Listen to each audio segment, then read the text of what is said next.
Welcome to Nimin Live, the #1 place on the internet to learn about YouTube, network with other content creators, and have an awesome time doing it. My name is Nick, and today I'm going to be answering your YouTube questions, which actually just reminded me that I forgot to clear out the form that is down in the description below. So right here in just a moment, you can go ahead and put your questions that you have about what it is that you are doing on YouTube down in the form below. If you already have, I apologize, but just now I went ahead and updated that for you. So if you have a question about what it is that you're doing on YouTube, go ahead and put it down in the, form that is down in the description of this video right now.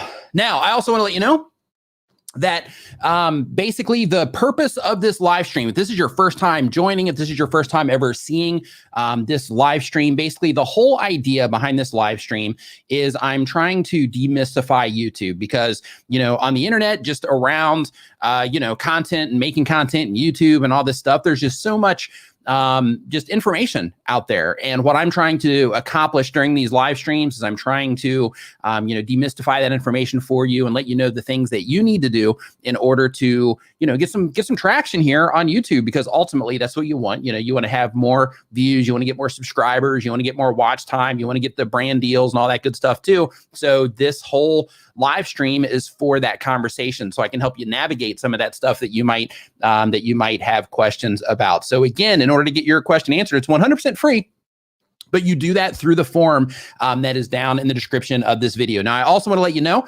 that the SwitchPod winners are going to be announced here in just a little bit as well. So you want to make sure that you are sticking around. SwitchPod winner, I should say, but you want to make sure that you are sticking around for that as well. We're going to be doing that here in just a little bit. And let's see here, what else?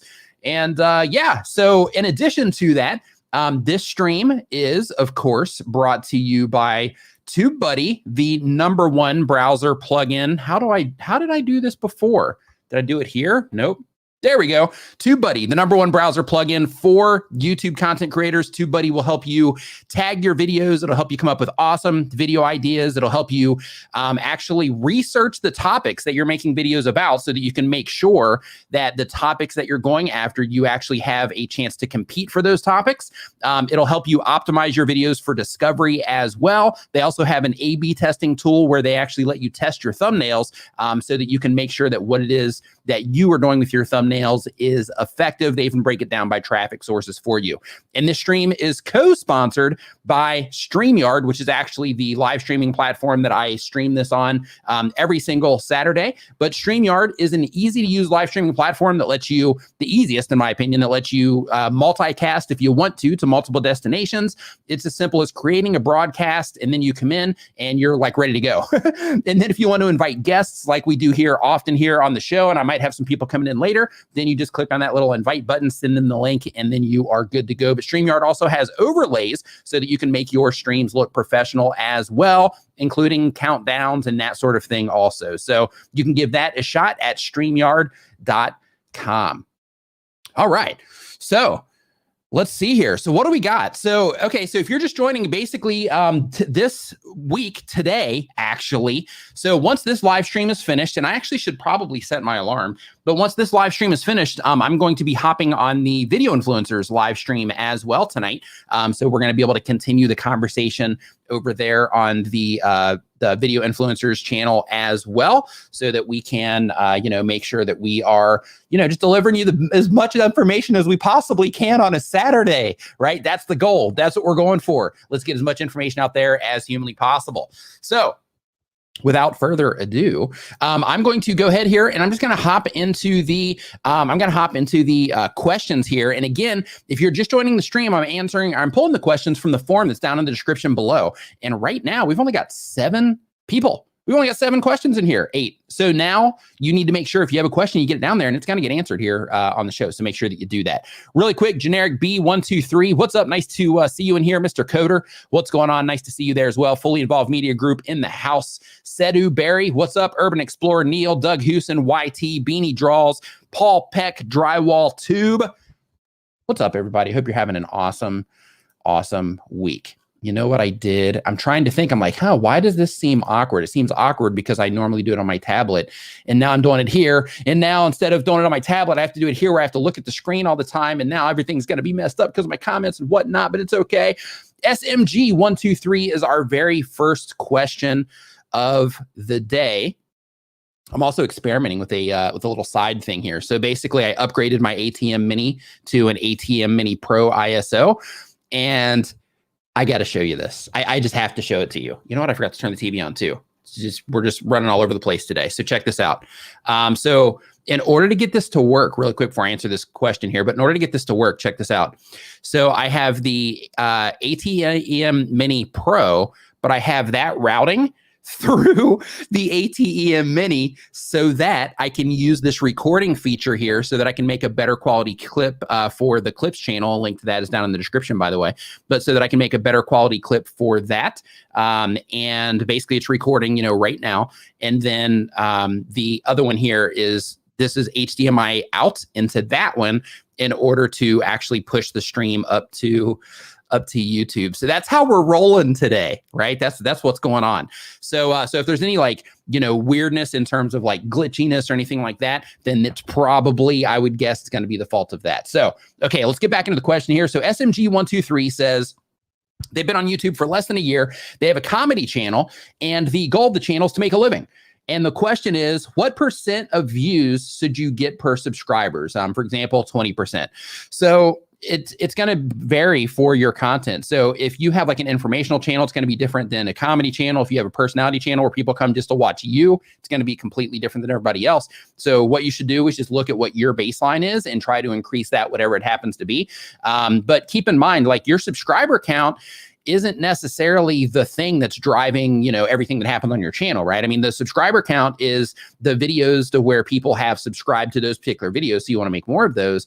But if you want your channel to grow, you're actually having your subscribers view your videos, but you're also tapping into non-subscribers as well. And the beauty of YouTube is people don't even have to be subscribed in order to be served your content. So what that means is, if I were to go in and I were to watch your video today, and I were to think to myself, like, wow, this is a great video that SMG123 put out. I absolutely love it. It's fantastic. So I want to make sure that I come back in and I, check out this.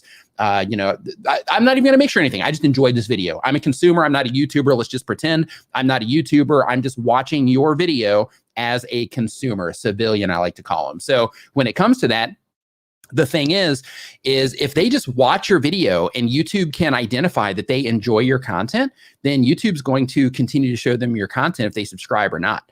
So because of that, that's why it's so important to make sure that you're making high quality content that people enjoy instead of just fully focusing on subscribers. Now, don't get me wrong. I know the subscriber count's important. It's important to me. It's important when people are reaching out. There's definitely like a factor to, the subscriber count. But in terms of people seeing your video content, they don't have to be subscribed in order to see it. And ultimately, what you want in order for your channel to grow rapidly is you want, your subscribers to come in and watch your stuff because you're making the stuff that they enjoy, but you also want to be tapping into new people as well so that they can get exposed to your content and keep coming back for more. So hopefully that answered your question for you. Okay, and I'm going to stop that. Okay, so we're going to have to do that a little bit more smooth next time. Okay, so next up on our list, we've got brick advice. Now, brick advice, I'm going to take a gander at this one and say that it's Lego, maybe, but I'm not 100% sure.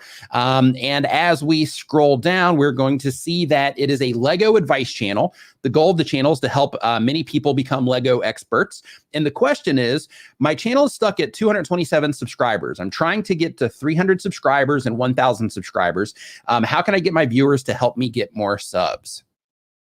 So this is a fantastic question. This one is from Brick Advice, and Brick Advice is basically wanting to know, how can you get your viewers to try to help you grow your YouTube channel? So the very first thing, of course, that's the core of everything. It doesn't matter what we do. It comes back to this, right? At the core of everything, it comes down to people enjoying your content. If people enjoy your content, they're naturally going to share your videos. Like when people share my stuff out on Twitter, which you should share this out on Twitter, by the way, if you haven't yet. But if people share my stuff out on Twitter, as long as I see it in my feed, I'll go in and I'll thank them because it's an appreciated thing. So if you make content that resonates with people in some way, whatever it is that you're making, then that content is going to speak for itself in terms of getting people to share it and things like that. And if people share it, then of course that's going to introduce new people, their friends, to your YouTube channel. So a couple things that you can do.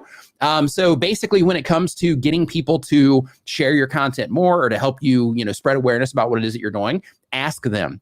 So what I mean is, in your video content somewhere, ask your viewers to share it with a friend.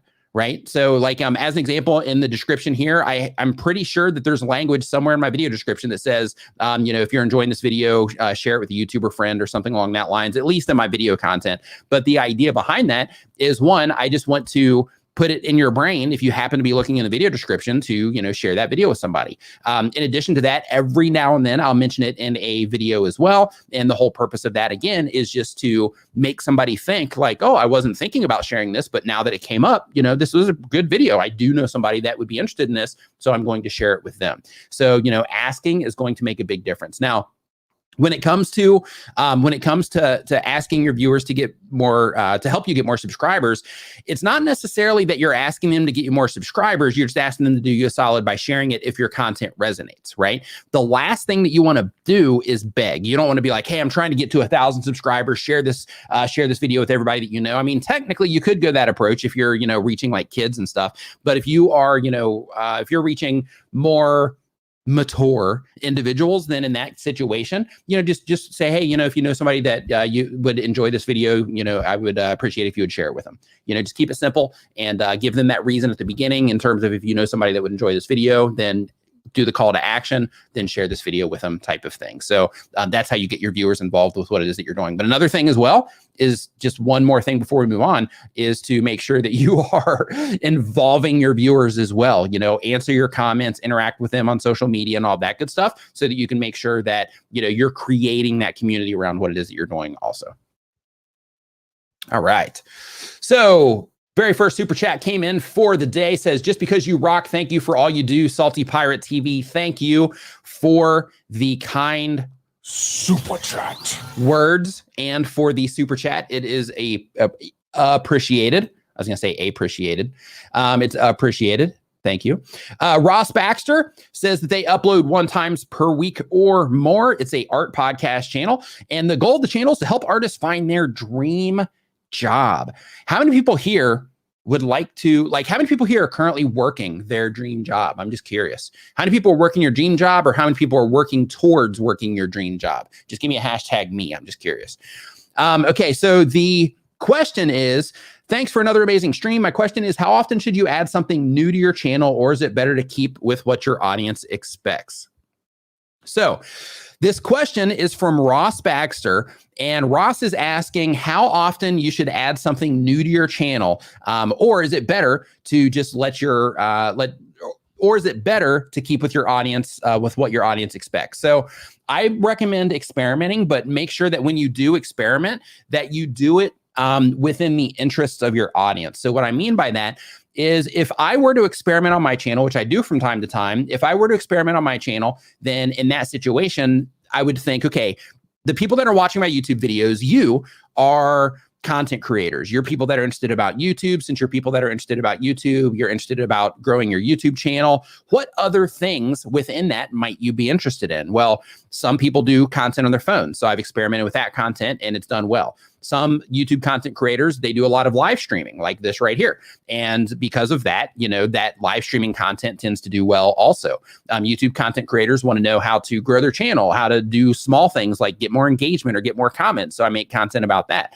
But if I wanted to go and experiment even more, then I can say, okay, well, what else do content creators do? What else do content creators need? What information do they want to know? So if I wanted to experiment more on my channel to make sure that I'm still in alignment with what it is that you care about, then I would start doing something like gear reviews, to where I could say, hey, I got this ATM Mini, and today we're going to be talking about if it's a great fit for your live streams, or this is how you actually hack it together in order to be able to record and stream all at the same time and all that good stuff.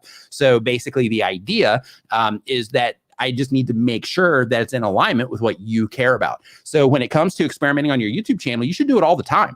Like, do it as much as you can think to do it, but just always lean on the content that you detect over time that's proven to perform for you. But it's a good approach to think to yourself, okay, this is what's working. This is what's driving my channel. This is where all my views are coming from. This is where all my subscribers are coming from. What do all these people care about? And what can I do with my content in order to, give them a little bit more of what they care about, or to give them something a little bit different, but it's still something that they care about. It's just a different thing that they would get from me, a different format, a totally different type of, content, whatever it happens to be. But just think about the audience first. And if you do that, then your experiments will end up working out pretty good. Jess Stanley, thank you for the super chat. Jess says, hey, Nick, I pop in here every so often when I can just to say thank you. You're the best on YouTube for learning how to be successful. I'm only a few hundred subs away from 50,000 subscribers. I now work on my dream job full time. High five and fist bump to you, Jess, for that milestone 50. Hey, you're halfway to a play button. That's awesome. Nice work. Absolutely love seeing that kind of feedback come in. That is absolutely awesome. Crushing 50,000 subscribers. It's a lot of people. It's an awful lot of people. So from time to time on Twitter, Brian Malone, what's up, dude? Nice to see you in here. Hope that you are doing fantastic. So from time to time on Twitter, like if somebody shares like a milestone or something like that, I'll take photos of like stadiums, right? I'll find online, I'll find like a photo of like a popular sports stadium. And you should do this. You should actually look, what does 50,000 people look like? And it'll blow your mind.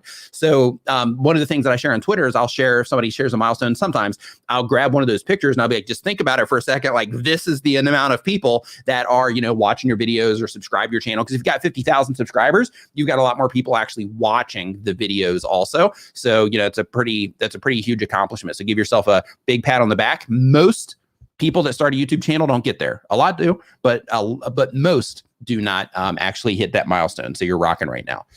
So Brian Malone, dude, I hope that you are doing fantastic. Hope you're having an awesome day today. I hope that you are enjoying yourself there and staying nice and safe and masked up and all that good stuff.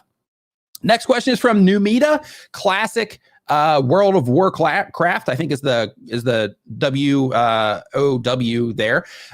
It's a gaming channel. The goal is to educate, inform, and to entertain about classic World of Warcraft. The question is, hey, Nick, thank you so much for your help. Thank you. I built a channel with 420 subs in slightly above 2 months. My question today is about an underperforming video. What can we learn from them, and how do we avoid to make those mistakes again? So this is a really good question. So the question's going to start here. This question is from Numita, Classic WOW.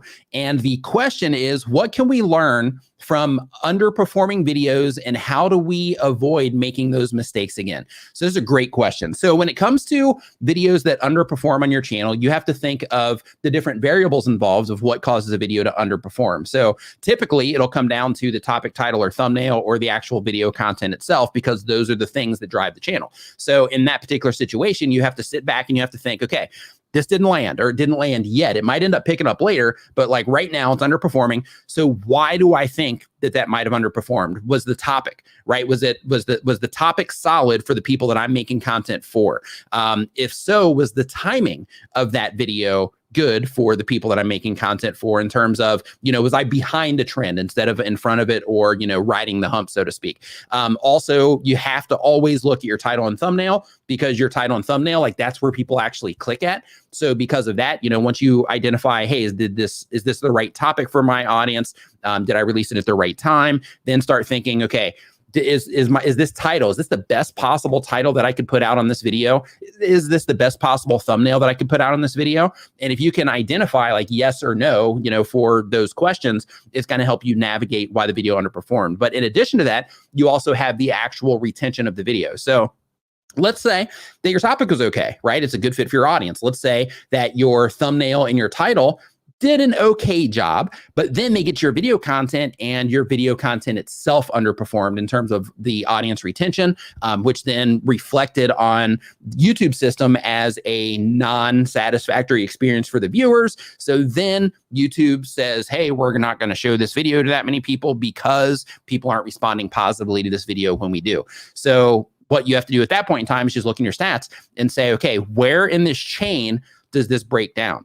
And what you're going to notice is, there's going to be something in that chain, and you can identify it through your click-through rate. You can identify it through the click-through rate for the different traffic sources. You can identify it just thinking it through topically. Is this a good fit for my audience? And then you can also identify it through, the retention of the video itself. And then if all those are okay, then you might want to go to the next step of, is the competition on this just fierce right now? Like, okay, I just installed today, actually, before the stream, which is why I'm a little disheveled here during the stream. I installed Star Wars Squadrons so I can play it afterwards. And because of that, like right now, if I had a gaming channel, I would be all over this game. I would just be all over this game. But I would be trying to be all over the game before or as everybody else is all over it, so that I can at least have a chance to actually get in there. Because if you come in just a little bit too late, then you might kind of miss that boat, which would then cause that video to underperform based on what it is that your expectations are on the channel. So another thing that I just want to let you know really quick is that sometimes you win some, sometimes you lose some. So, like very few people can put out bangers every single video that they put out. Very few people can do that. But what you need to do is you just need to take all that information that I just gave you and look at the videos that underperformed, but take that same view of the videos that performed. And what that's going to do is that's going to give you a path of do less of this and do more of this, because this over here is what is actually, is what actually works and what people respond to in a positive way. All right, I got to get that a little bit smooth. That button press in there, yeah, I got to get that a little bit smoother. And I'm not even sure how that's going to come out, actually. So we'll see. We'll see how it goes. Yerp says, hey, thanks for all the help. I've been coming back for more almost daily, as well as a couple of your collab colleagues, Roberto, Blake, and Think Media. God will continue to whatever to something less you all on here on YouTube. Bless, maybe is what that's supposed to say. So yeah, so thank you for the comment there. Real Tech TV says, my channel Real Tech TV is about to take off because of your advice. I constantly watch your videos. Super cool. Glad that your channel is doing well. Love getting that feedback as always. Okay, so next up on our list here, we've got AVE Zoid in the house. So AVE Zoid was actually featured. His question was featured in my latest video on my channel that's promoting the new channel that I have, the new Niman Live Clips channel. So here's the deal. If you watch these live streams, I've got a link in the description. Mods, you can actually, if you wouldn't mind dropping it in the chat, that would be awesome. But I have a clips channel now. I've got, I think, like 3 or 4 videos up on the channel now. Just launched it last Saturday or last Friday, to where I'm taking highlights of the live stream and I'm putting them on that channel. So make sure if you haven't yet, you subscribe to that channel and you watch the videos when they come in, because they are the highlights of what is going on here in the stream. And I'm fine tuning everything, trying to make it, better as we go along. That's why I'm like repeating, the questions and things like that right now. So I'm trying to, like, in real time, put the workflow together to make it all, come across, relatively smooth and all that on the replay. But ABE Zoid says, goal of the channel is to entertain people. The question, how do you deal with burnout and how do you balance school/work with YouTube? Also curious as to how old you are, and don't forget to drink water. Hope that I win that Switch pod. Okay. So, this question is from ABE Zoid. How do you deal with content creator burnout? So the thing is that's a real problem. So the problem comes from this is, as a content creator, you've got work. Some of you have school, some of you have, social lives. Some of you have, kids you got to deal with. Some of you have multiple relationships maybe you got to deal with if you're living that way. I don't know. But anyway, like, in addition to your YouTube channel, you've got all this other stuff that you got to do. And because of that, since YouTube is typically, most people started out as a hobby or as an experiment. So if YouTube is your hobby, then what happens is that becomes like the lowest priority on that, in your life. So because of that, when you are, all the way down to the last energy that you have for the day, then you might put that energy on your YouTube videos, or you might be like, you know what, I just can't do it today. I just don't have the energy. And then you start to have all these negative associations with what it is that you're doing. Now, that can lead to burnout just by itself. Like, you know what, I just don't have the energy to keep going, because all the time that I'm doing in my day, like, my brain is just on fire. I'm going to work, I'm using my brain there. I'm in school, I'm using my brain there. I'm like playing games, trying to like win there. I'm using my brain there.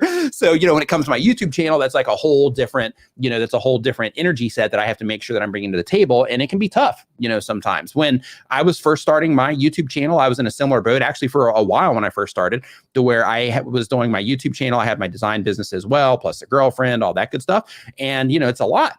And because of that, I just couldn't handle the workload of everything that I was doing at the time. And I had to stop that other channel in order to come back to this one because the content was just easier to make on this channel compared to the content that I was making over on another channel. So burnout's definitely a real thing. But to avoid it, one thing that you got to do, in my opinion, is one, prioritize what's most important to you, which in most cases is going to be work so that you can have money. Second is probably going to be school so that you can have money in the future. Third is, of course, your social life, because that's important. But if you are wanting to grow a YouTube channel, understand that just like anything else that you're going to do in your life, there's a commitment that comes with it. So if you're looking at this as like, hey, this is something that I'm going to do full time. This is something that I'm going to put a lot of energy and effort in over the next, year or two, so that I can see what I can turn this into. Then just understand that it takes a commitment and that you're going to have to make that a priority in order to, see that through. So as an example, if you're doing this as a hobby, it doesn't even matter. Then in that case, you just upload as you can. But if you're like, hey, this is something I'm taking serious, I'm going to make this into something, then in that situation, you have to find holes in your schedule that you can fill with your creation time. So as an example, one of the things that you can do is, like, if you do play a lot of games, you can say, okay, well, I'm going to cut back on the gaming so that I can publish more videos on my YouTube channel. Or if you spend a lot of time on Netflix, okay, well, I'm going to cut back my Netflix time so that I can spend more time on my YouTube channel. If you spend way too much time, socializing and just hanging out, not spending, not being productive, then in that case, you got to figure out how to use that time for your YouTube channel. And you got to work it in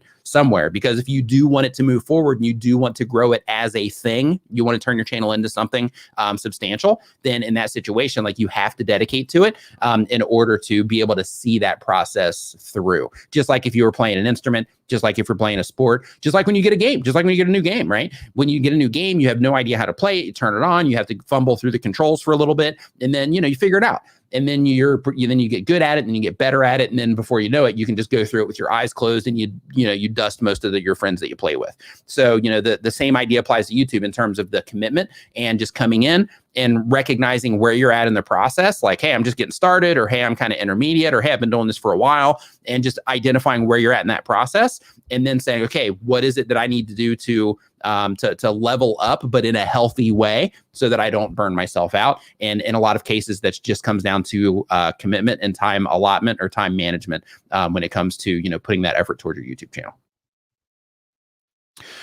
Okay, next up on our list here, we have Anakin Ketchum. Got Anakin in here. I just mentioned Star Wars over here. I don't know what we're doing. Okay, Anakin Ketchum says that they've been on YouTube for a year or more. The kind of channel is an anime channel, and the goal of the channel is to introduce someone to a show or movie that they've never heard of and become a fan. And the question is, hey, Nick, you make amazing videos I've watched since I started. My question is, do you think it would be a good idea to try and add more comedy to my channel? So when it comes to adding comedy to your YouTube channel, if it's a natural fit and you feel like, hey, let me let some of this comedic, these comedic parts of me out into the world, then give it a shot. And the reason you should give it a shot is because, people respond well to comedy. People respond well to comedy and inspiration and motivation and, challenges in terms of, helping them think in different ways and things like that. So, absolutely give it a shot, and you're going to have an idea relatively quickly if it's something that's actually going to be sustainable or something that people enjoy or not. So give it a shot. This is one of those things where experimentation is important. If you have that opportunity, go ahead and experiment and see what you come up with. So the name of the channel is, I don't have one yet. Okay, so we've got somebody that's coming into the game here. Says they're wanting to do a gaming or vlogs possibly channel. The goal of the channel is, me and my friend are making a gaming channel because it's a good experience. I'm trying to make a career out of it. And the question, why or what do I need to grow my channel fast with gaming related content? This is a great question. So we're going to start it here so they don't have a thing. So I'm going to tell you how to grow your gaming channel fast with gaming related content. So basically, when it comes to growing a gaming channel or any channel on YouTube, it comes down to the topics that you choose to make your videos about. It comes down to your titles and your thumbnails, how good you are getting people to click. And it comes down to your ability to keep people watching your videos for a competitive amount of time and keep them coming back to your channel on a regular basis. So in order to, grow your gaming YouTube channel or your normal YouTube channel, that's not gaming, then in that situation, what you have to think about is you have to think about, okay, the people that I'm trying to reach that are into this specific game, what are the things that they care about the most when it comes to this specific game? And how can I help those people get more of what it is that they care about the most? As an example, are there problems within the game you can help people solve? Are there guides that you can put together to where you help people understand the characters themselves? Is there, content that you can put together showing people all the hidden parts of the game, or showing people little hacks that you've come up with in the game in order to get through things quicker? But basically, like a really good approach when it comes to gaming content is, a lot of gamers, they'll just play the game. And that's okay if you're really good at it and you're really entertaining, but you also, it helps in a massive way if you can also create another pillar of content that helps people solve their problems in some way with gaming, or just gives them some type of, information when, in addition to just watching you play, so that you can use that content as a doorway to bring people in, because that's the type of content that you can easily get search traffic from. That's the type of content to where if it shows up on a homepage, people are going to be way more inclined to click on it because it's something that has value to them as soon as they see a title and a thumbnail about a game that they care about, that's showing them how to do something that they didn't even know that they wanted to find out about a game. Right there, it's compelling, like you're in. So because of that type of content, if you're doing gaming content, is really valuable as part of what it is that you do. Now, I'm not saying you have to have a whole channel doing that type of stuff, but what I am saying is that you need to make sure that you are putting out some of that type of content just as ways to get discovered on the platform. Because if it's all Let's Plays, sure, you can grow and you can get traction with Let's Plays, but it's easier to get your foot in the door. And once you get your foot in the door with some good search traffic, or maybe you have some high response videos next to other suggested next to other videos on YouTube or on the home pages of YouTube. And what happens in that situation is you have that content that starts continually driving people into your YouTube channel. And then once you have that established, then you can play a little bit more games, and then from time to time do the help content, but you lean a little bit more on the games once you have the traffic consistently coming into your YouTube channel. And then you can also use all that information to really fine tune what it is that you're doing with the games that you're actually playing as well. So that's some little quick tips for you in terms of some things that you can do to grow your gaming related content channel. All right, get a little smoother with the button there. So here's the deal. Here's what I'm going through right now. So basically what I'm trying to do, Gamer Gramps, what's up, man? Says, hey, my question isn't working. Tells me to edit and try again. Please look for my question. Okay, right now we're at like 75. So it would be better if you just dropped it in here so that I can see it actually pop up here if possible. You don't have to super chat again, but if you could just drop it in here, and then hopefully I will catch it here in the chat so that I can make sure to get you taken care of. Let's see here. And we're connected on Twitter too. So if like your question, if I don't happen to see it, then you can just shoot me a message on Twitter. So next one we have here is from the TS Nation. TS Nation says, hey, Nick, I grew my channel up, but then I stopped YouTube for almost a year and started trying to do YouTube again, but not doing as good. Any tips? Absolutely. So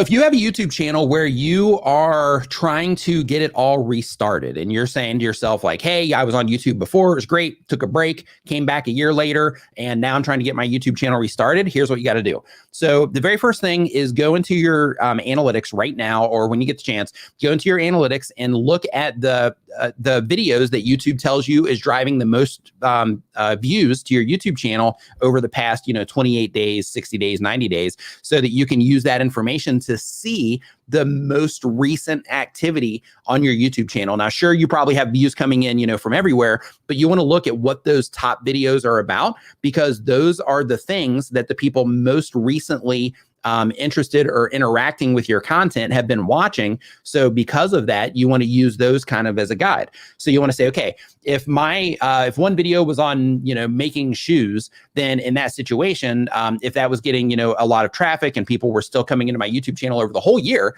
over making those shoe videos, and they've still been coming in over the last 28 days. And that video on how to make shoes is like one of the primary, drivers of traffic to my channel right now. Then in that situation, I would make a follow-up video for that, something to where the people that were interested in making shoes, and I'm not saying that's your content, but I'm just using that as an example here. But, I would use that content of making shoes as okay, people that are watching my videos, people that are recently interacting with my content right now, they are interested in this video about making shoes. So because of that, I'm going to make a follow-up video that's something similar, maybe a next step. Maybe I completely redo that video. So that I have, like an updated version of that video. But you just want to use that information to see what's going on in your channel right now and make sure that you're making content that still serves that particular interest set. So that when people get your videos, your new videos, the ones that you haven't published yet, when those get published on their, or when you publish those and they show up next to other videos on YouTube or they show up on a homepage, then you want to make sure that you're making them within what it is that they are interested in, so that you're increasing the likelihood of them actually clicking on your video and coming in and watching your video. So that's the whole idea. All right.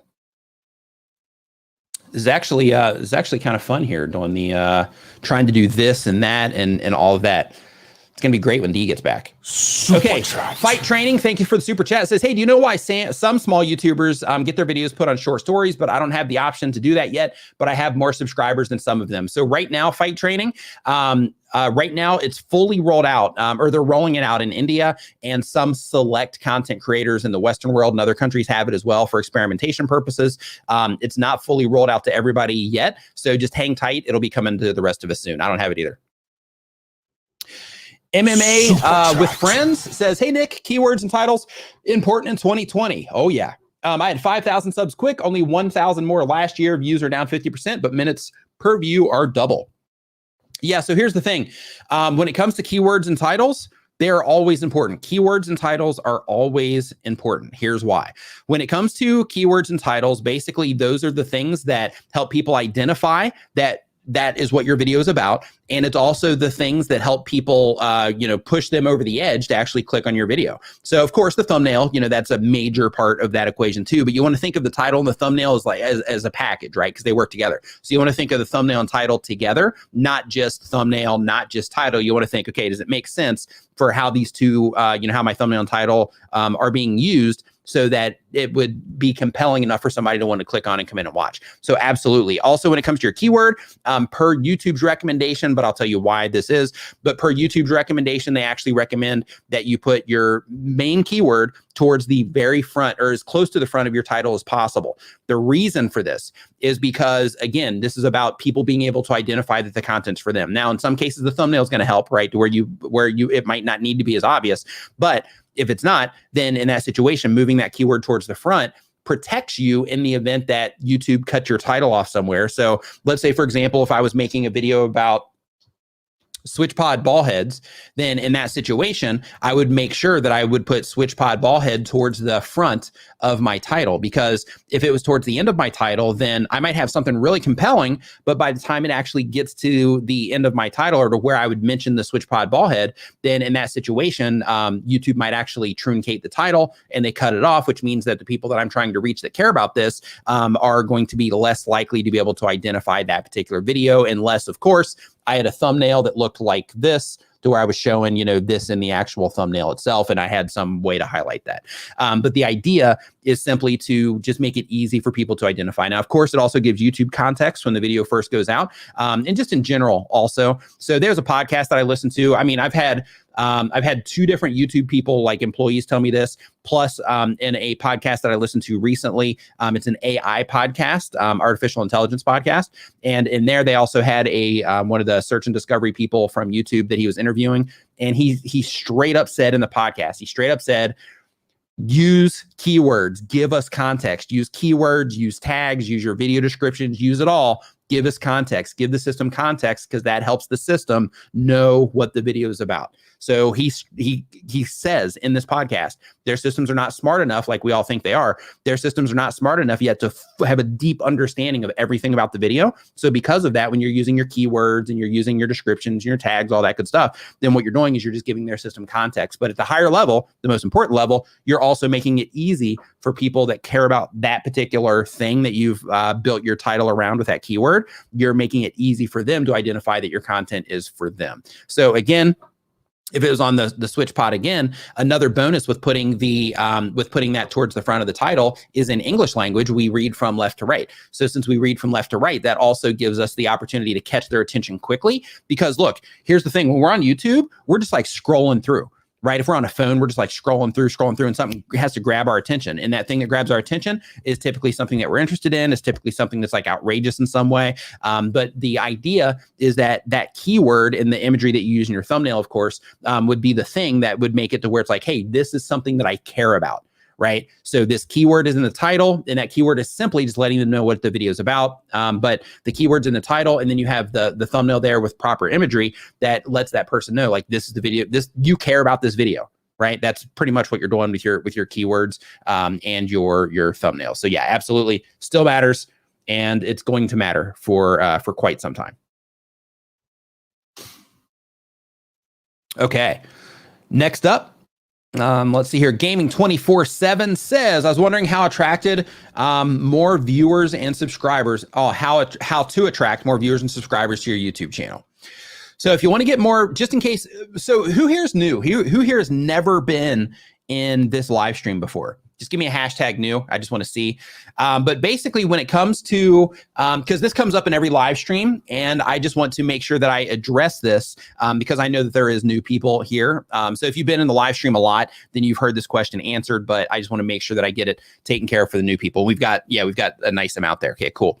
So basically, when you are, in order to get more viewers and subscribers on your YouTube channel, what you have to make sure that you do is at the very first point of everything, you have to know who it is that you're trying to make content for, and you have to know what it is that you're trying to accomplish with your YouTube channel. Now, people try to accomplish lots of different things with their YouTube channels. For example, people will, some people will use their YouTube channel for business to drive leads or sales. Some people will use their YouTube channel to try to get famous. Other people use it for an income. Some people use it as a hobby, as like, hey, this is just something fun that I can do. Other people will use it as a way to connect with other people who are interested in the same things that they are. Some people will use it just to bring attention to a cause or something like that they care about.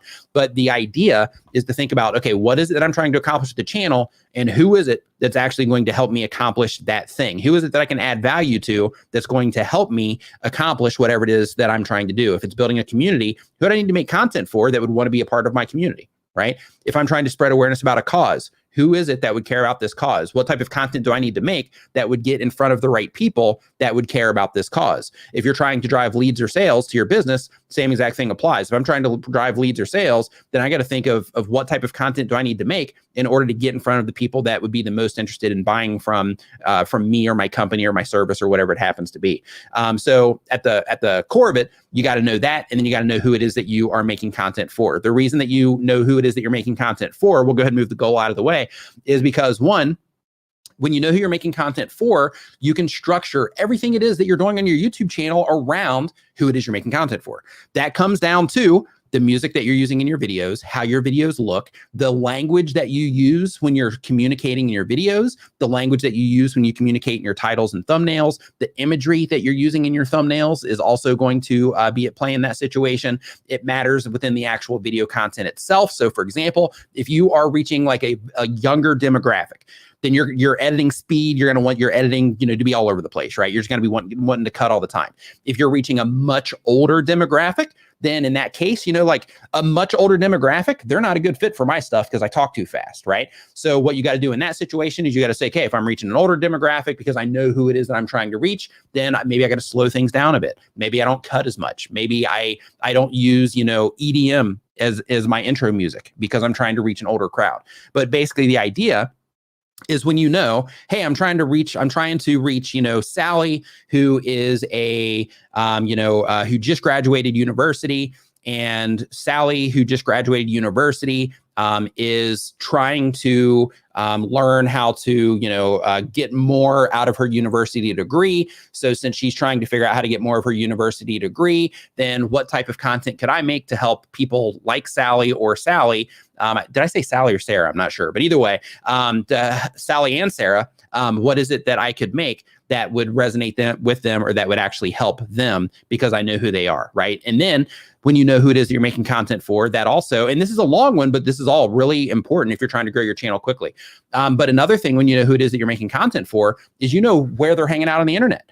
Right? Because if you know, hey, I'm trying to reach Sally and Sally is, she's a graduate and she's looking for, other ways that she can, capitalize on her diploma or whatever it happens to be, then in that situation, you would start thinking, okay, well, where would Sally be likely to hang out online? People like Sally. Where does she, is she on Reddit as her primary, social media? Is she on YouTube as her primary? Is she on Facebook as her primary? And you just start breaking everything down and thinking to yourself like, okay, the people that I'm trying to reach, where are they hanging out online? What magazines are they likely to read? What type of music are they, likely to listen to? Which that one varies, a lot. But in terms of knowing who it is that you're trying to reach, the big idea is that helps you know how to speak to them, that helps you know the content that they're interested in, and that helps you know where you can actually share it and interact with those people that would care about your content. So because of that, knowing those things is really important. But in addition to that, you also have to be able to look at your content and you have to take all that stuff that I just said and put it all together into a nice packaged piece of content that's a great fit for Sally or whoever it is that you're trying to reach. So then in that case, you use that language because you know who it is you're trying to reach and the things that they care about and the way that they speak. So because of that, you can use industry language or you can use lingo if you wanted to in your titles because that's who you're trying to reach and it's okay. So for example, if you look at my channel, if I have a thumbnail that says something about, like watch time, well, as a content creator, you know about watch time, but the general public, like they're not thinking about watch time. If you were to walk up to like one of your friends, you were to walk up to a parent or one of your friends that isn't a content creator, and you said something like, man, I've got to hit my 4,000 hours of watch time, I've only got 1,000 hours left. Right? If you were to walk up to like one of your friends and say that, if they're not a YouTuber, they're gonna be like, "What are you talking about?" Or your family, they're gonna be like, "What are you talking about?" But if you say it to another YouTuber, then you're gonna be like, "Oh," they're gonna be like, "Oh, high five!" Like you're on your way, right? So when you know who it is that you're trying to reach, it helps you communicate with them in a better way through everything it is that you do. Helps you target them better, helps you make a better experience for them, helps you solve their problems easier because you list it all out. These are the problems that they have. This is how I'm going to help them solve those problems. So, the idea, again, is just think of, what is it I'm trying to do? Who's it I'm making content for? What content do I need to make in order to bring all of those things and all those things together? And then you go through the repetitive process of making the content over and over and over again until you fine tune that content in a way to where it's an awesome piece of content for the people that you are reaching with your videos. All right. So next up on our list here, we got a channel member. Welcome to the Nimminati. The Real Ghost 509, welcome to the channel membership. Welcome to the Nimminati. Just as a heads up for you, make sure that next time you're on Facebook, you look for Nimminati VIP. That's our members only Facebook group. There's some free stuff in there for you. I'm going to be live streaming in there this coming week as well. Maybe Friday, I think. I'm doing a live stream on StreamYard on Tuesday, I think. So the members only live stream, I believe, will be on Friday. But I'll confirm that later in the week. But anyway, so you can look for it when you're on Facebook, or if you go to the channel page right now on my YouTube channel, the channel that you're watching this on, you'll see some members only videos there. If you go into the description of those videos, then you'll see a direct link to the Facebook group as well, if you don't want to actually hunt it down. So yeah, so welcome. You're going to love the Facebook group. Everybody in there is super, super awesome. Okay, next up on our list, we have no channel yet, son. So we got another one. Let's see here. Thanks for feedback. Question, how do you approach video development? Okay, so this particular one, let me hit record again. Okay, so no channel name yet, but it's coming soon. And the goal is to build an audience of 1,000 true fans. And the question is, thanks again for your feedback on Nimmin Live last week. Followed your lead and picked up a Sony a6400 for webcam streaming. It works great. Awesome. And the question is, how do you approach video development, developing and maintaining a content calendar? What apps do you use? Great question. Okay, so the question, they don't have a channel name yet, but the question is, what apps do I use for content creation and just video development in general? So basically the stuff that I use is I use Video Leap if I'm doing stories or something like that. I use Vegas as my video editing software, but I also dabble in Premiere also. I use Monday.com as my content calendar. I'm experimenting with Oslo. I'm not sure if you guys know about Oslo or not, but Oslo is basically to where you can upload videos. If you have anybody that edits your videos, you can upload videos there, and then they can do whatever edits they have, and then they put up a version for you, and you can go through and you can write notes on each little version, and that will, then they can know exactly where the changes are. You can circle stuff, all kinds of really cool stuff in there. But I'm experimenting with that right now. So that's going to become a part of my toolkit as well, because I'm putting out a lot of content right now. So I'm doing the stuff on my channel, doing the clips channel. I'm getting ready to launch the Comments Over Coffee channel.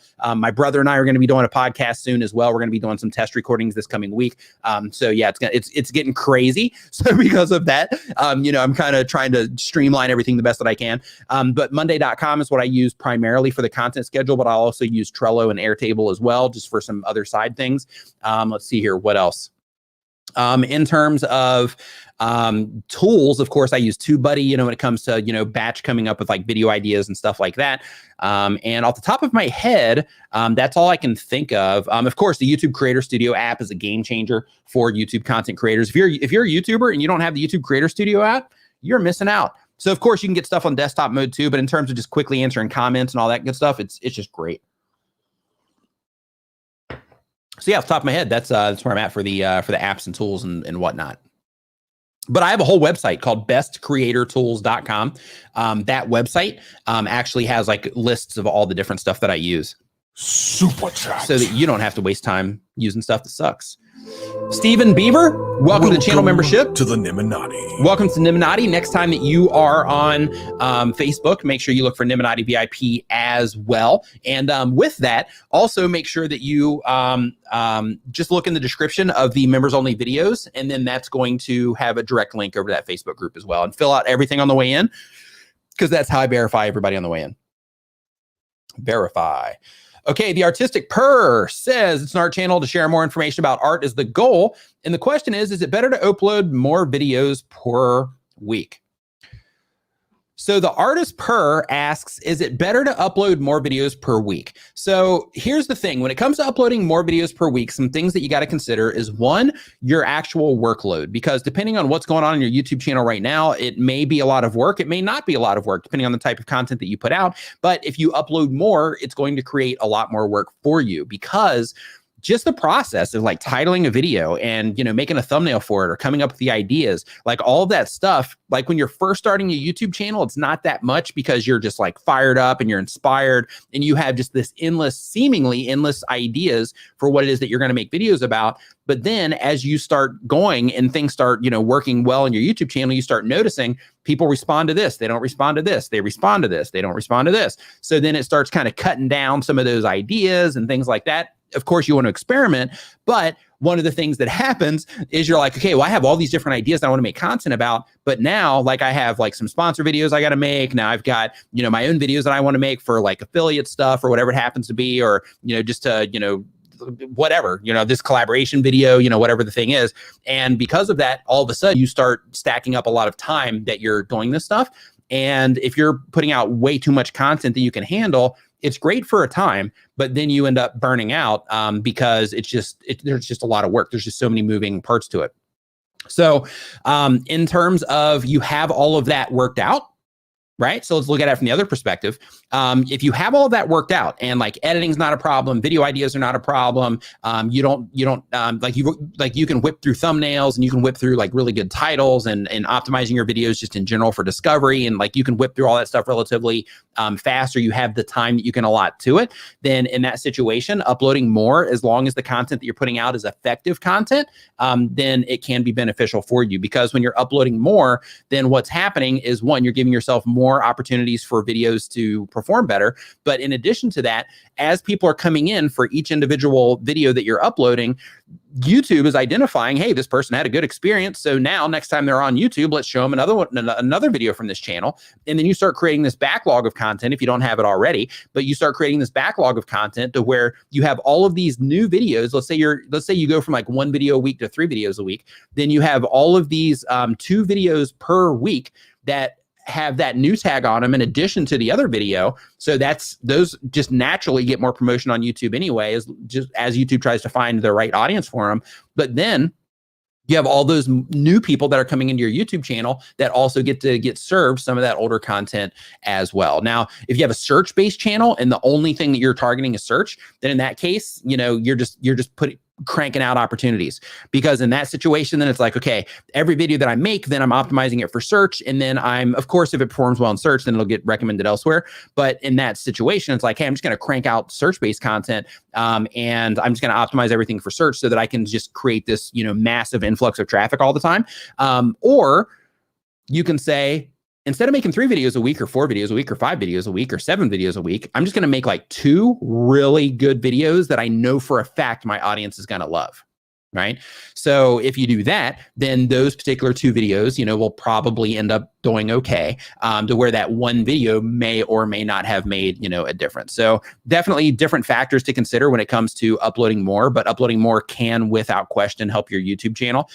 But you have to, the very first thing, as always, is you have to make sure that the content that you're creating, people are resonating with that content so that it makes sense to upload more. So if you're uploading 1 video per week, and people are really loving it, then in that situation, you're already getting like, a lot of views on it, things like that. Then in that case, like, go ahead and just drop in a second video per week and see how people respond to that. See how the system responds to that. See how your audience, because, with your specific type of content, I'm not sure what the, what the market cap is, so to speak. So just think of like, your particular audience, like, okay, and I'm going to drip in 2 videos.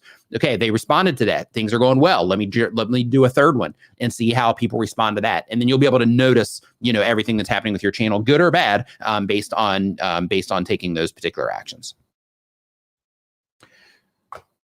Traveling Man says audio is half of the video. How important is lighting?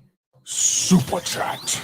Traveling Man. So lighting is really important on YouTube videos. So basically, when it comes to YouTube videos, I mean, you don't have to have the best lighting, in the world, but the idea is to where people can at least see what it is that you're doing in the video. So let's say, for example, if I'm, highlighting this, let me switch. If I'm highlighting this, then I want to make sure you'll even see when I highlight this, right? If I pull it up, if it's like this, then I'll often tilt it back like this just to get a little bit more light on the name and all that stuff, just to give it a better shot, right? So you want to make sure that things are at least lit enough for people to be able to focus on the things that you're talking about. You don't have to go overboard. Like I've got some really nice lights here, but like these lights, like this aperture light was given to me by Aperture. This aperture light was given to me by Aperture. The Godex lights I bought, and then the other ones I bought too. But these 2 lights that I'm using right now, these were given to me. They're high-end lights. I love them. The color on them is fantastic. However, are they necessary? You can do the same thing with like a $50 or $100 kit off of Amazon. But the only problem that you're probably going to have in that situation is the color of the light isn't going to be as quality. But in terms of lighting you up, it's going to get the job done. Right? So you might have to do a little bit of color correction in post or something, but it'll get the job done. I actually grew my YouTube channel off of compact fluorescent light bulbs. So you can definitely get the job done without breaking the bank, so to speak. But lighting is definitely important, because one thing to think about when it comes to your YouTube channel, one thing to think about, or not your YouTube channel, when it comes to lighting, one thing to think about, let's do that. Let's walk down the road of your YouTube channel. When it comes to your YouTube channel, one thing that is important to think about is that what it is that you're doing on YouTube is a reflection of you. It's a reflection of your work ethic. If you're consistent, it's a reflection of your dedication to making a quality product. It's a reflection of how much you care about what it is that you're doing, how much you care about the viewer experience, that kind of stuff. So in my opinion, the lighting is like really important. So is audio and the image quality of your camera and all that stuff. But it's not something that you have to have. It just, the way that I view that sort of thing is I'm a quality junkie for that reason, because I understand the value that comes with the visual authority, and that visual authority basically means everything looks great, sounds great. The lighting is good enough to where you can see what's going on. All the graphics and everything look good and all that. People respond well to that stuff. It's what we're conditioned to. But on the flip side, you also have viral videos of people dancing in a dark room, and those go viral too. So, it depends on what it is that you're trying to do and how it is that you are trying to, present yourself in your content. But, lighting is definitely important at the very least. Like if you're consistently uploading and you're not just like, hey, let me have some dance that I do like in the corner somewhere. But if you're consistently uploading to YouTube, I do recommend that you at least invest, if you can invest, like $100 into at least a very basic light kit, or just make sure that you're always making videos outside or that you're near a window or something like that, so that you can make sure that you are, that you're well lit. Next up, we have Nairi Squire says, my videos compete with each other in search. They do. They absolutely do. So if you make two videos, if I was doing, a video on like a SanDisk recorder or USB drive, and then I had 10 different videos, you can actually do this. If you look for like YouTube tools right now in YouTube search, you're going to see me competing all over myself in that situation. You're going to see me probably 10 different videos in those search results. And that's okay. Totally fine with that. And I know that when I'm making those particular videos, but in order to make those particular videos, it's important for me to identify those videos as what they are, so that when you see them, hey, is this something that I care about or not? So for me, it's more about the suggested and the browse traffic for those particular videos than it is for the search traffic. So, when you're putting out your content, and this is for everybody too, it's really important. Like when you're putting out your content, you want to make sure that you have some idea of what it is that you're doing with your content. And what I mean by that is there's something called a content strategy. And a content strategy is basically to where, one, you have a goal that you're trying to reach, and then you basically map out the content that you need to make in order to hit that goal. But it's also working in things like, discovery, or, well, this video here, I'm specifically making this one for search. So because of that, I need to make sure that I'm, using my title and a thumbnail in a way that would have the highest chance of getting the traffic or getting the click in search. If I'm targeting recommendations in browse, or just recommendations in general, suggested or browse, then in that situation, I need to make sure that I'm using titles and thumbnails that would deem a higher, or that would get a higher response in those particular features. So for example, in search, and I'll just use mine we'll just use this since we're giving it away here in a bit. So as an example, you could do like a switch pod review, right?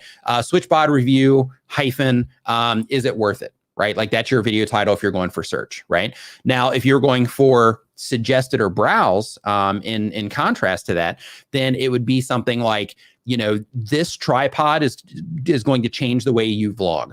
Or this tripod, this tripod will change the way you vlog. Or this YouTuber, let's see here, this tool for vloggers is a game changer. This tool for vloggers is a game changer, right? Something like that.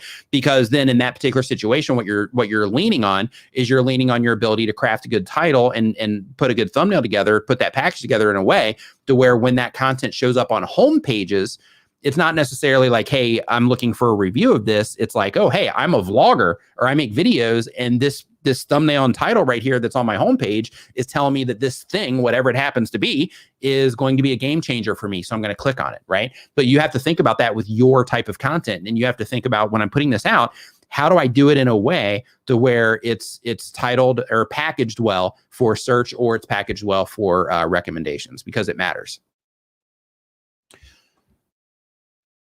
All right. Yeah, I'll be announcing the winner here in just a little bit, Curl Addict. Travis MCP, what is up? Nice to see you in here. Travis is the guy that made this. Welcome to the Niminati. Yeah. MVP in our book. MVP. He needs to get that MCP off of there. Oh, just kidding, man. Hope you're doing fantastic. Hope you're staying safe over there. Being good, all that good stuff. It should be design. is our next question here. And the channel is how-to/education. The goal of the channel is money, fun, money, education. So it sounds like you're wanting some money off of your YouTube efforts. So let's see here. The question is, I have 2 channels where I post the same video in different languages. I have significantly larger view time, about 30% more in Polish than English. What can I do to improve my viewership in the English channel? Should I make significantly different thumbnails to differentiate the channels? So here's the thing. If you're making one in one language, you're making the other one in another language, the titles are in different languages, all that good stuff, then in that situation, their systems are going to, especially if the titles are in different languages, their systems are going to be able to, know who the right people are to show those to. So because of that, it's not necessary. It's not like a big deal in terms of, making a different title and thumbnail for the sake of, differentiating it from people that would possibly click on both, right? So because of that, when it comes to the English language channel, like if you're already getting that response in the Polish version, then in that case, I would lean hard on the Polish version. And then I would just try to use the data that YouTube's giving you in your analytics to create a better experience for people on the English side. Because on the Polish side, if people are digging what you're doing, then you're winning there. I'm guessing your click-through rate's probably higher, or your retention is probably longer in your videos compared to the other people that are making similar content in Poland. And then you might be having a hard time in the English market because I'm guessing that you probably have more competition in the English market because everybody tries to get into the English market with whatever it is that they're doing. So that would be my guess in that situation, but it's going to come down to your ability to keep people watching your videos longer. And of course, just getting people to click more on what it is that you're doing. Okay, next up. We have Bisted, I think is how you say that. I was a millimeter from spilling coffee all over myself just now. Yeah, it went like all over my face. Okay, so Bisted says they have a gaming channel. The goal of the channel is trying to make a gaming career for myself.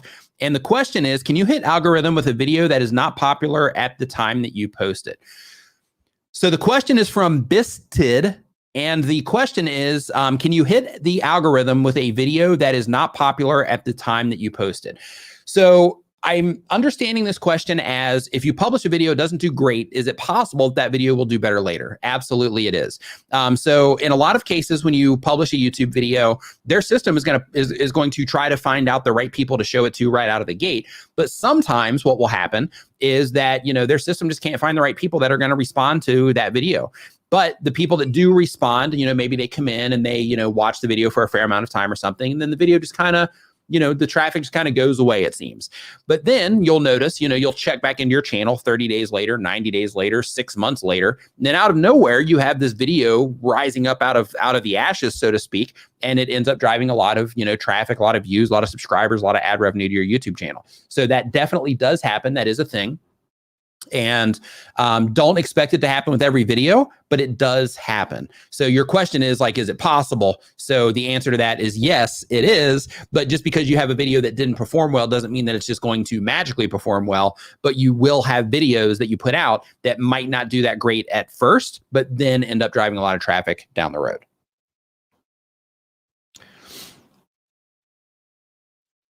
And let's see here. Whoop, that one just went away, so I will get it here. Say, Kathy Fit, what's up? Hope that you're doing fantastic. Nice to see you here in the chat. Excellent, dude. What's up? Nice to see you here as well. Hey, one thing that I also want to, another thing that I want to mention here really quick.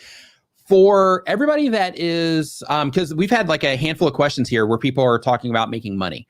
So I've mentioned this in streams when I get the opportunity to, and every conversation that I have when I get the opportunity to. It's really important to make sure that if you are trying to earn a living off of YouTube, or that you're trying to use YouTube as an income source that's like going to supplement something, or just a side income of some kind, it's important to make sure that you think through your monetization, because if you are uploading videos and you're hoping to get lucky and that monetization will just work out for your behalf, and that all of a sudden people will just start throwing money your way and things like that, then you are kind of relying everything on external things that are completely out of your control. And because of that, you could possibly do well or not based on, those things that are outside of your control. So what you want to think about is, if I'm trying to turn what it is that I'm doing on YouTube into a career of some kind, if I'm trying to use it as a way to generate a car payment or a mortgage payment or investment money or whatever it happens to be, then in that situation, what I need to do is I need to think of how am I going to make money from my YouTube channel. And it doesn't matter if you're monetized through ads or not. What matters is that you have a plan and that the ad revenue is just a part of that plan, but you also have other ways that you can monetize outside of that ad revenue. So, like I have, like on my YouTube channel, I don't make a lot in ad revenue because of the type of content that I make, but I have friends that'll get half the views and they'll make like 10 grand a month off of their channels, and they'll get half the views that I get. So, one thing that you got to think of is like 10 grand a month. I'm sure everybody here could use an extra 10 grand a month. So I'm not saying that ads won't make you money, but what I'm saying is that in addition to what it is that you're making from ads, you need to also think about what other things can I possibly do in order to generate more income from my YouTube channel. So is it doing merch? Is it doing affiliate marketing? Is it trying to reach out to sponsors and doing tons of outreach so that I'm on a regular basis? I have like a sales cycle that I run all these different companies through when I'm trying to do my outreach. Is it offering products or services of your own? Like what is it? Right? Like identify what it is that you are going to do in order to make money from your YouTube channel. And here's the thing, think big, because it's important to think big, and also think about it doesn't have to be on platform. So another thing to think about as well is you can also start a blog. You can start, a website. You can start like an online community somewhere. You can use like Patreon, places like that. Like it doesn't have to be on platform, but you have the opportunity. Once your channel starts growing and you start getting views, you have the opportunity to spread awareness about the things that you do. So because of that, having a plan of some kind on how you're going to monetize, you can go ahead and start implementing that stuff now so that as your channel grows, you create this backlog of content that is all working for you to help you reach whatever that monetary goal is. It's going to help you go full time on YouTube. So the idea here is that if you have a plan in place, then you can follow that plan. You can go ahead and start implementing those things as you develop the skills to do it or as you learn how to do it. And you don't have to do it all at once, but you just go ahead and start saying, okay, well, now I'm going to start doing merch. Now I'm going to start doing some affiliate marketing. Now I'm going to start doing X, Y, and Z. And by doing that, you're going to, over time, create an income source for yourself instead of relying on external sources for it. So that's what I would definitely make sure that you do if you're trying to generate some type of income off of YouTube. Brian G. Johnson in the house. Brian G. Johnson, ladies and gentlemen.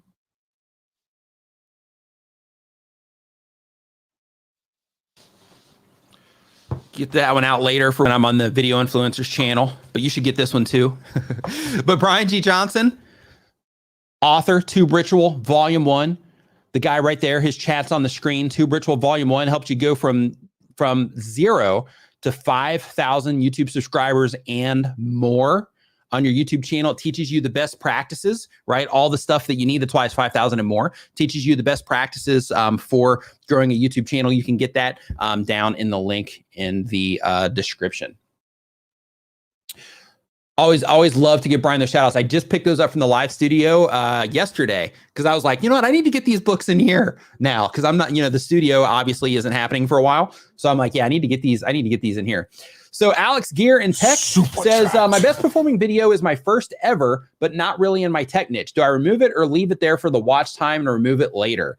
So when it comes to removing videos that are performing for you, I know that, it's like, hey, these videos are bringing in views. These videos are bringing in traffic. I don't want to let these videos go, right? I get that. But you also have to think about those videos that are bringing people in. Are those people the right people for the next video that you're going to publish, right? That's what you got to think about. Because if that one video that's completely unrelated to anything that you're doing right now on your YouTube channel is bringing people in, sure, you're getting watch time. Sure, those people are subscribing to that video, but they're not going to watch the other stuff that you put out. There might be some flow over, but in most cases, the majority of those people, they're not going to watch that stuff that you put out.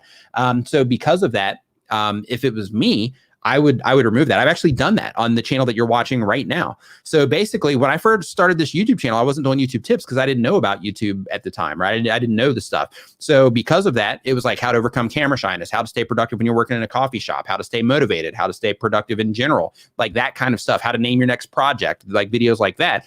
And I ended up going through and deleted anything that wasn't, YouTube content creator focused. As the channel started moving, I went through and deleted those videos because I'm like, hey, I don't want any of this stuff that isn't a perfect match for the audience that I'm trying to reach, because I'm always, like, hey, audience. So I'm thinking like, okay, the people I'm trying to reach, I only want them to be recommended videos that they're going to care about. That's it. I only want them to be recommended videos that they're going to care about in some way. And those types of videos are not that. So because of that, I personally took those off. So even though you might take that hit, I personally recommend that that if it's not a great fit for your audience, that you go ahead and take it down. Brian G is a beast. Savage. He definitely is. Costume CO in the house. What's up? Hope that you are going fantastic. Okay, next question that we have here on our list is from KVNG Drip. Gaming, reaction, vlogs. The goal of the channel is I want to bring entertainment and have fun doing it. If you have a hard day, I want people to be able to come to my channel and just be able to relax. And the question is, I'm having issues with getting subscribers. I'm getting a ton of viewers with a high audience retention rate, but not getting subscribers. Can you please tell me what I'm doing wrong on my channel? So this question is from King Drip. King Drip says, I'm having issues getting subscribers. I'm getting a lot of viewers with high audience retention rate, but not getting subscribers. Can you please tell me what I'm doing wrong on my YouTube channel? So if you're getting people to click on your videos, you're getting people to watch your videos for a fair amount of time, but they're not subscribing, it means that either one, the type of content that you're making isn't something that has just a high subscriber rate anyway, like if you're doing like meme videos or something, where you got to get a lot of views, to convert them.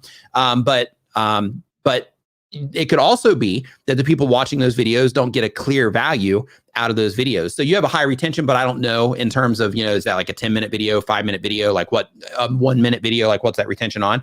But the idea is people subscribe to YouTube channels because of the value that they're going to get out of the YouTube channel in terms of, they watched a video and they enjoyed it in some way. They got some type of value out of it. That value could be that they, had a good time. There's like, oh, this is hilarious. I love this video. It could be that it supported an idea that they had and they simply just resonated with that content creator. So there's a lot of people right now that are making these channels on like scam people, like internet marketers and that kind of stuff. And like on those, all those channels are doing is they're fulfilling that thing that people are like, oh, I bet, that person did X, Y, Z. Well, these channels are fulfilling that. They're saying like, hey, well, we did this, and based on these other things that we're seeing on the internet now, we're exposing this person. And people are like, yes, they finally got exposed, and they hop on that. So basically people subscribe to that content because it feeds into what it is that they already believe, and they have that, that assurance of like, yeah, got them, right? But then you also have the side of like, people just getting fired up and motivated around the content that you make as well. Like Evan Carmichael, for example, he puts out tons of motivational content. Love it. Absolutely love it. Puts out tons of motivational content. It's excellent content, very well put together, highlights, famous entrepreneurs, and it's motivational, right? It's inspiring. It lifts you up when you actually, watch his videos. Because of that, of course, you're going to subscribe to that kind of stuff. So the idea, if you're not converting viewers into subscribers, is you have to think, is it clear what people are getting from me? And your videos, and just one thing to remember here is your videos might be so good. I'm not saying that your videos aren't good. Your videos might be so good that people are just engaged in your content and they're not thinking about subscribing, because us as YouTubers, we're always thinking like, subscribe. Hey, let me subscribe to this channel and help this creator out. Hey, let me give this video a thumbs up, just because you need to give this video a thumbs up, by the way. If you're enjoying the show, remember to give it a thumbs up and share it with a friend right now. But the idea is that you want to, you want to make sure that, that you let people know what offer or what value it is that you have. So one thing you can do is you can let people know in the video content. You can simply say, this is what I do every week. Subscribe for more content like this. And by doing that, what you're doing is you're reminding people to subscribe. You can also use graphics. So where you have a little thing pop up, just says, remember to subscribe. Enjoying the video, remember to subscribe. Enjoying the video, click subscribe, something like that. But the idea is just to remind people to subscribe to subscribe to your YouTube channel. It works. Asking people to do things, calls to action, they work. So definitely apply that to what it is that you're doing. But in addition to that, also make sure that your channel page is laid out properly so that people can easily identify the value that you offer on your YouTube channel, and they can make sure that the content that you're making is for them. And it also will help your conversion if the content that you're making, if it's similar to the other content that you're making. So for example, you have gaming, reaction, and vlogs. So that by itself could be why people aren't subscribing, because you have your gaming content. And then if anybody explores anything about what it is that you're doing, they're going to see that you got gaming content, but wait a minute, you're doing reaction videos. I don't even like reaction videos. And then it's like, oh, wait, you're doing a vlog too? I don't like vlogs either, but I love gaming content. So typically I would subscribe here, but there's a bajillion other gaming channels on YouTube. I'm just going to go subscribe to one of them so that every video that comes out is going to be something I like. Or it could be, hey, I love reaction videos, but I don't like watching games, and I don't like watching vlogs, but I love reaction videos. So because of that, I'm not going to subscribe here either, because there's a million other reaction channels that I could subscribe to where every video that they put out, I'm going to love it, right? So, when it comes to people subscribing, you have to think of them, right? Why should they subscribe to your YouTube channel? Instead of just thinking, hey, I put out a video, people should subscribe to this, people should like it because I made it, or they're watching it, so they should subscribe. Think, why should they subscribe? Why should they subscribe? And how can you make it clear to them why they should subscribe? Not in a begging way, but how can you just inform them that you make that type of content on a regular basis, or that you're focused on making content that they particularly care about? All right. Let's see here. Chad Roberts says, hey, thank you for turning me on to TubeBuddy. It has been a valuable tool. Chad Roberts, my pleasure. Glad that you are enjoying the tool. I love it myself. That's why I always tell people about it, because it's a game changer. Michael Trulolo says, when I started, a few of my videos did very well. Oh, gone. Oh, okay. And now I can't seem to replicate it. And the subs are now growing slow when at the beginning it was very fast. Okay. So what you need to do is you need to go into your YouTube analytics. So if you're on a computer, this is really easy. If you're on a phone, then you're going to have to, go in through desktop mode and stuff. But you're going to need to go into your YouTube analytics and literally compare the data on your videos that were doing well against the videos that are not doing well, because there's a reason. So basically, anytime I've worked with people in the past, the thing that would always come up is, hey, this video should be doing better than this video over here, but it's not. It's a better video. The thumbnail and title are better, but it's just not doing as good as this other video here. And I don't know why. And then I go in and I look, and it's like, well, people aren't clicking on it as much. And then once they do click on it, they're not watching it as much. And this one didn't get shared like the other one did. And matter of fact, the engagement on this one just in general is abysmal compared to the one that performed well, right? So your analytics leaves clues to everything. So what you need to do is, if you have content that performed in the past, content that's not performing now, you need to go into your analytics and say, okay, what was my click-through rate like? From what traffic sources? What videos was I getting suggested next to? And you can spend the entire day, going literally from like waking up to going to bed, digging through your analytics, mapping all this stuff out. But you can say, okay, if when my channel was doing great, these are the videos that were driving the channel. This is all the stats that were coming from these particular videos, and this is what's going on now. So then you'll be able to have the data to compare the two, so that you can start saying, okay, well, I need to do more like this. And little things that you got to look at are like what kind of language was I using in my titles? What kind of stuff was I doing with my thumbnails? Because sometimes one thing that can happen, sometimes people will come in and they will, they'll start doing what it is that they think is like, hey, this is what I think is good, and it'll work. And it'll be like, hey, this is great. I didn't even know YouTube help videos existed, or the YouTube Creator Academy or any of that stuff, didn't even know it existed, but I just came in, did what I thought was right, and it worked. And then you run across the YouTube Creator Academy, and then you run across videos like mine, and you run across videos like people like mine. And then in that situation, you're like, okay, well, I have this thing that's working, and now I'm going to take this, and I'm going to start fine tuning it. But when it was working, you weren't really sure why it was working. It was just working because you were going with what you knew was, was right at the time, because you're trying to connect with other people like you. And then you tried to like high level it all. And then by doing that, you ended up working against yourself, because you're like, hey, I'm going to start putting together like branded thumbnails and things like that. When on your particular channel, maybe that wasn't the right approach before, and it worked better when you weren't doing that. Maybe the branded thing that you're doing now, it just doesn't work as well in terms of getting the click. So because of that, you have to use your data to be able to define, like, okay, why were things better then compared to what's going on now? Was it the cadence of my upload schedule? Was it the interactiveness that I had with my community, where people kept coming back? Was it the language that I was using in my titles or my thumbnails, the specific way I was doing my thumbnails, the specific way I was doing my titles? Was I putting my videos together in a different way? Did I change something in my videos? Is my hook different? Is my intro different? Is the cadence of my videos different? When I started out, was I doing everything on my phone and people really loved it, but then I upgraded to all this fancy stuff and now like people won't even watch my videos anymore, right? So you need to like really dig in and you'll be able to you'll be able to uncover what's up. Adam Exploits, what's up? Nice to see you in here. Hope you're doing great. All right. So next up on our list here, we've got Pete Johns. Pete Johns says they upload daily. The goal of the channel is to help folks create, record, and release their best music. That's a cool purpose. And the question is, any tips for using a TubeBuddy mobile app? Is it more just for reference, but wondering if I'm missing some cool features? So when it comes to the TubeBuddy mobile app, currently it's relatively limited. So you can still do like tag lists and things like that, but it's not as robust as it just doesn't have as many options as the desktop version does. So because of that, when you get the chance, I would definitely use it on a desktop. But I do know that they do roll out on a regular basis. They do roll out updates to the app in terms of making it smoother. They'll add like a feature here and there, that kind of stuff. So hang tight, because I do know that they are doing another, push on that relatively soon. So it's going to get better, but in terms of right now, it is relatively limited compared to the desktop tool. Gaming with Kraken, I like the channel name, says my goal is to become a YouTuber. Here's the thing. If your goal is to become a YouTuber, if you're uploading videos to YouTube, you have made it. You have achieved that goal. And the question, what do I do to get people interested in my channel? Make awesome content. Make content that people enjoy.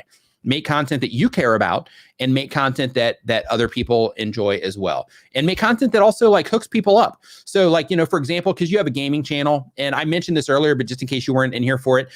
So like, for example, like if you have a gaming channel and you're just doing Let's Plays, then, it's more difficult for people to find your channel than if you're making Let's Plays and you're making content where you're helping people like solve different things in the game, or, you're just doing, more creative stuff in the game, but it's stuff that actually helps people, accomplish something in the game or solve something in the game or understand something differently in the game, whatever it happens to be. But by adding that type of content, you start creating all these doorways that bring people into your channel, so that when you do a Let's Play, then you have an audience that is there with you for some of those people that will enjoy that for the Let's Plays as well. Let's see here. The name on this one is Incredible Josh King. Incredible Josh King says the goal is to help those who need help in anything. And the question is, I've tried all my best. I used your methods. I always follow your steps. I never miss any. But my problem is that I don't get views at all, but till when I tell others about my video. So I guarantee you, and I'm going to do it just because I know that I have to do it, but I guarantee you I'm going to open up your channel right now. And it's not going to be, So you're not doing the stuff, right? So you have like most satisfying video ever. And it's like a 15-second video. You have Spider Girl Pranks as a 34-second video. And you have Sad Among Us video as your title with a 14-second video. Yeah, like you're not applying literally anything. Like when I'm landing on your channel right now, like the whole focus is on, just like your name going across the top. Like you're not focused on like a particular type of content. It's just a hodgepodge of stuff. You got to focus, man. You got to focus, and you have to sit back and think, right? Like when I see this, like you have to sit back and you have to think to yourself, why should somebody click on what it is that I made, and why should they watch it, and what exactly are they going to get out of this? Now, in your particular case, I saw one of the videos is like, most satisfying video, and it looks like it's looks like it's a video that was downloaded and then re-uploaded on, something getting squished. So in that situation, first off, your thumbnail, it's got like the the vertical video with like some color stuff over on the side to fill up the empty space, which is just a bad approach for a thumbnail anyway. But the thing is with that is like, this is a satisfying video. Like that's not enough. Like if you had a successful channel already, that might be enough in terms of you might have enough people that would get showed to on their home pages when you published it, enough subscribers that got notified that might come in and watch it to where it might give YouTube the data that it needs to know who to give that video to. But just this is a satisfying video. zero context anywhere about what that video is about, zero context anywhere about, who should see that video, zero context, even when you're looking at it from the outside, like there's nothing compelling about it. So, you like, I'm not slamming on you in this situation. I just want you to understand that. But what I'm telling you is that as soon as you have that moment to where you're like, hey, I'm doing all the stuff that you're talking about, then that's where you got to say, okay, what is it I'm not doing?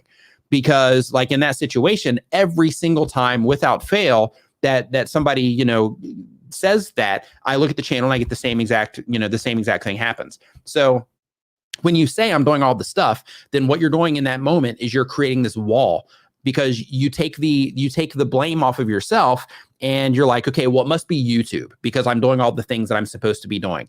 You take the blame off of yourself and it's like, oh, hey, well, maybe their system just isn't promoting my videos, which they don't anyway. So, then again, you're taking that blame off of yourself. Instead of saying, hey, it's me, you're like, hey, maybe it's Nick or some of these other people that, are teaching people about YouTube. But the thing is when you put that wall up, you're taking it off of yourself and you're putting it elsewhere. But if you have that wall and you just let that wall dissolve, and this is for everybody, if you let that wall dissolve and you're like, you know what? It doesn't matter how good I'm doing or how bad I'm doing. There's always places that I can improve.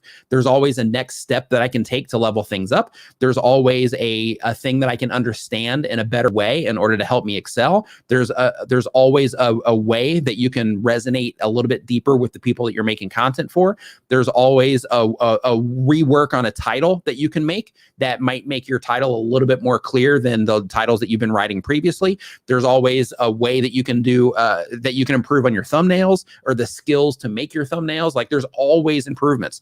Like today, for example, like I went and I got this ATM Mini Pro ISO today so that I could push the limit more, so that I can, keep trying to level up what's going on here, but also so that I can make the live clips channel better, because I'm like, hey, you know what? These are good, but I can make them look better. I can make them sound better if I can just get the raw information from the files instead of having them, pulled off of YouTube and made that way.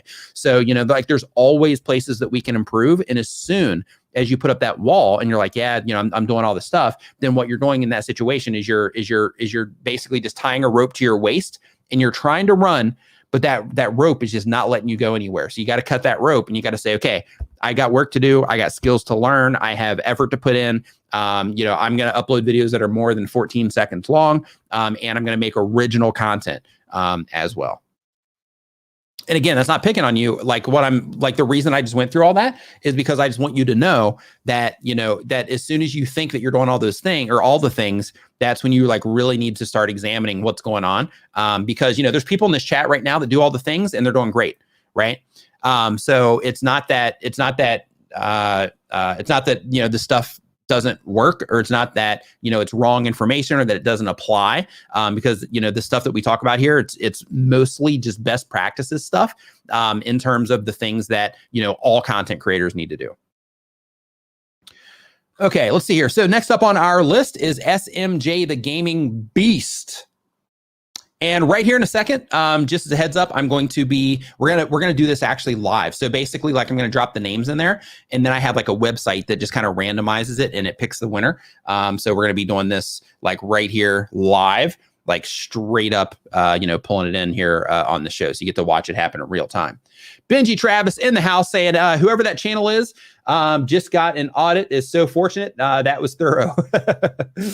Yeah, for sure. Benji Travis in the house. So again, for those of you that are just joining the live stream, also, I'm going to be live with Benji on the Video Influencers channel here at the end of this live stream. So once this live stream is coming to a close, then we're going to hop over onto their channel to continue the conversation. It's going to be good stuff.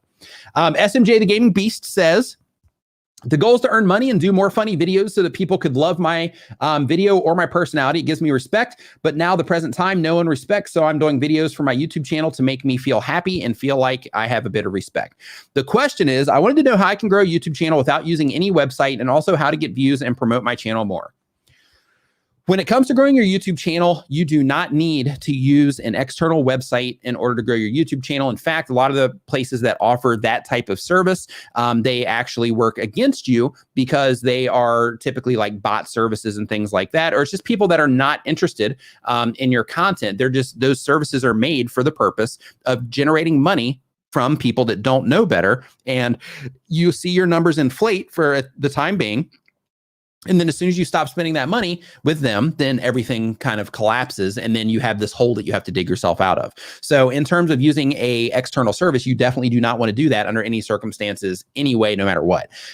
However, in terms of how do you grow your YouTube channel and how do you get more views and how do you promote your YouTube channel, on platform is a fantastic way. And in order to get that to work for you on platform, what you have to do is you have to make compelling thumbnails and titles. You have to make videos about topics that people care about or things that people care about. You have to package them up in a compelling way through your thumbnail and title. And you have to make videos that people respond to in terms of they click it, they watch it enough so that YouTube deems it as a quality experience for those people that are watching it. And that will come from that. It'll come from surveys that YouTube puts out. It'll also come in additional engagement. You know, somebody watches a video till the end, plus they subscribe to a channel, plus they comment, plus they give it a thumbs up and they share it with a buddy and add it to a playlist so they can come back and watch it later. Like that person enjoyed that video, right? So when you start having those sorts of things happen, YouTube identifies it and they can know who it is that's going to be a good fit for your video. But that can take time in order for you to hone your craft enough in order to make all those things happen, but also just for YouTube to identify like, hey, these are the people that really enjoy this content when it's presented to them. Therefore, we need to make sure that when these types of people log into YouTube that we're showing those videos there. But on platform is a huge win. Now, you can, depending on the type of content you make for everybody, you can also pull traffic from other social media as well. So like you can, of course, interact on Twitter all the time, within the communities that you are making content around so that, one, you're just making friends in the community anyway, but two, so that when you are publishing videos and that sort of thing, and you're sharing them in your Twitter feed, then in that particular situation, you've accumulated followers just through the conversations that you're having in general, because you're, not being needy, you're just being a participant in the community. So because of that, you've gained followers, and then they get to see your videos when you post them. Reddit is also effective as well in terms of traffic. You just have to be extremely clever when it comes to sharing videos there in order to, not be seen as a spammer or anything like that. And you also have to provide value content there. So it has to be, high value in terms of you're like really helping people out, or it's hilarious or something like that. Or it's just super interesting in order to like really pull like heavy amounts of traffic off of Reddit, but you can do that as well. But you don't need any of that external stuff. You can do everything it is that you need on YouTube. They have over it's over 2 billion users on their platform. And that's a lot of people. And you have the opportunity to tap into them on YouTube without them having to like leave another site to come to your YouTube channel or anything like that. So that's what you want to do. Get YouTube to work on your behalf. All right, next up on our list, and really quick here, some super chats came in. Tube Spanner in the house saying more giveaways, discount codes, and anything else you can think of. Woo, woo, woo. So when it comes to giveaways and discount codes and whatnot, I'm not 100% sure what you're thinking about. I don't know if you're talking about for Tube Spanner or not. I'm not sure, but we will have that conversation. Profits of Success is the next one, saying getting okay views but struggling to get subscribers. Been posting daily for 3 months. Any tips? Okay, if you're posting daily for 3 months and you are not getting any traction, then what I recommend that you do is that you pull back on the amount of content that you're publishing. And the reason for that is because brute force uploading, if the content isn't effective, isn't going to all of a sudden make your channel do better if people aren't responding to the content. So what you need to do is you need to back it up a little bit so that you can allot some of the time that you have for creating videos into the side that a lot of people don't enjoy, of learning how to use YouTube in a more effective way, learning how to reach your audience in a more effective way, that kind of thing. So what I recommend that you do, Profits of Success, is instead of uploading, let's see here, daily for 3 months, instead of doing daily content, pull it back to like 3 times a week.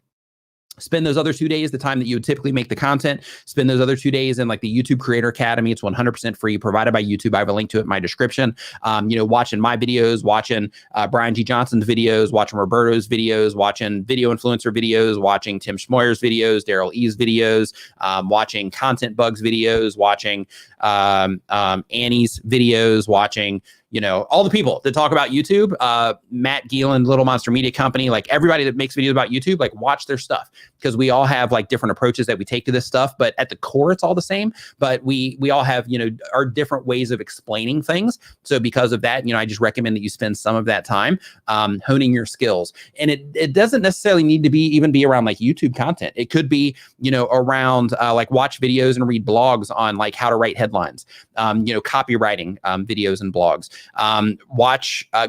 Go study around the type of content that you make. Go study the websites that put out written content like you make, and start identifying like what types of things are they always talking about? How are they actually connecting with their viewers in their written form, and try to uncover that. Other channels, study other channels that make content like yours as well, because if you just keep going at that pace of just uploading content every day for the sake of uploading content, but it's not effective content, it's not moving the needle for you, then you're going to end up with tons of videos on your channel that are just not going to be performing for you. So because of that, you need to figure out how to make videos that perform. And typically that just comes down to honing your craft, right?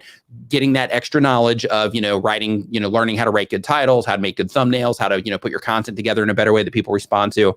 Those are the things. So because of that, I would actually give yourself, like another couple weeks. If you've been going for 3 months straight, give yourself another like 2 weeks on the daily. And then if nothing changes, then I would pull it back a little bit, and I would start, spending some of that extra time on the education side in terms of just developing the skills, so that you can just make better content and you can reach people in a better way. All right. Superbird Gaming says, "Hey Nick, what are your thoughts on COPPA?" When it comes to COPPA, here in the House of Niman, it's pretty much old news in terms of COPPA. Like, it's still a thing and something that people have to deal with, but it's a law, right? It's all based on law. So when something's based on law, it all of a sudden becomes that's just how it is, instead of it being something that can be like debated or something to where we can, say that, hey, well, I think this is, like right or wrong or whatever it happens to be. Like, I definitely think that parents do a poor job. Not all parents, but there's a lot of parents that do a poor job in protecting their kids. And because of that, governments do have to step into place and, fill that role. And unfortunately, a lot of content creators were impacted, when all that stuff initially went down, and they still are. That's just part of how things are now. And because of that, we have to keep moving forward. All right. So next up on the list is SMJ, the Gaming Beast. Did I do this one already? Yeah. Okay, we did him already. Okay. So next up, we've got Space Today. Space Today says, I'm getting ready to start my channel, and the goal of the channel is to cover rocket launches. Cool. And the question is, my live streams keep being taken down because it violates community guidelines. How do I know why it violated them? So if you are restreaming live streams on YouTube, then you're putting out duplicate content. Like if you're live streaming a live rocket launch and you're pulling that feed from somewhere else that's also broadcasting it onto YouTube, probably an official source, then what you're doing there is you're creating duplicate content on the platform. And because of that, the official source, of course, is going to win that fight, and yours are going to get taken down for that situation. So unfortunately for you, if you're doing it live, then, you got a hurdle ahead of you in terms of legalities, of you, just taking someone else's, like something you got to think about, right?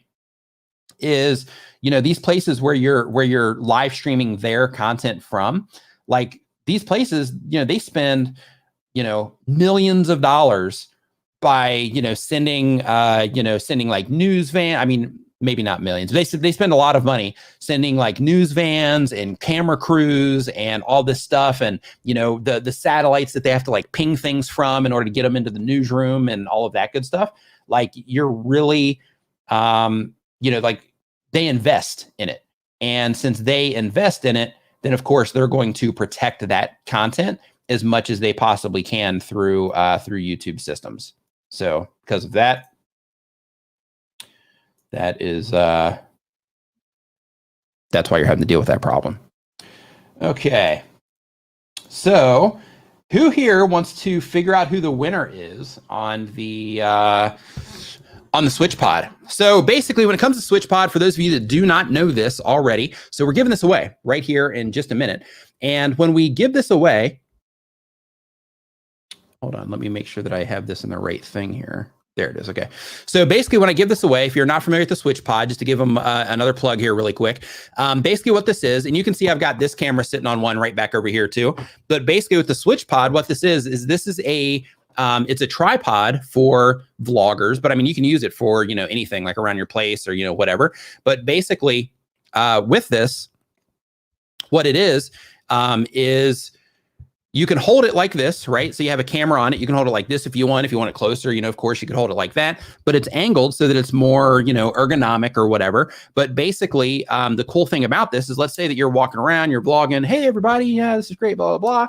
As you're approaching a table or something, you can actually just like flip it out like this. One-handed, right? This one could be eating a sandwich, for your vlog, because you're doing mukbang while you walk as your new vlog channel. And you can just set this down and you can keep on, eating your sandwich while you are talking. And then as soon as you're ready to go, you can stand up because your sandwich is gone. You stand up and then you can, just kind of put it together as you're, walking away. Technically, you could do the flip, right? But then you just have a little bit of camera jarring going on there when you do that flip. But setting it down, super smooth. Of course, you can flip it back. Like if you practice it, you can do it still a little bit smoother. But me personally, like when I use this, like I would use this one actually when I was in the States, and I would do like, I'm sure if you've been watching my channel for a while, you've seen some of my out and about stuff. But this was, some of those videos were made with this. But basically what I would do is, like when I would stand up, I would just, as I was walking, I would just grab it and just kind of tilt it back like that and keep moving forward. But super awesome, super easy to use. But let's go ahead. And how am I going to pull this on my screen here? Okay, so we are going to share screen. Okay. And then we're going to pull this up here. Make sure nothing's exposed. Okay, we're going to pull this up. Okay, that didn't work like I thought. There we go. Okay, then we're going to go to the random name picker. So what I did is basically I took everybody that, did the Twitter, that did the Twitters, the tweetsers, but I took everybody that did did the requirements on Twitter, and I wrote them all down and I put them all in this thing right here. And what I'm going to do now is I'm actually going to come down here and I'm going to click on pick a random name or a winner. So let me close some of this ad stuff on here really quick. But I'm going to click on this and we're going to see who the winner is. But first, let me answer this super chat just to kind of have you guys like on edge here for a second. Okay. So Imparable Jontos says, I follow your advices working with TubeBuddy. I'm working really hard on getting my content. What else can I do to get more views and subscribers? Comes down to your content, right? So here's the thing, right, is we're not rewarded by how much we work. We're not rewarded by how much time we put into videos. We're not even rewarded necessarily by how much thought we put into the videos either. But what we are rewarded on is how people respond to what it is that we do. So if you are putting out content and you're not getting people subscribing to it, and you're not getting people that are even like clicking on it, then what that means is that you have to go through the process of one, identifying who it is that you're trying to reach in the first place, but two, being able to communicate with those people that you're trying to reach through a package of sorts. So that means your thumbnail and your title. Since you watch my videos, I'm going to use myself as an example. So you'll see on my current channel that in almost every title and or thumbnail, I'm directly targeting a YouTuber, right? A YouTuber, a live streamer, or a mobile content creator. And some of those things can be identified through the actual topic of the video, but some of those things can also be identified through me literally saying YouTuber or new YouTuber or live streamer in the actual title or thumbnail. Now, the same exact thing goes if you look at my live streaming clips channel, I'm doing the same thing over there. So the same idea is I know who that content is for. It's for you. So because of that, I'm packaging that content in a similar way to where you're proven to respond to it because it's stuff that you care about. So when I'm writing those titles and putting those thumbnails together, I'm doing them in a way to where you if they get shown to you from that channel or from my channel, whatever, but to where you can identify that content is the right fit for you and the things that you care about. So you have to do that same exact thing when it comes to your content as well. And the better that you can do that and the faster that you can learn how to do that, the better your channel is going to do. Let's see here. Super chat. Beast Gamer Kuma says, hey, I just want a critique on my site and a better understanding on how I can improve it. Please and thank you. Yeah, I'm not looking at that. I'm not looking at channels, just as a heads up. So if you have like a specific question, you can ask that for sure, but I'm not looking at channels. Okay. So let's go ahead back here to this now, and let's see what the, let me go ahead and close this. Just want to stop seeing this ad, and we're going to close this one too. And I'll just do stop seeing this ad. Okay, there we go. So we just cleared the ads off of there. Oh, another one popped up. Okay. So now I'm going to go ahead and just click the pick a random name generator. And just as a heads up for those of you that are just joining the stream, this is to win the Switch Pod here. So let me scroll down. I'm going to click start, and here we go. Moment of truth, drum roll. Not the drum roll I'm looking for. Nope. There we go. The alt 29275526. Are you in the house? You gotta be here for this. So are you in the house? If you are in the house, definitely say something in the chat right now. If you are in the house, if not, then I'm going to pick another name. So definitely make sure that you are in the house right now. So I'm going to give you a little bit of time on this. If they pop in, mods, definitely let me know. But this is the Twitter handle. So they're going to need to pop in here within the next like 5 minutes. If not, then we're going to spin again. Okay. So I will remove that for now. Boom. Okay. So I'm going to actually open this person on Twitter also so that I can make sure. Let's see here, twitter.com. Yeah, I don't think that they're here either, just because I haven't seen that name in the chat. But I'm opening up Twitter really quick because I want to make sure. Oh, man, come on. Okay, let's go in through this, log in. There we go.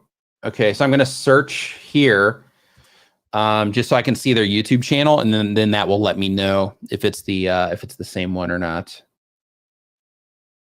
Okay, so the Alternative Bakery is the name of the channel. So if anybody sees the Alternative Bakery in here, definitely let me know, because that's the name of the channel. Cool looking stuff. Also. Okay, so while that's coming in, let's see here. So if anybody wants to send them a tweet and just let them know that we're going to, that they've got like 5 minutes to respond.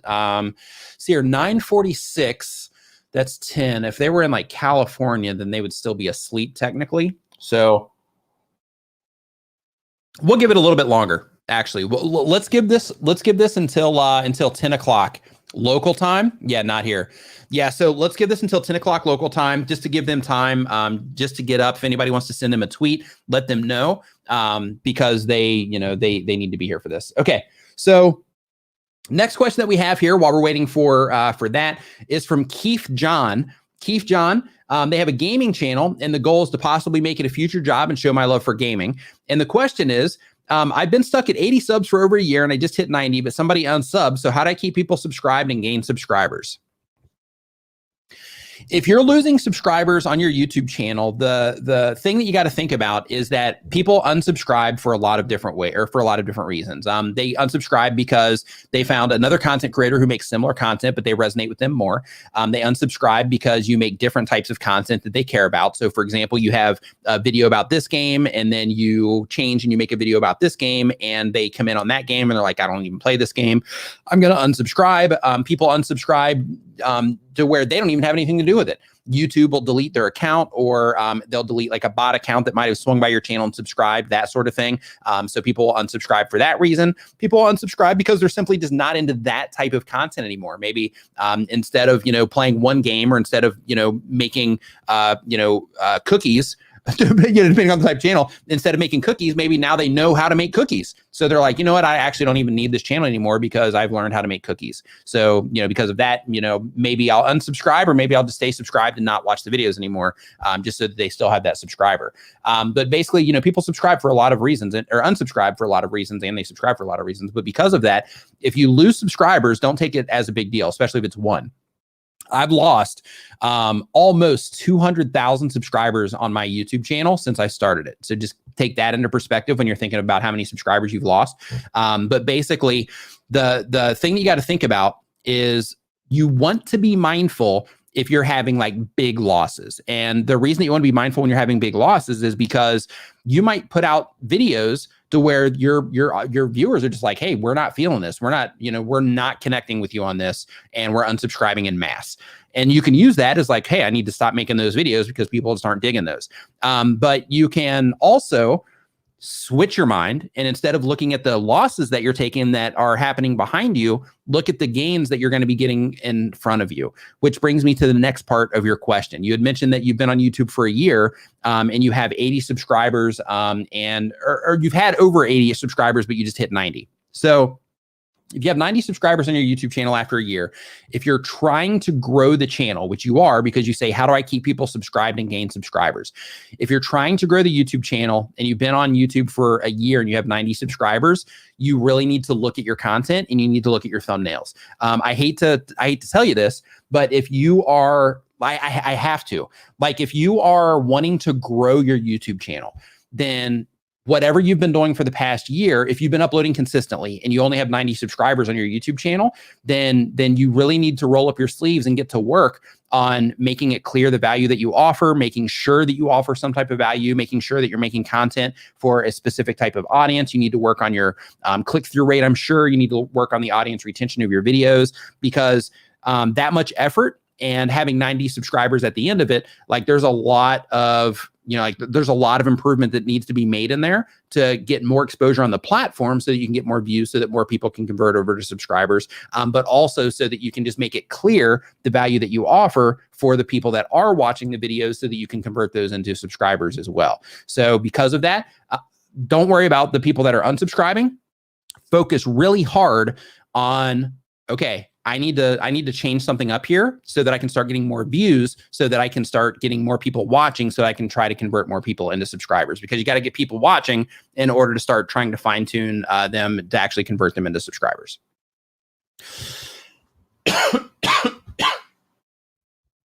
Working Mom 101. Hope that you're doing fantastic. Okay. Next up on our list is Marcus Zapala. I hope I'm saying that right, Marcus. They say that they have communication tips from a comedian. The goal of the channel is to earn money from bookings and courses. And the question is, hey, Nick, love the streams. I'm creating a course. The plan is to launch it on Udemy first so that they can market it, because I don't yet have a large audience. After that, the plan is to self-host it, as I understand that's more profitable. For that, I drive traffic from my channel. What do you think of this strategy? I think it's great. I think it's a good strategy because Udemy and Skillshare and all those places, they have built-in marketplaces. So then that gives you the opportunity to tap into their traffic while you're building up your own. So I think that's a great start. And by the time you actually release it on your channel, then you'll probably have some, additional stuff that you'll want to add to it and that sort of thing as well. So because of that, I think that your general plan is great, but just make sure you're thinking, okay, this is the course that I have that I'm going to be bringing to people's attention. I have to think of what content is going to be a great fit to get in front of the people that are going to be the most likely to actually purchase my course, right? So give tons of free content, but make sure that that content is for the people that would be likely to also purchase your course as well. All right, next up. Okay, we got Marcus taken care of here. Okay, Zane Shah, I hope I'm saying your name correctly, says that the kind of channel is how to sell on eBay and Amazon, and the goal of the channel is to provide value. And the question is, my niche has scammy kind of look to it, as it's overcrowded with fake gurus. How can I scale this YouTube business without looking greedy or scammy? If you want to scale your YouTube business without looking greedy or scammy, then what you have to do is just be authentic in everything it is that you're doing. Because without question, with every type of content on YouTube in terms of like that type of thing, like if you're doing any type of internet marketing advice, any type of YouTube advice, if you're doing any type of just helping people with different stuff, then in that particular situation, there's a lot of people that are coming into it that also have no idea what it is that they're doing, or they're claiming like, exceptional results or something like that, but they're not actually getting any, that kind of stuff. So you're going to run into that thing on a regular basis. The best thing you can do when you are presented that particular situation with your own content is to just be authentic, be transparent, give freely so that you can demonstrate that you know what it is that you're talking about, show proof if you need to, especially if you're just getting started, so that you can, let people know like, hey, I started here. These are the results that I got. This is, this is how things are. This is why I'm sharing this information with you. But just be transparent about everything and just be honest with people. Try to avoid gimmicky type of things too. So like if typically people in your space, if they typically use like a certain type of title because they know it's going to get people to click on it, you are going to have to decide for yourself, like, okay, am I going to lean on that type of title? Is that just a little bit stepping a little bit too much into the scammy space? If so, then maybe I'm not going to use that type of title. Maybe I'm going to use something that's a little bit more direct instead. So what you have to do is you just have to use your transparency and your honesty and your know-how through the free content that you're going to give on your YouTube channel. You have to use that as the thing that separates you from people that are making scammy content that's similar to the type of content that you make. Okay, next up. Hannah the Horrible. What's up? Hope you're doing great. Scully, hope you're doing fantastic as well. Let's see here. Hannah the Horrible. Jawin says, hey guys. Hey, what's up, Jawin? Hope you're doing great. Let's see here. Marcus says, really looking forward to launching that course. Doug, let's see here. Hannah the Horrible. Doug, Scully. Okay, White Noise Studio. What's up, man? Hope you're doing great. Working Mom saying, question, how do I change my YouTube channel name and add a name on it? So you do that through your Google account. So what you have to do in that situation is just go into your YouTube analytics, or not your analytics, go into your YouTube Creator Studio. Once you're inside of your YouTube Creator Studio, then you are going to click on your settings, which is in the far left-hand side at the bottom. And then underneath that, you're going to click on Channel, and then you're going to see Advanced as another tab there. And once you click on that, then you're going to see 3 links, I believe it is, down at the bottom. And if you click on one of those 3 different links, it's going to take you into your Google account, where you'll have the option to change your name. Let's see here. Super chat. Penny says, thank you, Nick, for all you do. Just hit 2,200 subscribers and 145,000 views. No doubt largely due to having a great mentor and being the right mentor group.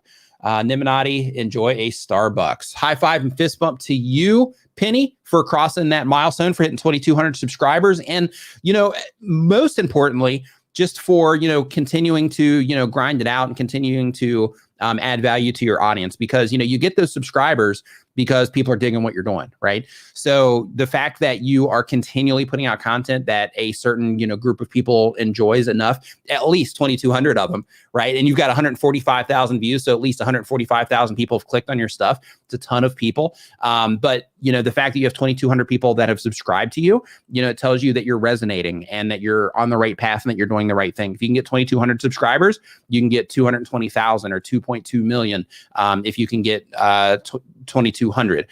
It's just the difference of, time and the amount of content that will get you to, those different milestones. So high five and fist bump to you for, putting in the work and making that happen and making content that people care about. Let's see here. Super chat. Alexander, Latayo Photografia. Hope I'm saying that right. Thank you for the super chat there, the $5 super chat. It is appreciated. Thank you. Thanks bunches. Oh, here we go. Here's another one. It says, hey, Nick, how are you doing? What are the best paid advertising for YouTube lives when you were small? Chat.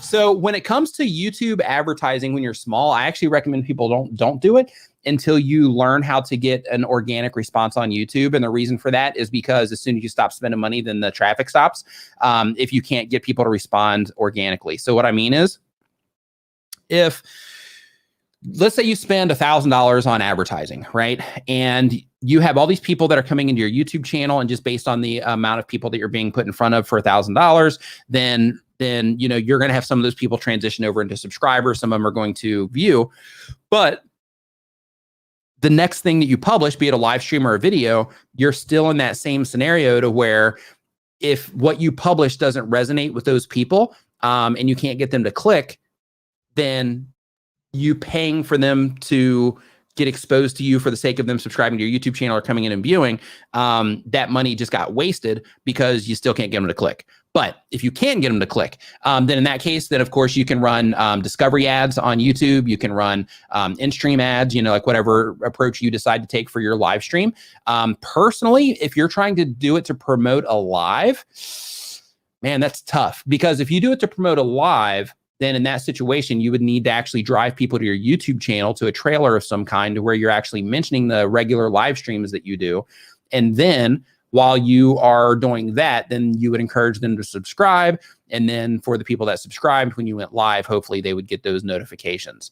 So yeah, in that case, if I was taking that approach and I was trying to run YouTube ads for what it is that I'm doing, like for this live stream, in that situation, that's exactly how I would do it, because, running them in real time, that's not going to work out, obviously. So because of that, I would just make a trailer for the channel in general. If the whole channel is live streaming, then make a video trailer for the channel. Drive your ad money towards that, to actually get people to subscribe to the channel in expectation of the live stream. Just give a quick highlight of what it is that you do, a quick sample of your live stream maybe, and focus the entire trailer. Just think of it like an ad. Focus the entire trailer on the viewer, benefit of that particular video, or not that video, but of your channel. And yeah. That's the approach that I would take. I would even level it up a bit. Like I would also, in that particular case, since you're doing it to try to generate live traffic, I would make like a few different trailers, and I would run ads on the few different trailers so that you can figure out which one converted best for you. So I would definitely try that as well. So that's the approach that I would take. But again, you got to make sure that you're getting an organic response. Baking with Charlene, what's up? I would make sure that you're getting a response though, because if you're not, in terms of organic response, if you're not, then you have to make sure you can get those people to click, because if you can't get them to click, then you're going to waste your money.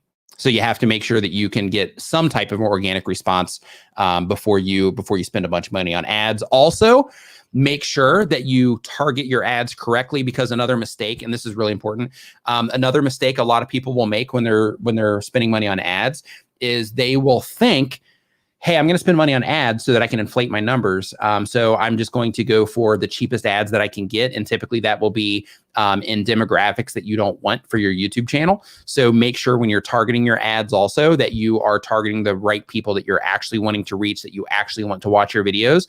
Because if you don't, then you end up in a situation almost like buying subscribers. You end up in a situation to where you spend all this money on ads, but then the people that come in, they're not who you're trying to reach anyway. And because of that, when you publish your videos, even if you can get an organic response, when you publish your videos, those people don't respond to it because they actually are not the right fit for your content in the first place.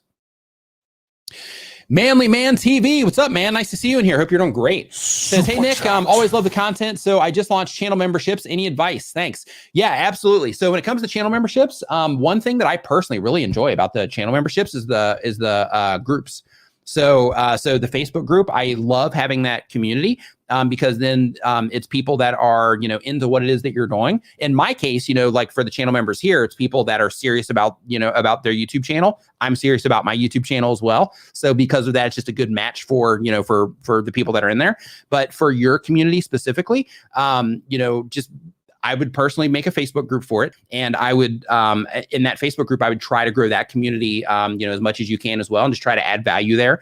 And in terms of what it is that you offer, just make sure that you're offering stuff that your community cares about. Because, if you offer a bunch of stuff, but it's not stuff that anybody cares about, then it's not going to do you any good. But if you are offering things that are of value to people that are watching your videos, just like in the video content you make anyway, then in that case, then more people will sign up. Also, for me, the only place I even mentioned my channel memberships is here in these live streams.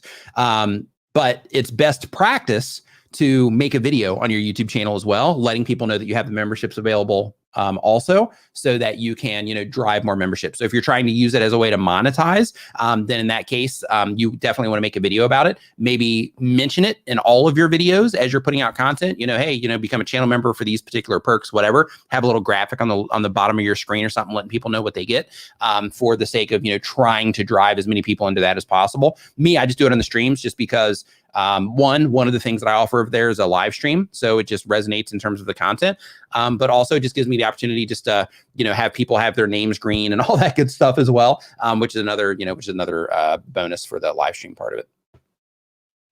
Nairi Squires says, an adoption video based on UK process is doing well and gain the highest subs. I don't want to just target the UK.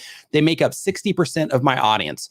Well, if you are doing adoption videos based on the UK, then that's the audience you're going to attract. I know that you don't want to just target the UK. So if you don't want to just target the UK, then you need to make videos about other countries and about the rules that they have and the experiences that people have in other countries. Because if not, then you're not going to be able to tap into those people. Because right now, what's probably happening on your YouTube channel is if 60% of your audience is from the UK, then YouTube is identifying that the UK people in the UK are resonating with what it is that you're doing. So therefore, they're going to keep showing your content to them because they are the people that are interested in the specific things that you're doing because you have a specific video about the UK.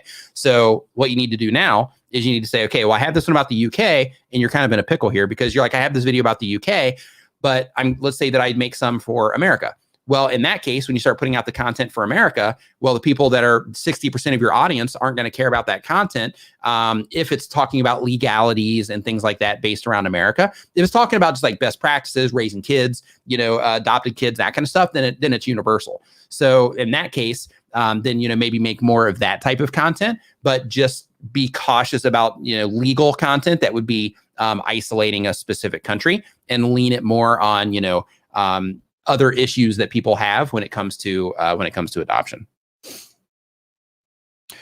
All right, let's see here. So we're going to do another spin. So did that person come in? The alt. Let's see here. The bakery. Oh, my browser just locked up. There we go. Let's see here. The alternate bakery. Did they come in by any chance? Okay, so here's what we're going to do. We're going to do another one. Let's see here. So let me share my screen here again, add to stream. And we are going to pick another name. And it looks like that stream is not coming through. Oh, I'm seeing it here. I'm just not seeing it over there. Are you seeing this? Oh, you know what? Because I'm controlling it from here. Here we go. It's not showing up there either. Oh, there we go. Okay. So,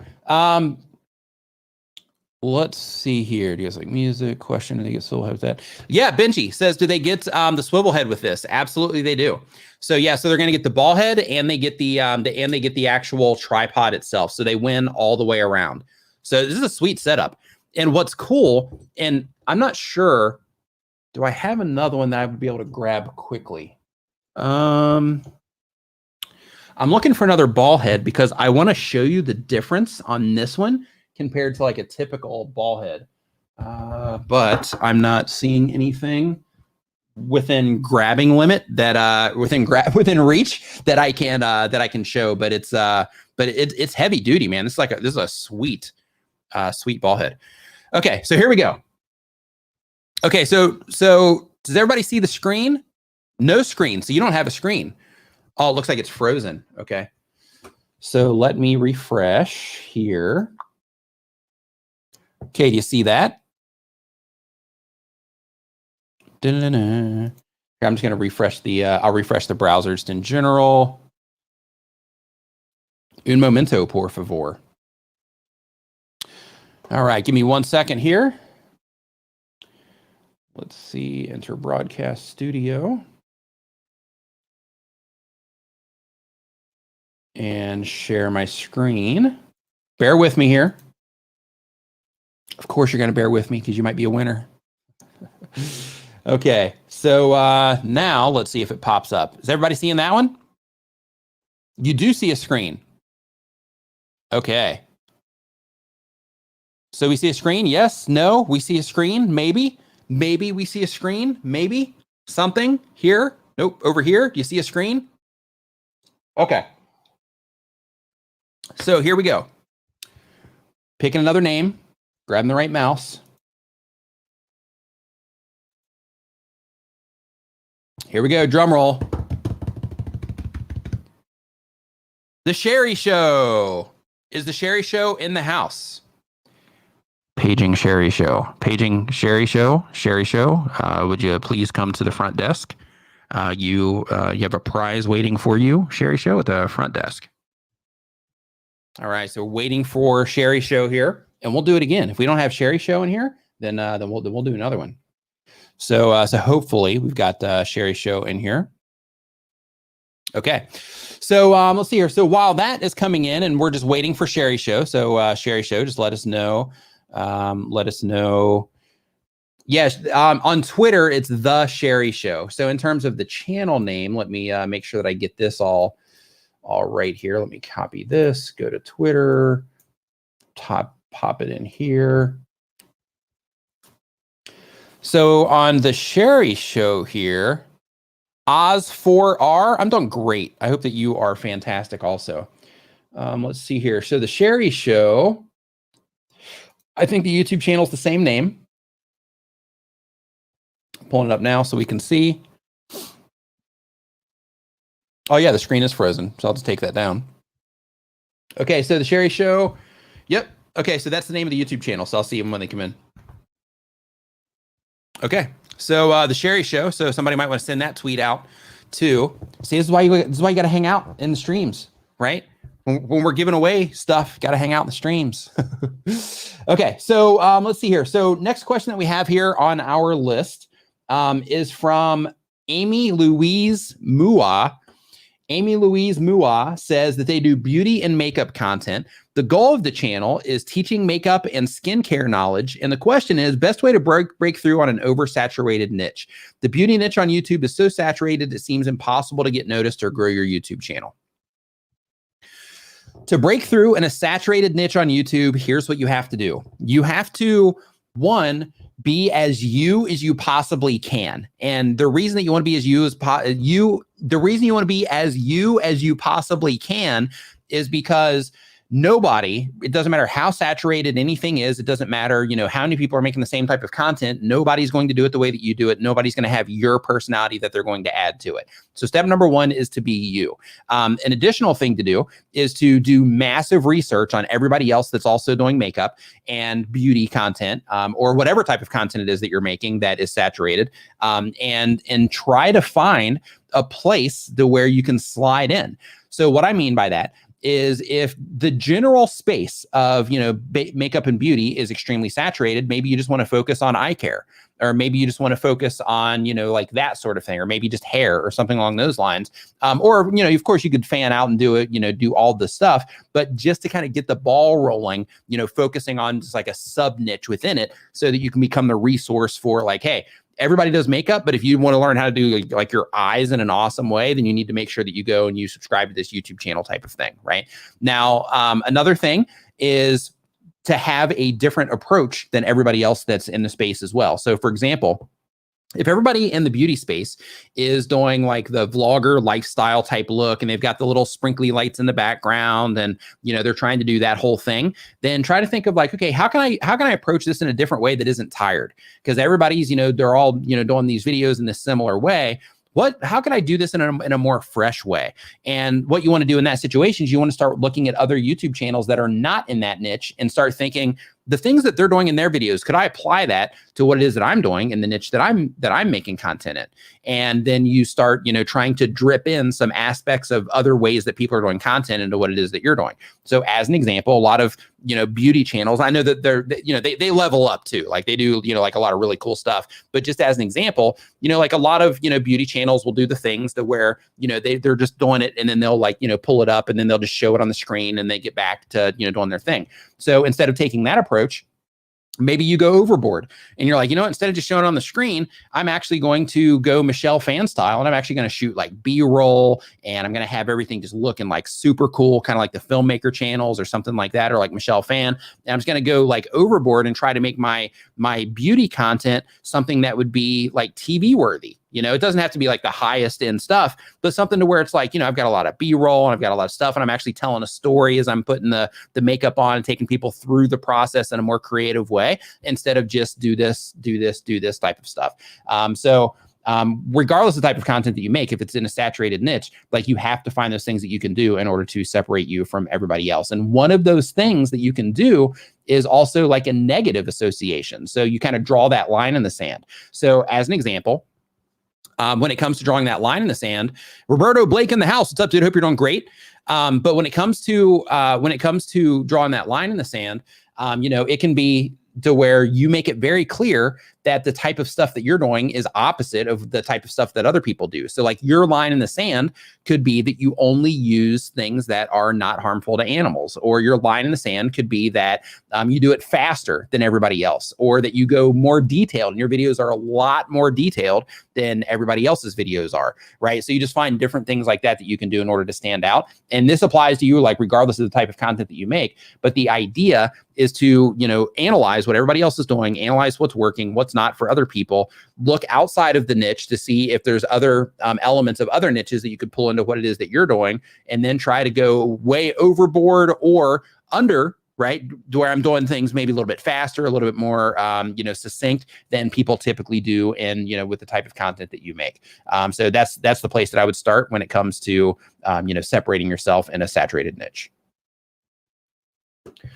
Next up is Comics with Chris. Super chat. Says, hey, Nick, love your advice, man. Do live streams help with watch time and channel authority for your niche? I do comic art tutorials, by the way. So when it comes to live streams, absolutely, they count towards your watch time as long as you leave them public.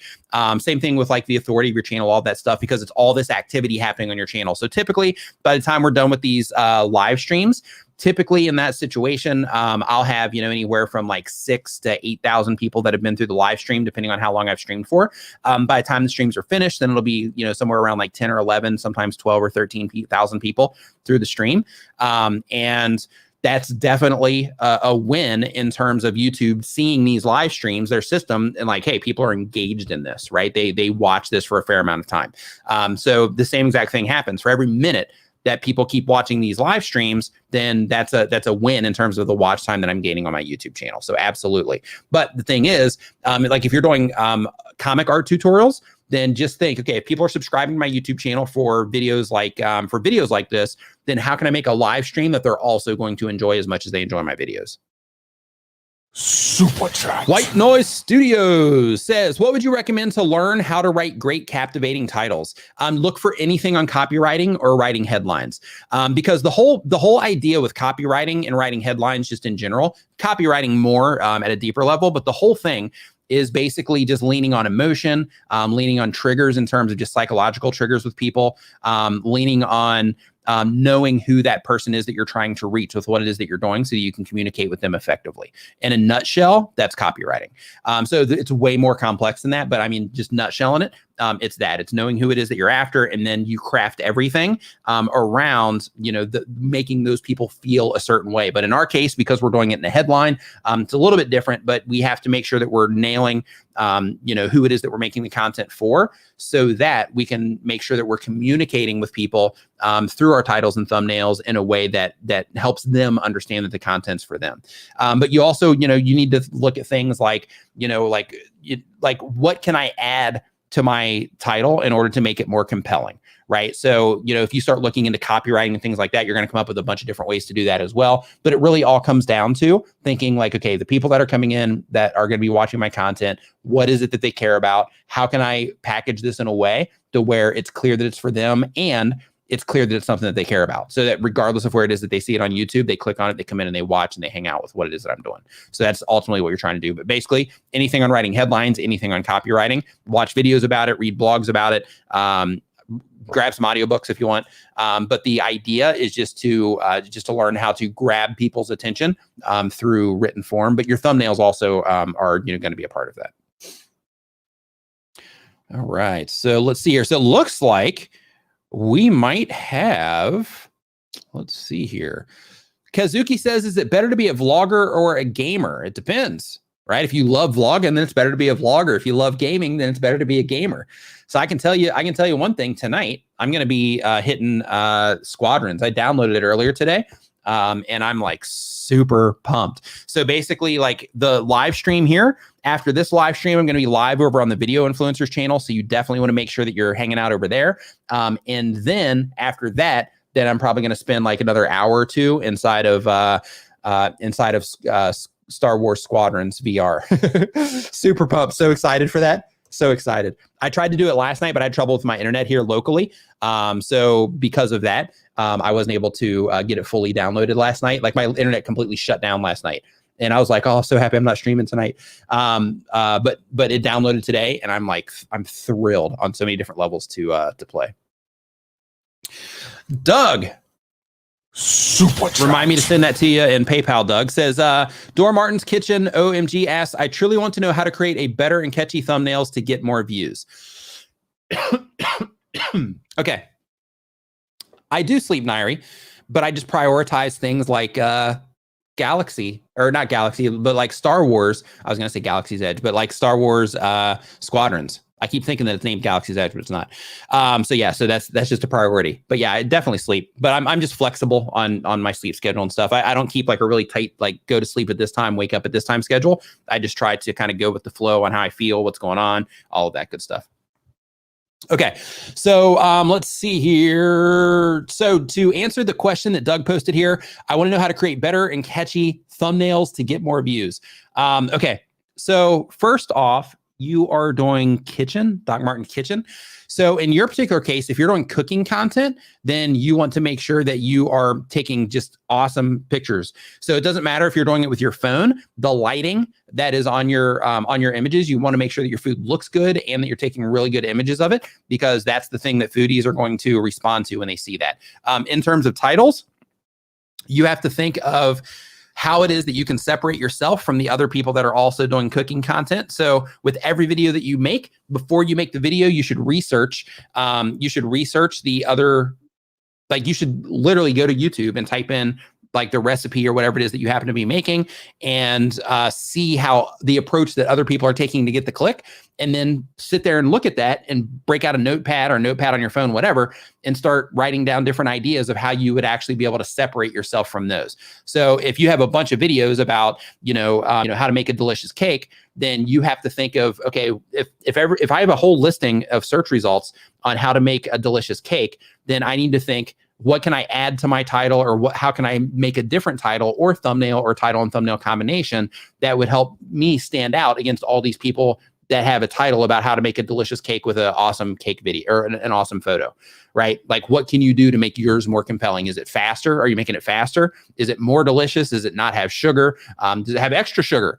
Does it have double chocolate instead of just regular chocolate, right? So you have to think of what it is that you can do to separate from the other people. But the research on the front end is going to help you get more views on the back end, if you can, get that into your routine if you're not doing it already. All right. So next one that we have here on the list is from Binge TMB. Binge TMB has a Minecraft gaming channel. The goal of the channel says, I want people to watch and like my videos. My current goal is 100, then 1,000. Says, I have 7 videos up. My channel's been up for a bit, under a month, and I have 22 subscribers and above 20 views per vid. Is this good progress? And if I keep going at this pace, will I eventually hit 100 or even 1,000? So if you are just starting out your YouTube channel and you're trying to reach that goal of 100 subscribers or 1,000 subscribers or 10,000 subscribers on your YouTube channel, and right now you're just getting, like you have 80 subscribers, or you have 50 subscribers, you're getting 20 views per video. Here's something that I really want you to make sure that you are always considering. One is, when you first start your YouTube channel, you just have that first video or that first 5 videos or that first 10 videos that you have on your YouTube channel when you first start it. And because of that, you have that first handful of videos that are working for you to bring in new viewers every day. That could be 1 new viewer a day. It could be 5 new viewers a day. It could be hundreds or thousands of viewers, depending on how people respond to that content per day, but you just have that nice handful of videos that you're just getting started with. In your case, you've only been doing this for a month. You have 22 subscribers. You get about 20 views per video. So the fact that you already have 22 subscribers means that people are resonating with what it is that you're doing. So you just have to fine tune that over time to help them resonate even stronger. But one thing that you also have to consider is that you need to just keep making videos that are bringing you like a per day amount of viewership. And the more of those that you create to where you're consistently bringing in 5 new viewers, 10 new viewers a day, that all starts to snowball over time as you start putting out more videos on your YouTube channel. Now, look, I get it. Of course, you want to make sure that you're putting out a piece of content that gets you, 1,000 views per day or 10,000 views per day or whatever it happens to be. But at the very least, as you're starting to grow and starting to get that momentum on your YouTube channel, you have to think, okay, this video, I just want 20 people a day to see this video. Like, that's what's important to me. I want 20 people a day to come into this particular video. And you just get to that point by making sure that you are paying really close attention to your click-through rate on your videos so that you can know how people are responding to it when it's presented to them on YouTube. Make sure you look in your traffic sources and your analytics for that, not just the graph that you see. Also, you need to make sure that you are keeping people watching for a fair amount of time with your videos, and you find that out by looking in your audience retention reports inside of your YouTube analytics, where you can literally watch a second-by-second report of how people respond to the content that you are putting out in terms of where they leave in the video, the parts they stay. Exactly, you'll see specific dips when people are leaving out of the video. But what you need to do as a content creator, if you're trying to get that momentum going, you're trying to get more views on each video, is every single video you publish, you're going to get a little bit of data on it. If you're just getting 20 views per video, it's not a lot, but it's all you have to work with for now. So what you have to do is you have to start creating a baseline for your YouTube channel. You have to say, okay, every day I'm getting, I'm getting 20 views per video. So because of that, I know that my daily averages across my channel are, 20 views or, 50 views or 100 views, whatever it happens to be. So now if that is my current daily average on my YouTube channel, then I need to identify the videos that are bringing in the most viewers. And I need to look at the stats for those videos. I need to look at the topics of those videos. I need to look at how I package those videos. I need to look at the retention of those videos so I can see if I can replicate a similar thing in terms of click-through rate and how long people are watching the video of the videos that are driving me, 5, 10, 15, 20 views per day. And then you keep going through that process over and over again until you fine-tune your content enough to where you can keep people watching for a longer period of time. You get them to click more through, better thumbnails and titles. And the better you get at those two things, the more YouTube is going to surface your content based on how people are responding to it. And then you start creating more and more of those videos as you get better and better at creating content. And the more of these that you have on your YouTube channel that are bringing in daily viewers, the more your channel starts to swell over time. So as a new content creator, you might see it as like, hey, I'm publishing a video and I'm getting 20 views on it. But what you need to think about is long term. What I'm doing right now as a content creator is I'm putting seeds in the ground. Every video that I publish is a seed in the ground that's going to be bringing me fruit, so to speak, or vegetables, whatever it is that you're growing, right? But it's like, it's bringing me, the fruit of views, maybe ad revenue in the future, whatever.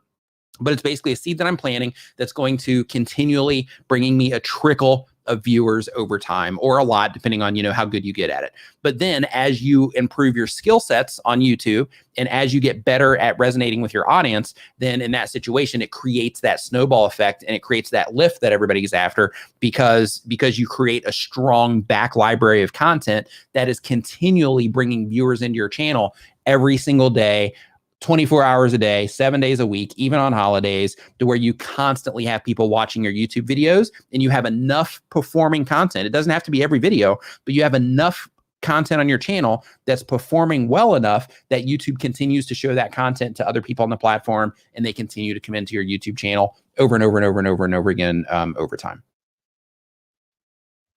Pablo Super Chat says, got you coffee for the week. Thank you. Says, thanks for the thumbnail advice. Last week it increased views from 35 to 50. The real interesting part was that was what thumbnail worked. Not a pic of me, but of my cute students. And that's a funny part of all this stuff too. So like when it comes to, I'm actually going to record this. When it comes to your YouTube thumbnails, the funny part about YouTube thumbnails is that, sometimes what we think is going to be a hit isn't a hit. Sometimes, we want to put ourselves on the thumbnail because it's like, hey, this is me, it's my personality. People are going to get to know me through this. They can identify me when they see me on the platform. But then you test it against the one that doesn't have your face on it. It does better.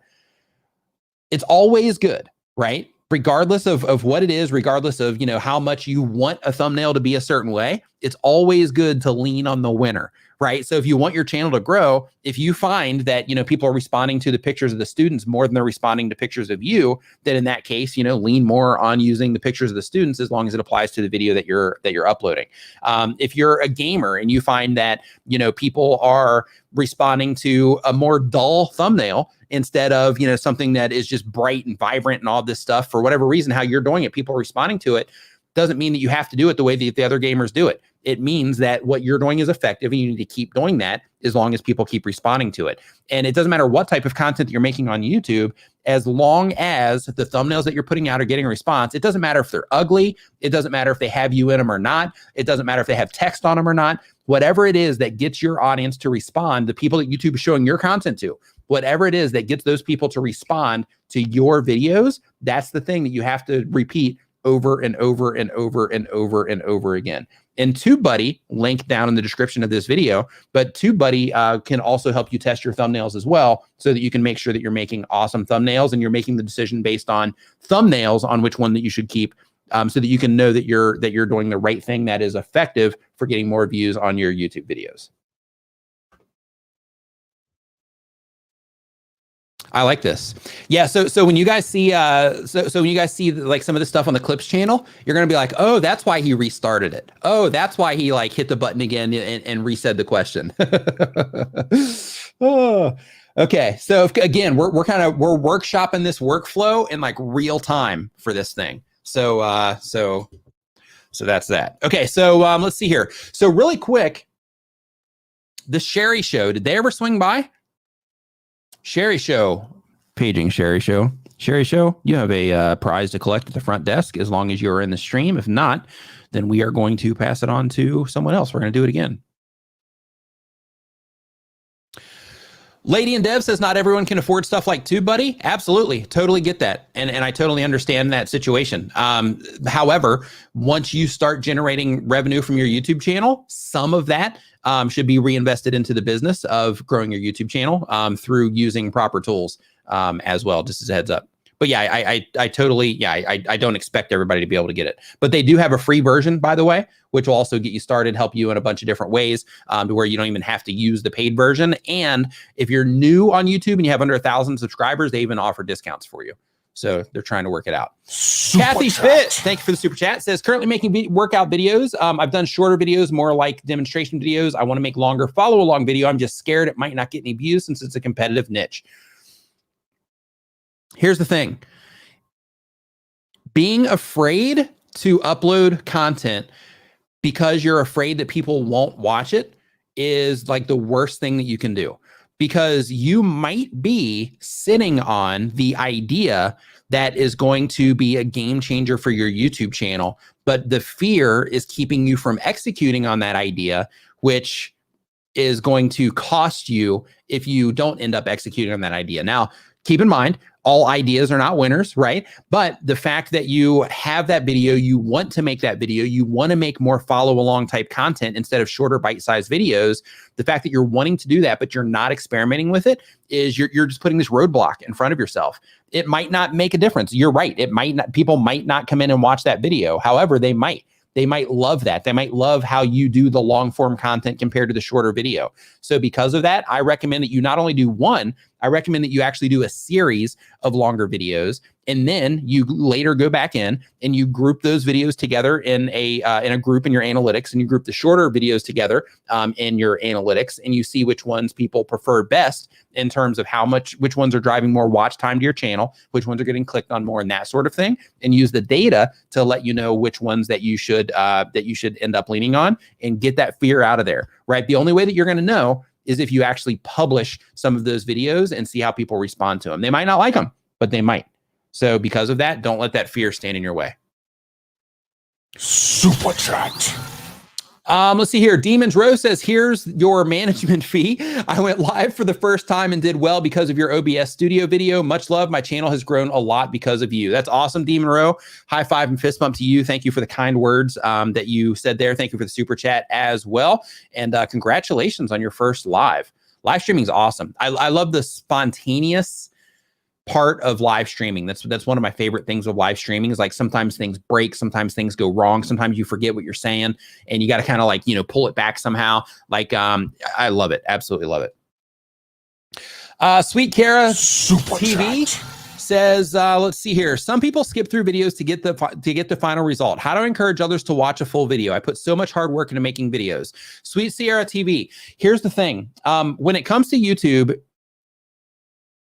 if people are skipping through your videos to get to the final result, just know that that's kind of a normal thing. But two, also know that you can try to get people to watch longer by using timestamps and that sort of thing in your videos or chapters now in your videos so that people can jump to the specific parts that they care about. But if people generally are just skipping to the end part to see the end result, don't like...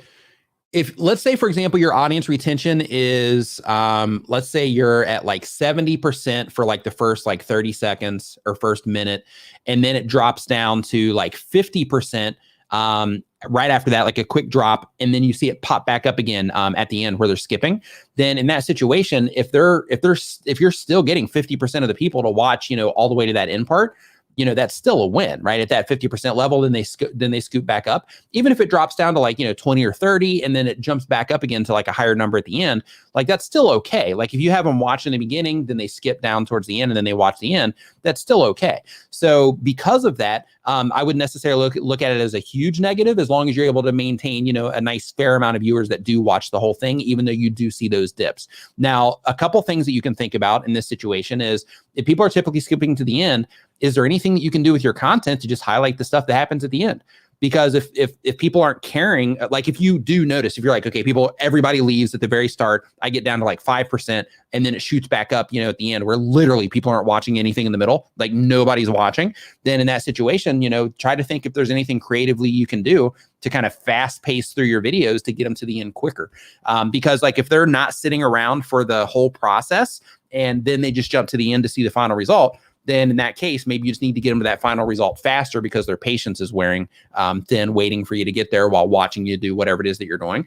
So, putting your videos together faster might be the trick, or just highlighting whatever it is that you happen to be doing for that final result. Starting your video later to where it's just like a quick, okay, so we started with this, then we got to here, because you find out that that's the part that people typically come back in on. So it's like we start the video here, and then we're going to come back in here. And then the place where we come back in is the part where people typically skip through. And then we're going to go through that and then maybe add a tail to it to where you talk some additional, you say some additional things at the end of the video to just kind of put a lot of attention on that final result instead of kind of abandoning the whole video, so to speak, because you're still going to need that time, that watch time, so to speak, but you also want to make sure that you're giving an awesome experience for your viewers. So if that means cutting out some of the stuff in the middle, then it means cutting out some of the stuff in the middle. And really, you say you put in so much hard work making your videos, that might cut down some of the workload too. Like if you can focus a little bit more on the end result, you got to show the beginning. If you're showing a transformative process, you got to show the beginning. But if you find that, a lot of people after that beginning part, they're skipping, then think, okay, how can I do this in another way where I can get them to the end faster? Or if they're just skipping no matter what I do, then how can I really put a lot of attention and highlight the thing that they're actually, caring about when they come into the video? Super chat. 50-year-old bodybuilder, thank you for the super chat. I appreciate it.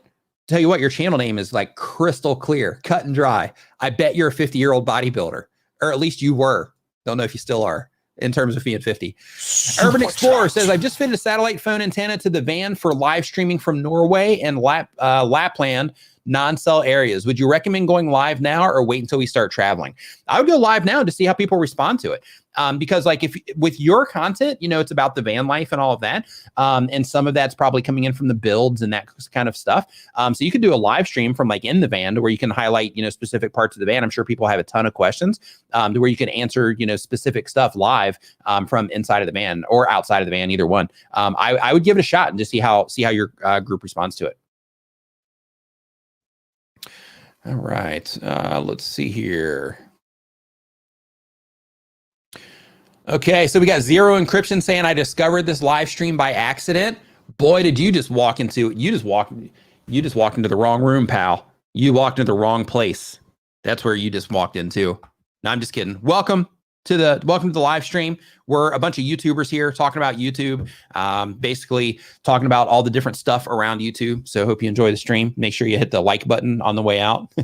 If you end up leaving, but if you end up staying around, hit the like button anyway on your way in. Either one is a win. Okay, so next question that we have here on the list, and really quick, did the Sherry show ever show up? Because it's been another, bit of time. So I'm going to see here. And I'm going to put a clock up as well because I need to check. What time is it currently Pacific time? Current Pacific time. Okay, yes, I still got time. Okay, so next question that we have here on the list is from BTM Boy. BTM Boy says they have a gaming / roleplay channel. The goal of the channel is to fill a hole in the UK market for grime / urban gaming personality. And the question is, what is a healthy view to subscriber ratio? Here's the thing. So yes, you want to convert viewers into subscribers. But what you need to do is you need to have your baseline.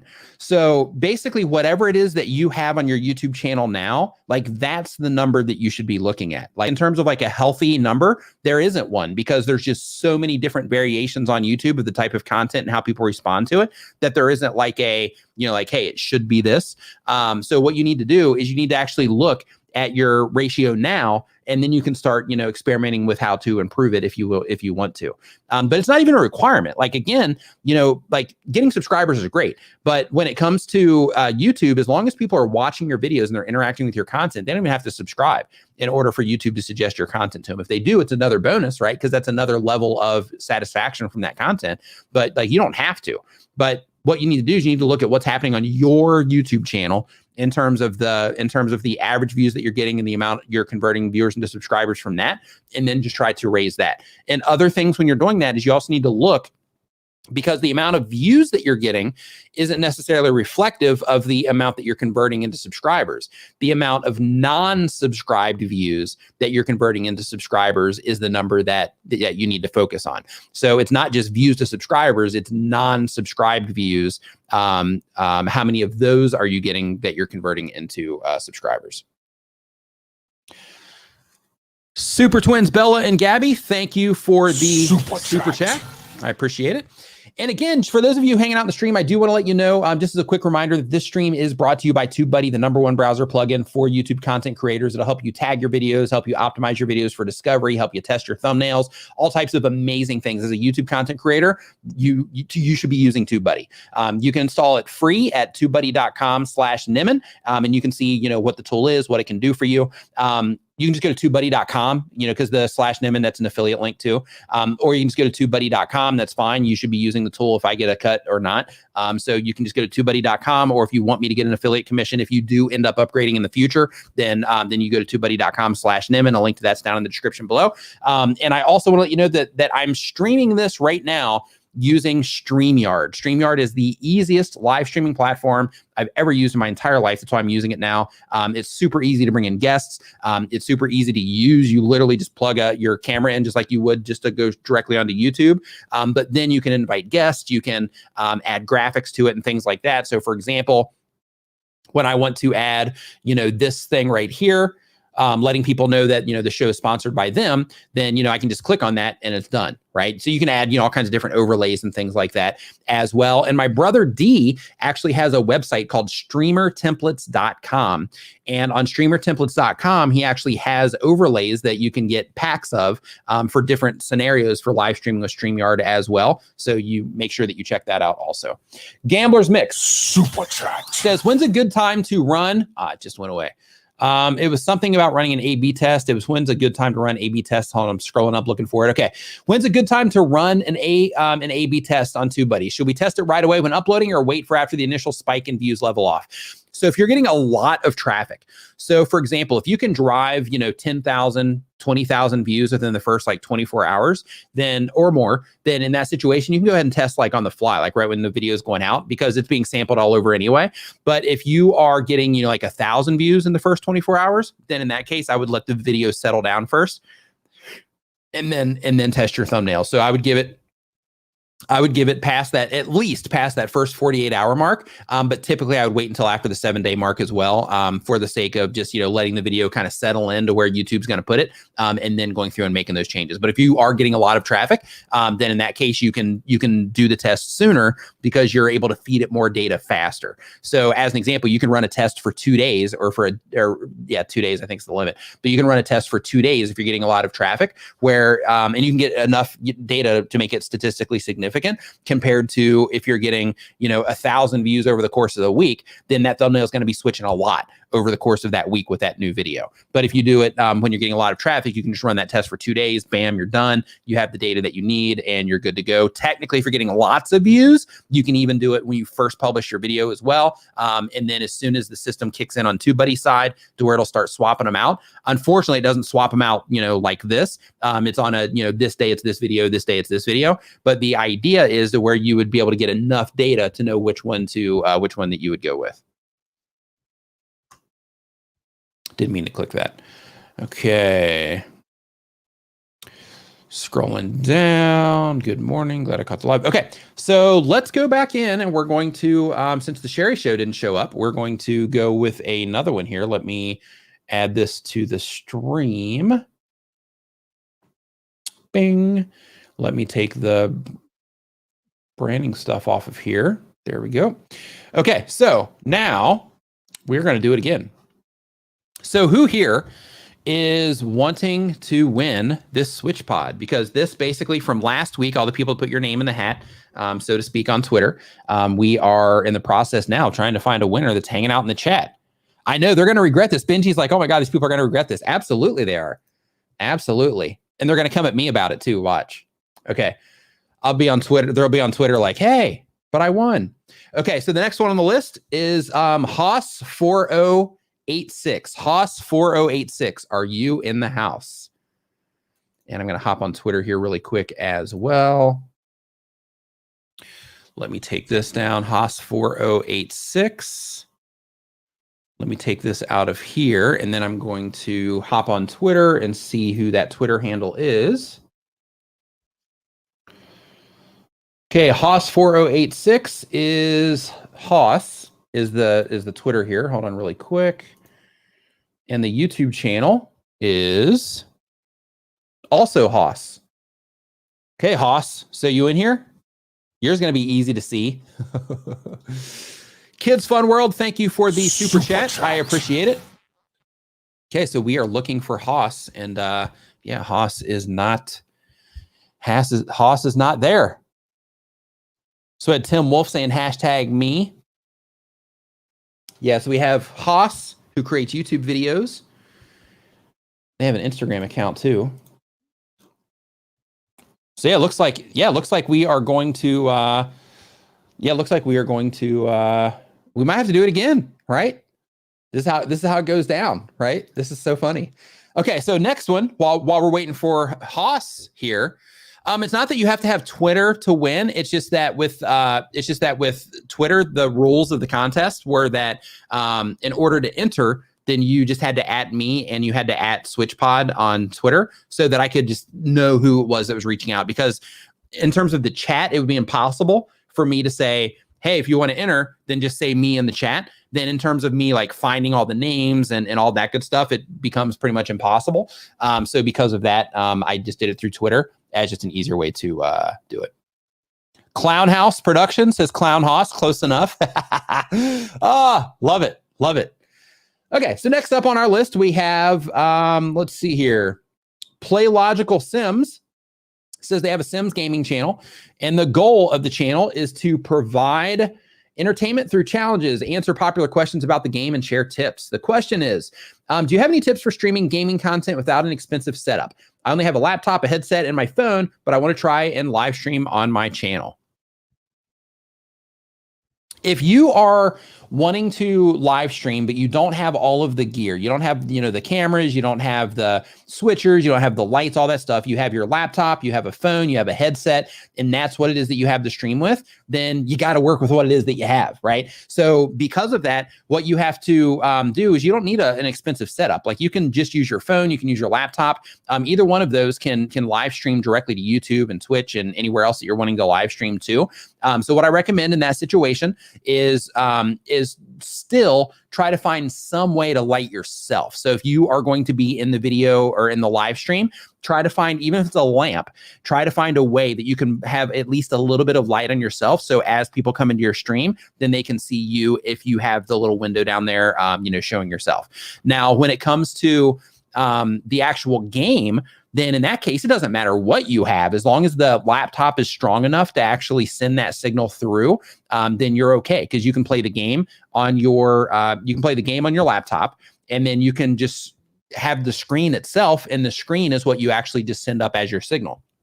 So as you could see when I was just showing my screen here, like this right here, the same thing applies to where technically you could even take this approach if you wanted to where, you would actually just show it, right here on the screen, or you could use something like Streamlabs. It's got to be harder on your computer, but as long as your laptop can handle it, then you'll be able to use your screen directly to where you can just project your screen through your live stream onto the internet as well. So you don't need fancy stuff. You don't need anything expensive in order to make it happen.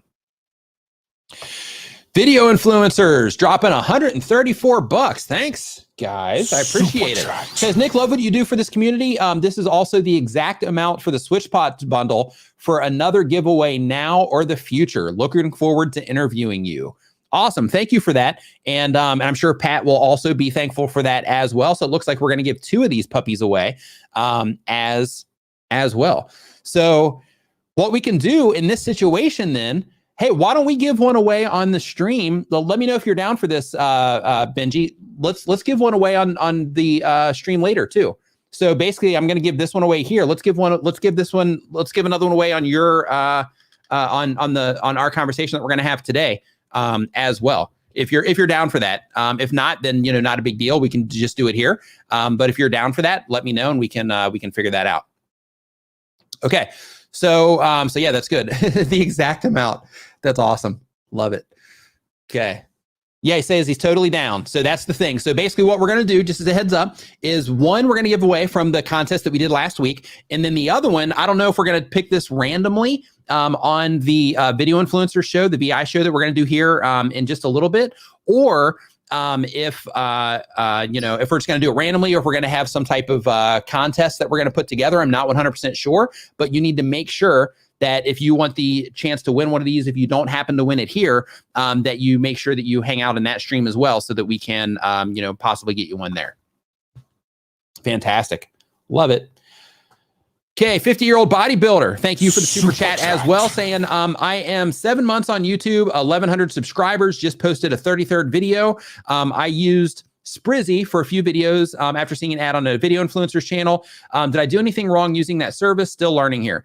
So yeah, so basically when it comes to any of those services, I recommend not using them. And the reason for this is because they're without name dropping the services, a lot of them, a majority of them, without saying all, they use bots that use YouTube like humans. And because of that, what you're paying for is you're actually paying for people to subscribe to your YouTube channel through their advertisements that are not really into your specific content. And therefore, what happens in that situation is they are promoting your content to, in a lot of cases, like I know some of these services, they also will run ads as kind of the way that they do it, but they're targeting like low tier countries when they are running these ads. And because of that, they're not the viewers that you want anyway. And by low tier, I mean the places that have like the lowest ad rates available, so that they can get those numbers inflated so that you're a happy customer. So because of that, it's not that you necessarily did anything wrong, but I would definitely not use any type of like growth services like that again.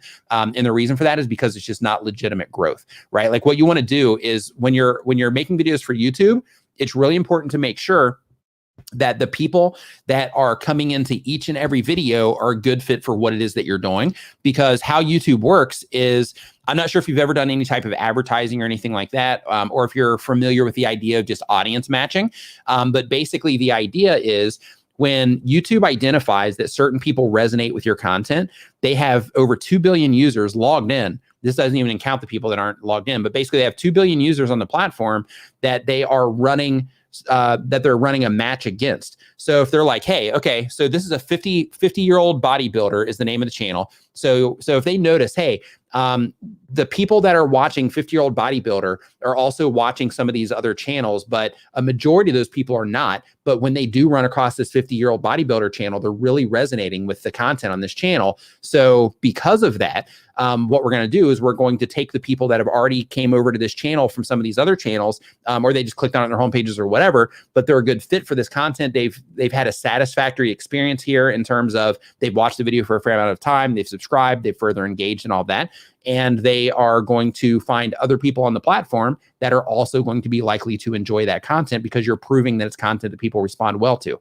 So once they identify who those people are that have viewing histories that are similar, that are searching for the type of content that you make, that kind of thing, then YouTube will actually start showing your content on the home pages and next to other videos for those people that they think, that their system thinks is a good fit for the type of content that you have, or not even the content you have, but your specific videos and how people are responding to them. So what happens is, when you're using services like some of these services, is they're just trying to inflate your numbers. They're not necessarily thinking about long-term in terms of how YouTube systems works to identify who the right viewers are for your channel. So because of that, when you use those services, you can actually send things in the wrong direction, so to speak, so that it ends up, I don't want to say working against you, but it just ends up to where, it makes it hard for YouTube to identify who the right people are for your content.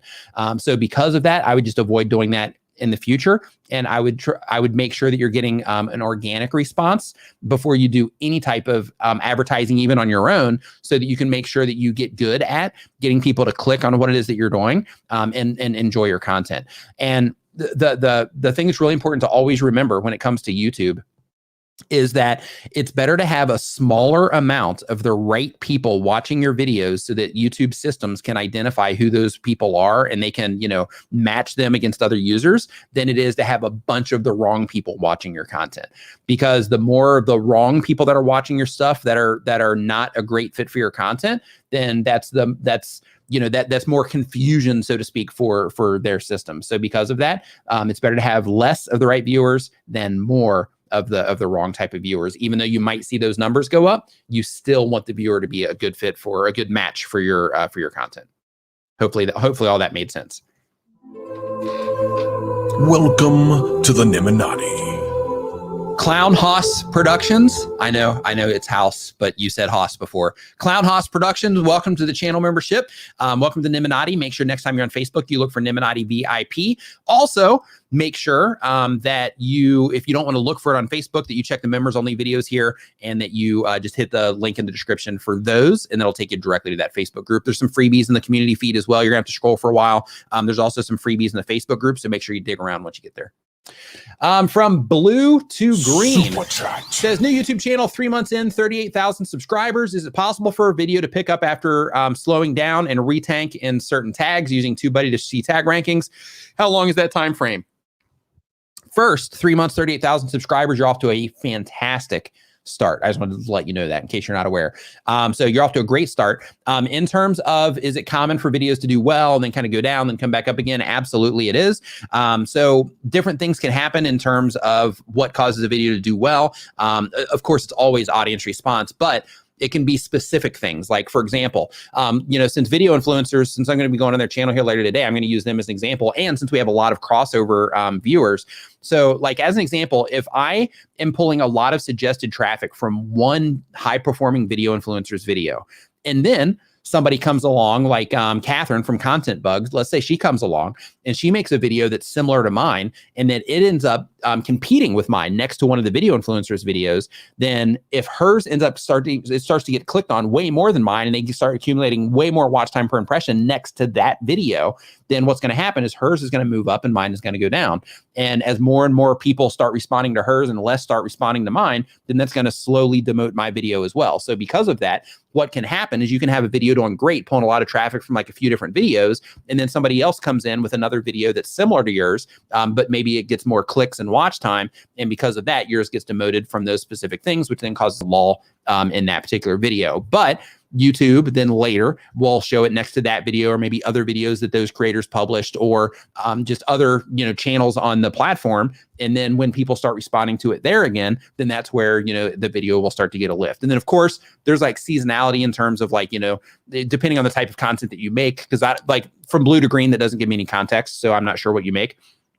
But when it comes to the specific type of content you make, there also might be some type of seasonality as well, to where, maybe the specific thing you made a video about, there's just more interest around that thing, in the end of the month compared to the beginning of the month, or the middle of the month compared to the beginning or the end, or, the first quarter of the year compared to the second or the third, maybe the first and the fourth, or the first and the third quarter, based on, how things work with the type of content that you have. So absolutely, just to kind of summarize that question, absolutely, it can, videos can do well and then kind of die out a little bit, or just kind of catch a lull and then, come back to life. Absolutely. But you don't want to bank on it. And what I mean by you don't want to bank on it is never get lazy and think to yourself like, hey, I've got, these videos driving traffic, so I can just kind of coast for a while. Always be proactive and always be putting out new content so that you can keep, keep putting your videos out there in front of people, and keep, everything working for you in your favor in that situation. Let's see here. Maddie Bo says, do popular YouTube channels delete in private old videos? Is it so their new vids have less competition for YouTube to know which video to promote over yours? So yeah, sometimes people will delete older videos, or they'll private them based on a bunch of different reasons. One, it could be shame, like, oh my God, I can't believe I made a video like that. Two, it can also be that those videos are just non-performers. So as an example, like if I have a video on my channel and if I notice that, hey, over the last year, this thing hasn't gotten like hardly any activity at all, it's not even worth this being suggested to people because people just aren't clicking on it that much, then in that case, I might delete that video because it's not doing anything for me. If people are being suggested, it's not clicking anyway. YouTube's not even giving it impressions anymore because people aren't responding to it. So, if it's been a while, then in that case, I might delete videos for that particular reason, just because it's a waste, right? Like, why would I have that video there when YouTube can suggest, from my huge content library? Like, why would I keep that video up if I can present them something that is, better, right? So absolutely, people will take videos down. I thought I saw another one come in here really quick. I'm just going to scroll really fast and see if I can find it, but maybe not. I'll check the page. Nope. Yeah, I think I got it. Okay, cool. Coolio.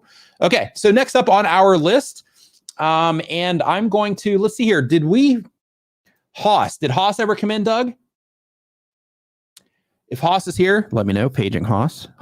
Aisle 4. Haas, we have something for you in aisle 4. If you come over to the switch pod aisle, Haas, you have won a switch pod as long as you are in the building.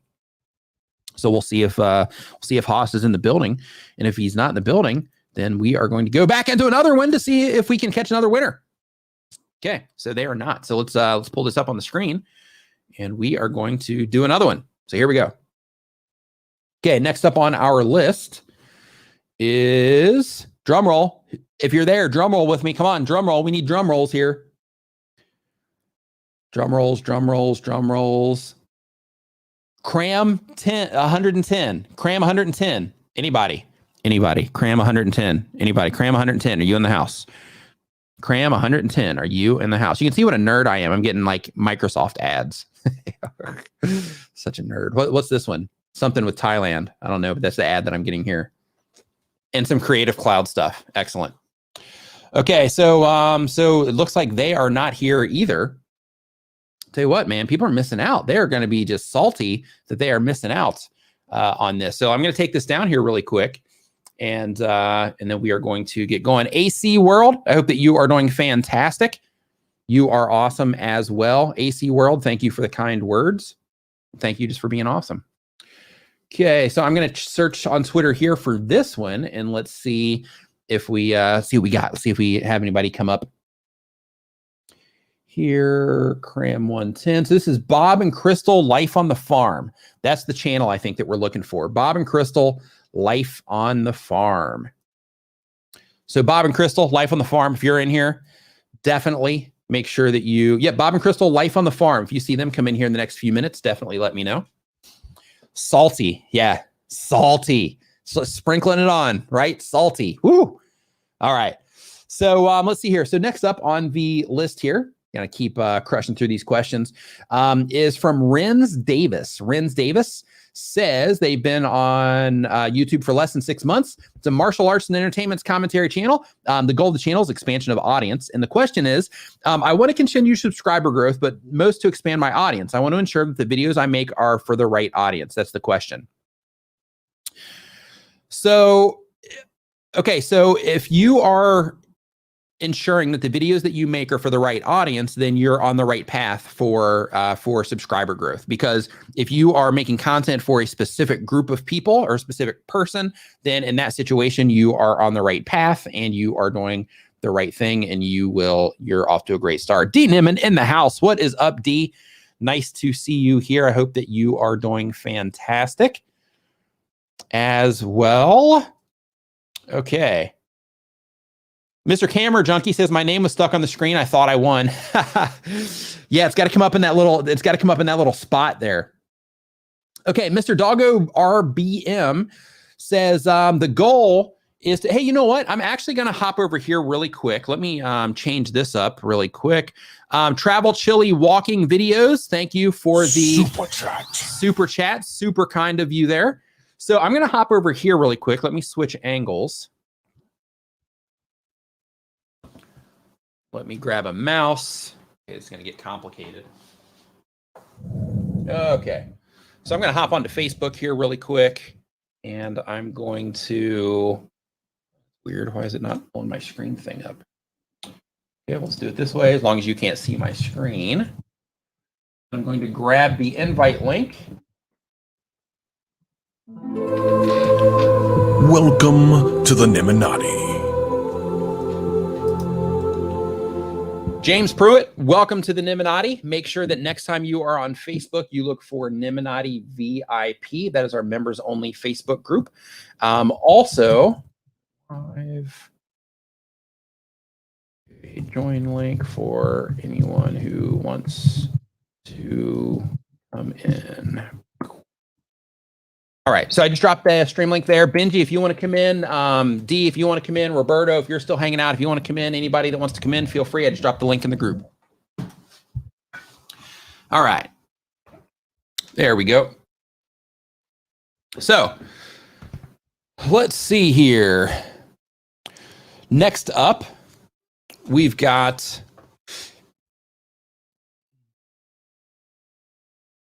let's see here. Let me see where we're at. Huh, interesting. My thing stopped. Oh, I wonder what turned off. Would that be the motor? Would that be the battery? I'm not sure. I don't know, but it's okay. I'll just switch to this one. The world didn't end. The world didn't end. Okay, so let's see here. So the next question that we have on our list is from, let's see, did we do this already? Yeah, my audience. Okay, so the next one on the list is Mr. Dajo RBM. Mr. Dajo RBM does gaming and how-to channel. The goal is to get 1,000 subscribers, monetize, and have a bigger audience. The question is, if my audience retention is 51% and my click-through rate is 8% in one of my videos, why does it only have 50 views? So my question to you is, if a train is traveling from London to, no, I'm just kidding. Okay. So in terms of your audience retention, if it's 51%, your click-through rate is 8% on one of your videos, why it only has 50 views? It only has 50 views because you have an 8% click-through rate and 51% audience retention on only 50 views. So if you had like like 50,000 views and you had 8% with a 51% audience retention, then that would be like, yeah, you're like, you're doing okay. But with 50 views, 8% on a click-through rate isn't that fantastic. And the 51% on audience retention is also relatively easy to maintain and to get and maintain for 50 views, right? So it's not that those numbers are bad, because they're in the right direction, but you definitely, it's not enough, right? So it could be that your click-through rate is suffering because of your how you're actually packaging your videos up. I mean, it's obviously what it's suffering from, but basically, what is happening there is that just YouTube has tried to show your videos to people, but they're just not clicking on it that much. So because of that, the people that do come in, they are watching the video for a little bit of time, but plus 50%, I mean, it depends on, 50% of what also. So like 51% of like a 3-minute video is totally different than 51% of like a 20-minute video, for example. So, a lot of variables there for why it only has 50 views, but basically YouTube has tried to show it to people and people didn't respond well to it. And because of that, they're not continuing to show it to people. Walter in the house. Walter's World. What's up? I could swear I just saw you in here. Hold on. Let me scroll down. I hope that you are doing fantastic and staying safe right now.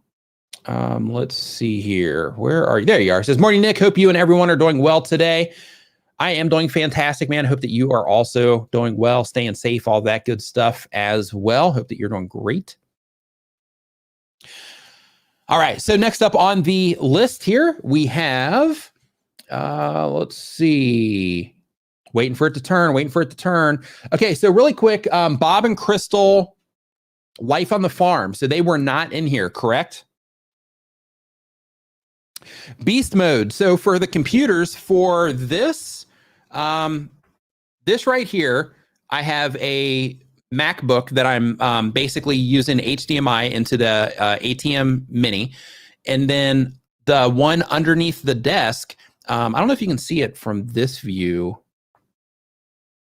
You'll see one over here, like kind of changing colors underneath the desk. That particular one, I just had it built. It's not a it's not like a name. So basically, I've got it's like a RTX 3080, I think is the graphics card that's in it. It's got like some MSI fans. I don't know. I'm not a computer guy, but it's got some like MSI fans. It's got some a lot of RAM. I don't know. All I know is that that I was like, hey, I need a computer that can like crush through some 4K. And they were like, okay, this is probably a good fit for you. This is a good fit. So I did some Googling, and apparently, the stuff they were recommending was a good fit. So that's where we're at right now. Okay. So next up on our list, no, it's not my hand. It's not bleeding currently. But basically I accidentally scraped it walking through a door. Who hurts themselves walking through a door? I do, right here. Hey, if anybody knows if anybody ever asks, hey, how could you injure? Who could possibly injure themselves walking through a door? Be like, hey, I know this guy that actually like ripped the skin off of his hand walking through a door. That's me right here. That's me. The guy with the skin hand. That's me. Good old skinned hand. That's what they call me. Good old skin hand. Okay, so next up we've got Alice versus Cancer. And the type of channel is motivational and inspiring. The goal of the channel is to motivate and inspire others to never give up, regardless of the illness they may be facing. And the question is, what are your 3 do and don't do's for someone who just started YouTube? Great question. If you just started YouTube, here are 3 do's and don'ts for being a YouTube content creator. So the very first, we're just going to go with the do's.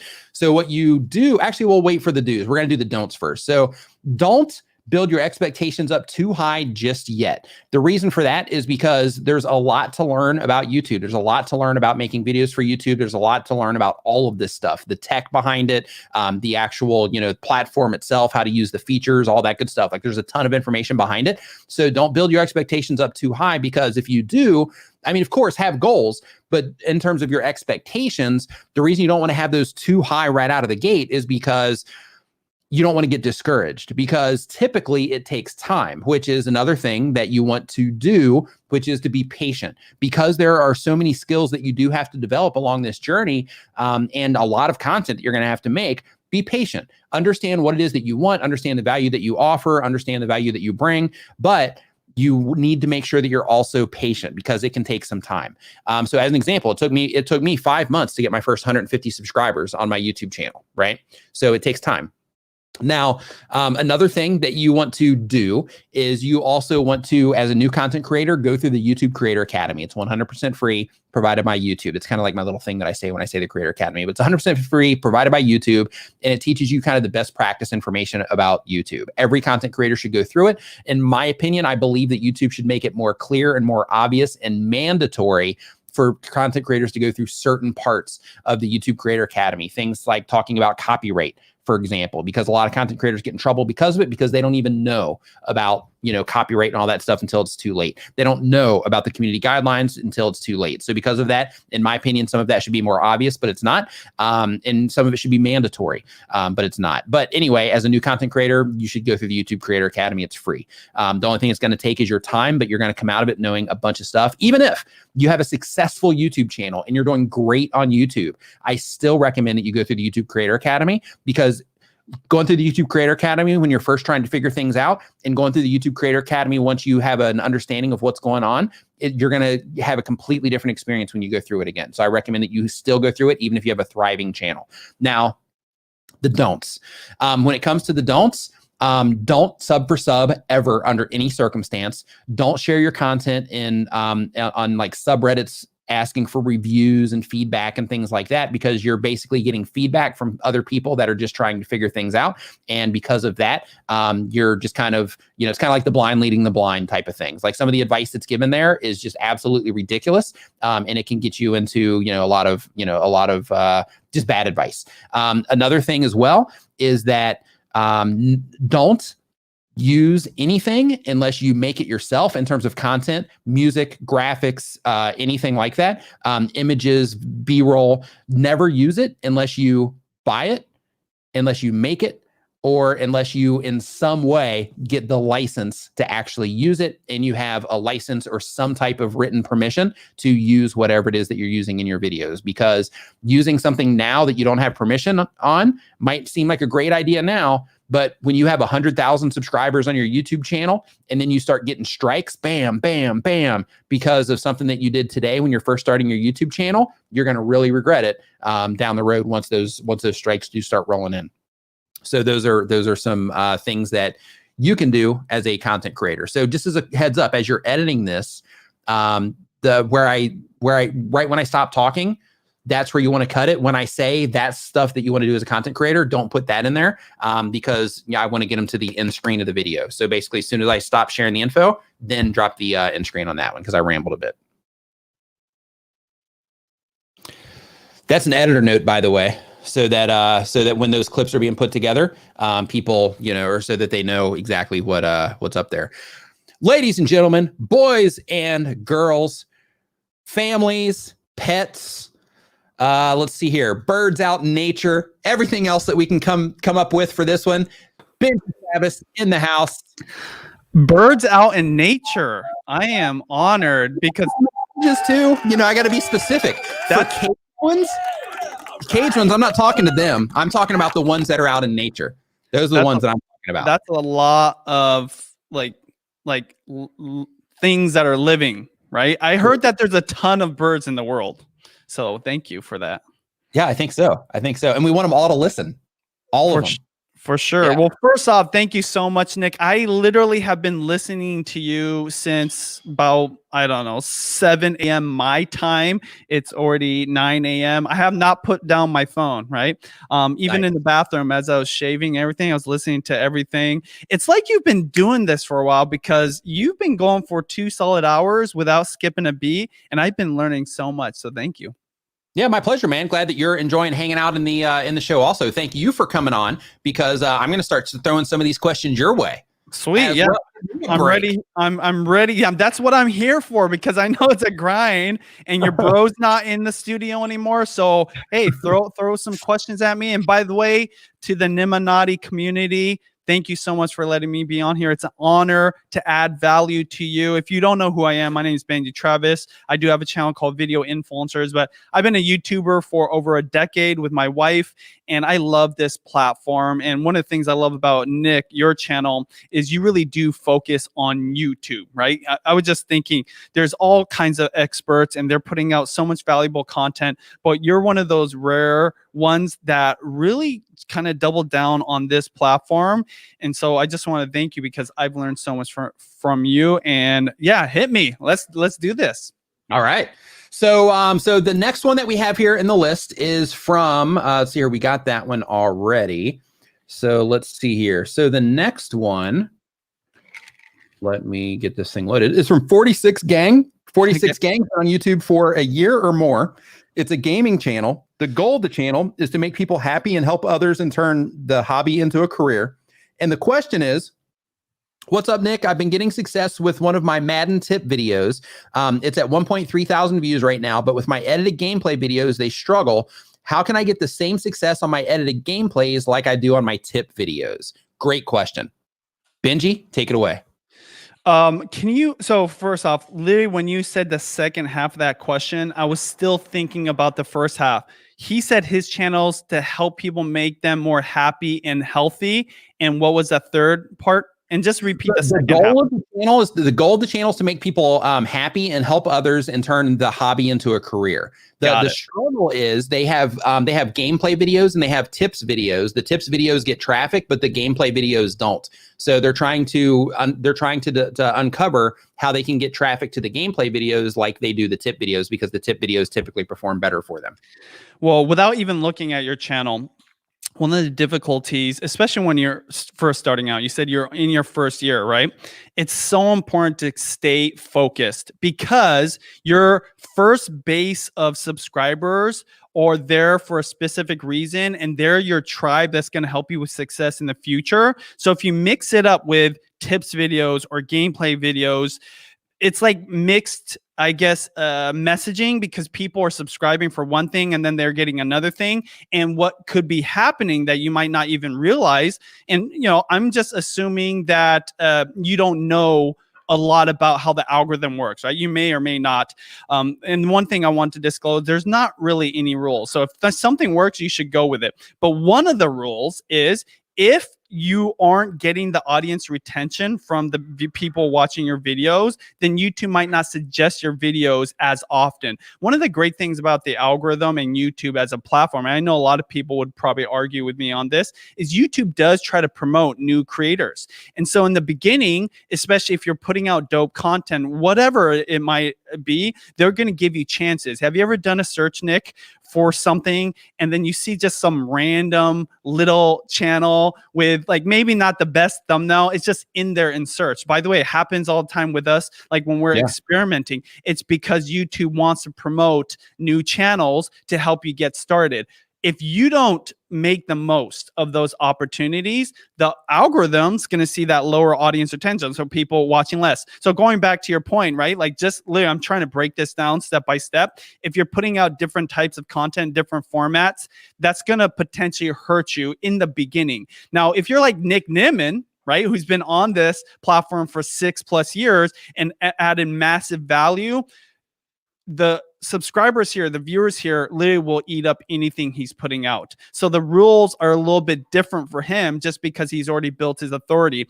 But in the beginning, even still though, because of how all this stuff works, I still wouldn't put out like, you know, like hey, go to the coffee shop with me and let's hang out and talk about, my favorite types of coffee, because that's not, in alignment with, what people come here for. So even though, some people will be like, hey, let's go see Nick's take on coffee, a majority of the people I still always lean on to be safe. I still always lean on, what it is that people actually come for, which is what you were talking about. Exactly. A little bit ago. I mean, and to take it another step further, by the way, I love this idea for a second channel. I've been thinking about doing the same thing. I love that you just took the leap and did it. Even that is an example of like, okay, I want to do some of these smaller little tight clips, but maybe it would just flood my channel and maybe it potentially could hurt it. You don't know, right? But what we always know is there's so much fear for starting a secondary channel when there's really no risk, right? Like it's actually better to take the risk of starting a new channel that's very specific. And even though it's still you, 100% you, I don't know if you're going to put your interviews over there or like clips of just like this show when you're solo. Point being, those are going to be shorter clips, correct? Yes. And yeah, so what it is, it's taking the several hour live stream and we're taking specific questions out. So basically right now, because I'm a big fan of getting in motion and then fine tuning as I go. So what we're doing right now is basically we're taking the clips that are already up there and then we're, basically taking those down into bite-sized questions. They can be 3 minutes, they can be 5 minutes, 10 minutes, whatever. But they're definitely not 3 hours. And then from there, what I'm doing right now, and I've actually been doing here, I went and got a new device for it today and everything, is I'm fine tuning the workflow so that when he has clips to work with, that they can be, better formatted and things like that. Cause it's a little bit messy right now, but I'm getting it in motion so that I can fine tune it over time. And so, yeah, for sure. People do. I was listening early and the ATEM, you got the new ATEM device. I'm not really a techie, so I don't know the exact thing, but I know the strategy there. And so to that viewer that just asked that question, look at Nick. He is literally practicing what he preaches, not just to you who's in your first year, but him who's a seasoned content creator, has got an established audience. He understands the concept of focus. So let's talk about that second channel. That second channel, when people subscribe to that, they're going to expect a Q&A type of format. Viewers are going to ask a question. Nick's going to answer them. Probably, and correct me if I'm wrong, most of them are going to be around YouTube. It's going to be around content creation. It's going to be around digital marketing and promoting whatever you might be doing, and probably mostly YouTube. So people will expect that and they'll start subscribing.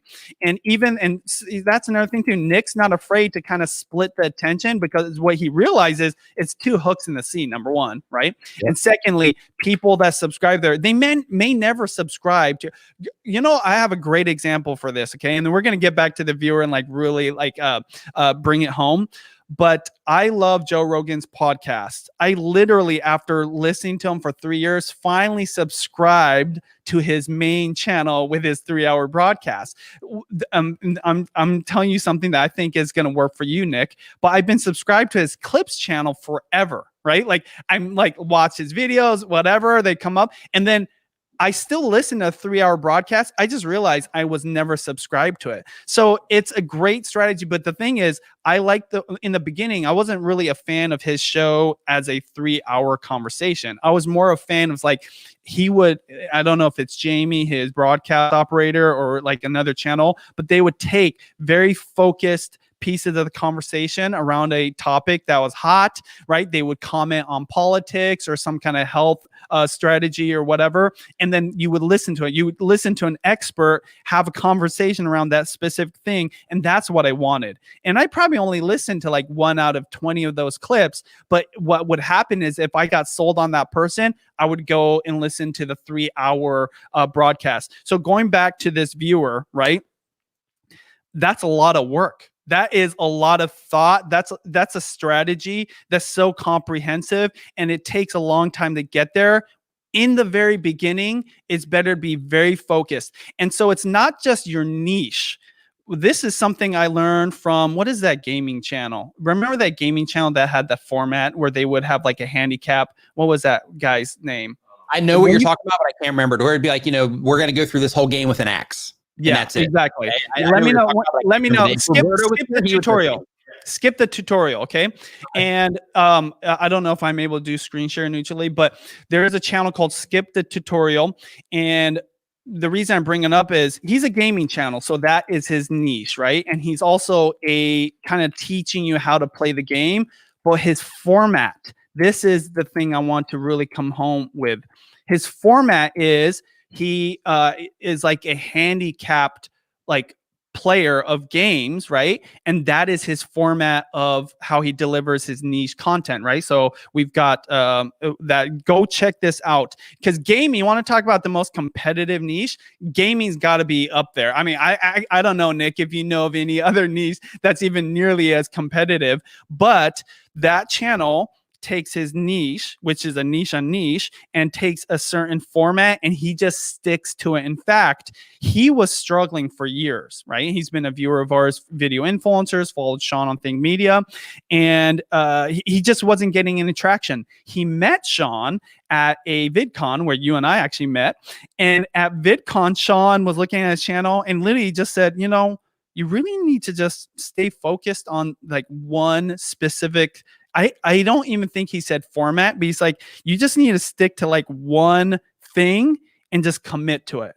And this kid like really took it hard. It's like, okay, I'll do that. And he figured out that like this format of playing games with a handicap was a thing. And he grew massively, like 100,000 subscribers in his first year. And I don't know, how many subscribers does he have now, Nijali? 799,000, more than Nick Nimmin now, right? Nice. And so it's gaming, so obviously different niche. But point being, that focus and that commitment is what helped him get to that point. And I would argue now he has a flexibility of doing something different. So going back to the viewer, I apologize, I forgot the channel's name, but that is what you've got to do. Now, and this is without even looking at your channel. I don't know how much experience you have with YouTube. This is very basic principles. Well, oftentimes basic principles aren't just applied to you as a beginner. They even are applied to people like Nick, and he's actually practicing what he preaches. So I would love to hear your thoughts, or if you have any disagreements. Nick. Yeah, I agree 100% with everything you said. And you know, part of what you're talking about too, in terms of like focusing on something, is like in his situation right here, it's clear that, you know, the tips videos perform better. And the reason that those are performing better is because people are getting the most value out of those. And it's also easy on the discovery side to get found for making, you know, help type content compared to, you know, watch me play a game type content. So it's just easier to get discovered on the platform that way. So it's kind of like the low hanging fruit. But if you notice that the people that YouTube is showing your content to, if you notice that they respond best to the tips content, then I would recommend just doubling down on the tips content. And, you know, like Benji was talking about with like a second channel or something like that, you know, consider putting the gameplay on another one, or just making your channel just a tips channel and being that tips channel person, right? You know, about that specific game, and then you can transition that into different games as you go along. But I think that will help you grow your channel faster if you take that approach. You know, like in my situation, I did that here on my channel. Like, basically, like I wasn't doing like YouTube, you know, like growth type stuff. I was just doing basic, you know, like very surface level things, how to be comfortable on camera, how to come up with video ideas. And then once I made a video about SEO, people started saying like, hey, make more videos like this. And I'm like, this is what the audience wants. YouTube says the algorithm follows the audience. I'm going to walk down this road. And I just kept making videos talking about, you know, different things that I was doing on YouTube at the time. And then, you know, it blossomed into, you know, what it ended up becoming from there. But, you know, like, you know, I did that same exact thing in terms of just following the audience and what it is that you guys care about. And there's nothing wrong with that too. Like some people would say, well, you're not being authentic to your passion or whatever. You know, in the beginning, it's about just doing whatever works to like get that experience. And what you find sometimes, like in Nick's case, like that is why those videos did well, because you're actually better at speaking to that topic, or you're more enthusiastic about it. For example, I'd say like my cooking channel. I love to cook, and I've always put out videos over there, but it's been more of a passion. And sometimes I wasn't really feeling my video. So maybe my videos didn't come out the way I wanted or whatever. And there's a reason they didn't like click with people. So I have these seasons of YouTube life where I just double down. Right now, I'm doing a video a week on my food channel, right? Benjamin TV, and you guys can see this. I'm not trying to promote this necessarily. No, promote it. It's all good. It's all good. the point is, when I'm really feeling it, those videos will really click. And so YouTube, the democracy of YouTube, and obviously there is an algorithm that we have to kind of like consider, but it tells you what's good content, right? And so you just follow that in the very beginning and ride that wave, and you can always adjust. Don't be afraid to start a second channel. And we're talking about your second channel. This is technically your third channel. I love that story. By the way, I'm interviewing Nick today on my channel, Video Influencers. And the reason why I wanted to get him back on the show, number one, your interview is the #1 watch interview on our VI show this year, right? If you can remember, that was way back in February. Like, life was completely different, but it was, I believe, because people got to find out more about you and your history before this channel. And so just know that people have a journey that you'll never see, right? People don't usually like to, like, of course, like Sean, the co-founder of this channel, Video Influencers, he had probably 5 or 6 different channels. I'm not kidding you, before he finally found his groove. And so you just have to test things out. One of the things, I was going to ask you on my show, but I would ask you, and then we can get to other questions. I would ask you this, Nick. You audit so many channels. You see so many people at different levels. And sometimes the questions, like, because I've listened to your show a few times, many times actually, and it can be almost mind-numbing, the similarities of questions. And of course, not everybody's watching every show every minute, especially when you're doing a 4-hour broadcast like Nick. So my question for you is, what are the underlying principles that you see, or the mistakes people making, that would actually probably help them more in their journey on YouTube than the direct question they're asking, right? Like, sometimes they'll say, hey, what do you think about my thumbnails? But then you go to their channel and you realize they're not uploading enough. You get what I'm saying? Like, they're not being consistent. Sure. What are some of those underlying principles that you've seen universally for people just starting out on YouTube? Not taking a moment to think about the viewer experience is because, like, typically as content creators, I think it's just a common thing to just think like, hey, I need to make videos and get videos up and they need to make good videos. But I think at a higher level, looking at it like, okay, if my content happens to somebody on YouTube, let's say that some stranger is logging into YouTube and they see my video on the homepage. First off, how can I, like, what is it about my content that's going to get that person to click on it in the first place? And why should they care? But then, like, once they come into my video content, like, what's that entire experience like for them? Like, as soon as they click on my thumbnail or title, like, what happens from that point on? And what, like, am I happy with that experience that they would get as a viewer? Would I be happy with that experience? And then once they get through the content itself, let's say somebody goes and they explore your YouTube channel looking for more content. Do you make it easy to find, more of your content? And just thinking of the viewer experience and how people use YouTube and how you can cater what it is that you're doing around making it easy for people to find your content and to get people through your content based on the experience that you give them when they actually click on it. So for example, like you guys see this a lot too, to where, you click on a video and you'll see like a 30-second intro or a 10-second intro on a video.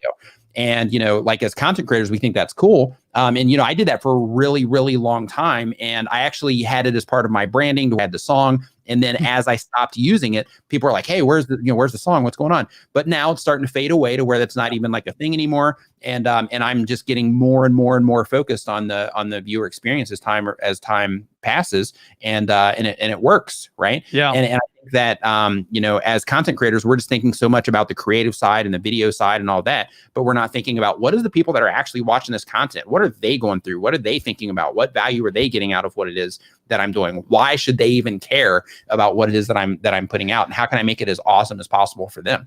Like, for example, like the set that you're sitting in right now. I know that wasn't cheap, right? But you wanted to make an awesome experience for the people that watch your stuff, right? Exactly. You have like a certain level to where it's like, hey, it needs to meet, this certain level of expectation, because this is how, one, we represent ourselves, but it's also, giving the viewer a really cool experience when they watch it, to where it seems more like a show instead of, like a person just like hanging out in their room or whatever it happens to be making videos, right? So, you've invested in that because you care about the viewer experience, right? Yeah. So, I think that just not not even considering the viewer experience and how they find content is one of the big mistakes that a lot of content creators make. Yeah, I love that I wasn't Definitely expecting that. that answer. There's so many principles, right?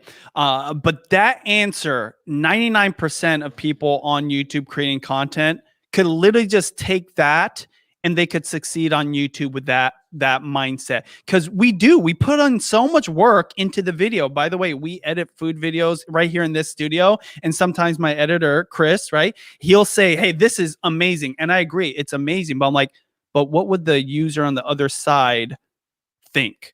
Right? Like, it doesn't actually matter what we think. It's like, how would they do it? And so obviously you have to not only put yourself on the other side as a user, but what's their intention or what's their expectation of your video? I'm a recipe food channel, not video influencers, my Benji Travis one, right? And so I want to teach people. So I know people are typing things in. Sometimes they need a quick recipe, like they need to learn how to make lasagna, right? And so they're typing that in. That intention and that expectation is what I focus on more than the video itself. Because then if you think about that principle, just like Nick said, it will influence everything from script, from recording, from editing, right? And it will change everything for you. And this is what's the ironic thing, right? Nick is like the master of YouTube optimization. He's been helping you guys crush it, obviously. What's so crazy is he can't teach you that thing. That thing he can't teach you because your audience is different. Your content's different. Does that make sense, Nick? How like that is a thing that you have to pay attention to and you have to care about. And it's just something. And that's kind of what my point, my question to you. I know this is your show, but that was like, I always like when I watch your show, and I'm just amazed how gracefully you can answer everybody's questions. But sometimes it's the same answer, but it's like really those underlying principles are universal to multiple channels. Yeah, and I think also people focusing on the wrong things as well. But really quick, ladies and gentlemen, boys and girls, people in Utah, people in California, people in India, people in the Philippines, people all over the world, men, women, children of all ages, even old people. Owen Video. Ladies and gentlemen, the time has arrived. What's up, guys? What's up, Owen? I hope that you are fantastic, man. How's life treating you? Life is good, man. I've got my mom and dad literally upstairs painting my cabinets. I have my kids doing their chores, and I have my wife paying bills. So I feel like the king of my castle right now. Like nice. I literally, yeah, you're doing something right over there. I know. Right. It's all this. They're willing to work for all this. But, you guys, good to be with you this morning. So, hey, really quick, I need to run through this thing here so that I can, because I think, Benji, we're going on your channel in like, what, 5 minutes? We're going to start prepping for that. Yeah, so, I'll bail out here in a second. I just wanted to say hi real quick. And Owen, what's going on? It's good to see you. Oh, by the way, you guys want to see a great interview? Owen crushed it. We talked about brand deals, had some amazing takeaways, but I'll see you later. I know I just want to give Owen some time. Peace out, everybody. Nick, see you in a few minutes. Appreciate it. Yep. Good to see you, bro. Thanks for swinging by. And yeah, we had a good Benji and I got on a stream last week and talked about how to get brand deals as a small YouTuber. And I would say, like, I'm blowing my own horn here, but like it was like a definitive session on brand deals. We covered so much stuff, and it was not aimed at the 2 million subs YouTuber. It was really aimed at the under 1,000 subs YouTuber. In fact, our good friend Daryl Eves saw the presentation and then invited me to speak, as I normally do at Vid Summit. And so I did a presentation with him on a Vid Summit just last week. So yeah, it was really good stuff. If you guys get a chance, like search for it on the Video Influencers channel. Absolutely. And you always share. I know I've watched some presentations. I know at Clamor you did one on brand deals also. It was stellar. Absolutely stellar. Okay, so really quick, Owen, right now what we're doing, we're giving away a Switch Pod. So I'm going to pick another name here really quick so that we can get this going, make sure that we give it away here before the stream ends. Theater Makery. Are you Theater Makery? Please come to the front desk. We have a Switch Pod waiting for you, Theater Makery. There is a 3-year-old. Absent the Kiss says, planning on starting a sewing channel. Super chat. I'm thinking of creating, uploading a few videos. So there are vids ready to link when I launch. Will this work? So in terms of having videos to link, like you're going to have to publish, at least one video to get the channel started. So because of that, you are going to, you're going to have to, have at least that first video. So having another video come, relatively fast is a good idea.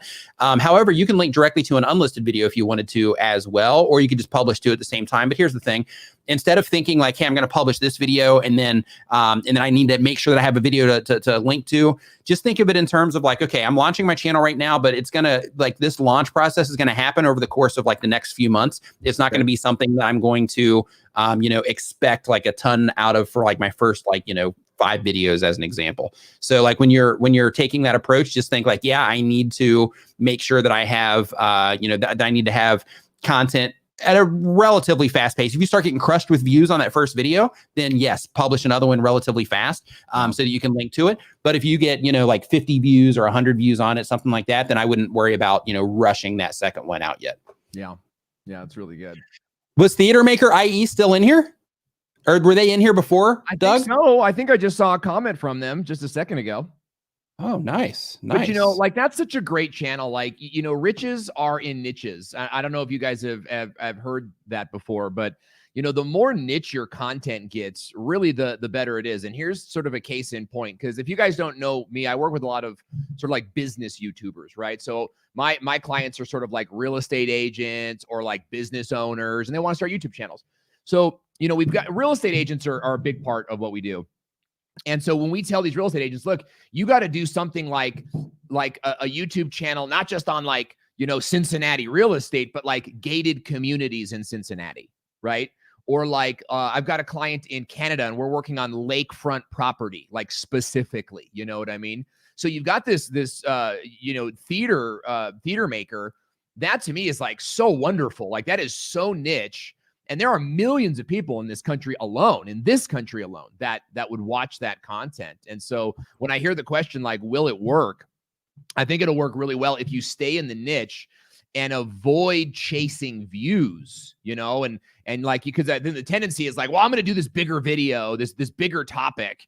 But what happens is you end up, kind of diluting your message. And if you can really stay niche focused, then you can do really well. Quick example, Steve Dooley is a client of mine in Tucson, Arizona. And he came to me and he's like, I'm making videos on like how to buy a house in Tucson, how to sell a house. I'm like, it's kind of like everybody in Tucson's doing that, So he focused on firefighters and first responders buying homes, right? And at first he was like, dude, there's nobody going to watch those videos. However, after his 6th video, guy saw a video, called him, and is now selling his house with Steve because of that video. That's a $20,000 commission. Nice. So, whether you're looking to be a star on YouTube or to grow your business, I think that the more niche you get, the better it's going to be for you. I agree. Totally co-signing that for sure. That's a big win. I love it. Amazing. Big win. So, how are you, bro? It's so good to see you. I'm doing great, and I want to say really quick because I'm doing like as you came on, because I'm hopping off here in just a few minutes to go on to the Video Influencers channel, sure. and I'm trying to give this thing away too. So like I'm kind of like all over the place right now, but I just want to say like you look good. Are you like working out or something? Yeah, I am. I feel extremely healthy. I can see it like in your face. Like I can like I can visually see that like you're like I really you're looking appreciate that. For those of you guys who don't know, Nick and As I go always, way back. he's the handsomest man like on the internet, by the way. On the Clooney scale. On the Clooney scale, he's extremely high. Very hard to compete with this guy. It is. And I love how we're like wearing the gray connection. I'm legit in my pajamas still. I got a message from Nick this morning. It's like, hey, join me on the stream. And so I'm like, well, should I show? Okay. Yeah. Right. I love it because I am still wearing my slippers. I'm still wearing my slippies, and I don't care. I'm owning it today. But yeah, man, like I've been doing really well. And for you guys, Nick and I go way back, and I had cancer 5 years ago, and so every day is just a thankfulness journey. You know what I mean? But I feel really good. I'm drinking coffee, and we're in our new place in Salt Lake City. We recently moved from San Diego to Salt Lake for the purposes of creating more content. I've been a YouTube consultant for years, and I enjoy it. I love it. My passion, however, is creating content. And, it's really easy to kind of, you know, like you're creating content, but then you make money over here. So you start doing more of the make money thing. Well, we're in this place where we want to create, you know, family friendly content. I've got a TikTok channel that's sort of blowing up right now. And it's all like, You're rocking on TikTok. yeah, I spent like a half an hour on TikTok today. You know, when I was younger, I used to wake up and watch the news, like read the news and like get all intellectual. Now I wake up and I watch moms dancing on TikTok. And I tell you, it's a better way to start the day. Hey, life could be worse. Life could be worse. Yeah, totally. You know, Roundhouse Productions, of course, the best place to find sponsors is a channel under 1,000 subscribers. Specifically, I'm in music production channel mainly. Owen, I'm going to let you take this one. I'm going to take you full screen on this really quick as well, because I'm going to look for this last person so that I can run this spinner again. So I'm going to let you take this really quick. Yeah, and I will be right back. Because that's a great question. In terms of getting sponsors under 1,000 subscribers, I really want to encourage you to go over to my channel at Owen Video on YouTube. And our featured video, I think, is called How to Get Brand Deals as a Small YouTuber. And I cover this in great detail in that video. But here's the thing. You want to look locally in your local marketplace, okay? Because as a small YouTuber under 1,000 subscribers, you're not going to be able to bring in GoPro. You're not going to bring in Procter & Gamble. You're not going to bring in Mattel. You know, you're going to have this ability, however, to reach out to advertisers in your local community. So look at the people that are advertising on billboards. Take a look at the magazines that come to your door. And I'm not kidding. Like Benji will vouch for me. Benji was vouching for me on this. Get those advertisements that come to your house. You know, it's like buy one, get one. It's the local restaurant. It's the local like tanning salon. These are great prospects for finding subscribers or finding sponsors, because they're already spending money on advertising, and that advertising is probably not working very well, right? But business owners are like, I got to do something. I got to do something. And I promise you this, in board meetings and team meetings all across the United States and really the world, but the United States specifically, companies are going, how do we get started on YouTube? How do we get started on YouTube? How do we get started on YouTube? And nobody knows. Nobody knows how YouTube works, because it's more like Netflix than it is like Twitter. So when you as a YouTuber can approach some of these companies and say, hey, I have a YouTube channel and we talk about X, Y, and Z, and I think you would be a great sponsor for the channel. We could do 5 videos that, you know, about your product or about your service, where they do a commercial spot, or maybe you play with their product, or maybe you just film your videos in their building. You know, there's lots of different ways that you could structure a brand deal so that they're giving you money, right? Think about what it would cost them to make 5 videos. For a company to make 5 videos probably cost them $5,000 to $10,000. No joke, right? We did 10 videos with a professional company. It cost us $30,000. 10 videos. So that's what it costs. But when you can come in and you can say, hey, I'll do 5 videos and I'll put your brand in them. I'll mention your brand and we'll show your product, and I'll do it for, you know, $1,000. That is an amazing deal for the company. And for you, that's like, you know, that's like $200 a video. Now I know it's not like a huge amount. Some of you guys may, oh, I need more than that. But really, if you're under $1,000, like, come on, like, just get the wheels greased. You know what I mean? Like, I would be taking, you know, $200 a video. And when I first started, Nick knows, like when I first started, I was reaching out to all the software that I used. I reached out to those companies on Twitter and I was like, hey, can we work together? Hey, can we work together? And the first brand deal I ever got, I was like right around 1,000 subscribers. It was with a big email marketing company, and they paid me $1,000 to do 1 freaking video. And you know what? I still work with that company to this day. So go out, find local companies that are advertising and just reach out to them. Just say, hey, I'm a YouTuber. Can we work together, and see where the conversation goes? Super chat. Tier Talk says, thanks for the great content and helping me grow. Coffee on me. Thank you, Tier Talk. I appreciate it. And let's see here. So I'm going to go to the screen share here again really quick and see if we can pull somebody here that's hanging out in the stream. So we went through like a handful of these, Owen, and just nobody's been here. So, you know, it shows the importance of winning our contest. Stick around. You got to be present to win, guys. I thought, you know. I know. Site Techie, by the way. Site Techie, you in the house? Please. Site Techie, please report to the front desk. We have a switch pod for you. And while we're waiting for the feedback on that, Fully Involved Media Group says, hey, love being a loyal Neminati member for you and D. Let's see here. How heavy is the switch pod in hand? Looking forward to the People of Video in October. So yeah, it's super light. It's not heavy at all. I mean, of course, when you put a camera on it, it's a little heavy, but by itself, I mean, it's super Yeah, it's super light. Like it's about as heavy as this coffee cup with a little bit of coffee in it. If that gives you any That's a great tool too. You know, Pat Flynn is a good friend of ours. I remember watching his Instagram when he was like showing us the schematics and like what he was developing. And I didn't think much of it. You know, I was like, okay, great, another tabletop, you know, sort of Joby thing. But I got to tell you, this serves its own purpose. It is a phenomenal device. I keep it like my studio is downstairs, but I keep the switch pod upstairs so I can grab and go, you know, because I use it with my webcam. I use it with even microphones. I use it with my regular camera. It's a great device. What are you using here for your giveaway? So Theater Maker, this is just commentpicker.com. So Theater Maker, they showed up here. So since they're the only person that did show up and they were the winner, then Theater Maker, you win the iPad. So do me a favor, not the iPad. It's not an iPad, the Switch Pod. So Theater Maker, send me a message, send me a DM on Twitter, because I need to get your address and all that good stuff. And then we will get a Switch Pod heading in your direction. That's awesome. All right. Great giveaway, man. So I'm glad they hopped in. That worked out. So Owen, thank you for swinging on, man. I appreciate it. I'm going to go ahead and shut this puppy down so that I can get over there for the prep on the Video Influencers channel. So thank you. You're welcome anytime. Hopefully you'll come back next week when we get to spend a little bit more time and we're not like rushing all over the place. Totally, man. Great stream. Good to be here with you guys. I'll see you guys next week. Flop. Boom. So Owen Video, so if you just look for Owen Video on YouTube, then his channel will come up. If you are doing anything about business on your YouTube channel, you definitely want to go check out Owen's YouTube channel because in addition to what he's doing on YouTube, he also does stuff on TikTok, but that's more comedy. But like his YouTube content is extremely valuable for business owners, and he does a lot of stuff on Facebook as well. But you definitely want to follow him if you're a business owner and you're using online video in any way, shape, or form, because he is like next level when it comes to like his strategy stuff. So I want to, first off, I want to thank everybody for hanging out in the live stream today as well. Mods, thank you guys. And I want to let you know that I'm heading over to the Video Influencers channel right now. So we're going to be going live over there in like 8 minutes. So I need to go over there for a tech check.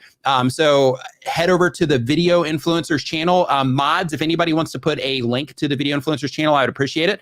But make sure that you head over there so we can continue this conversation over on the Video Influencers channel. Thank you everybody for hanging out. And I will see you here, same time, same place next Saturday. Take care. Have an awesome week. Make something awesome.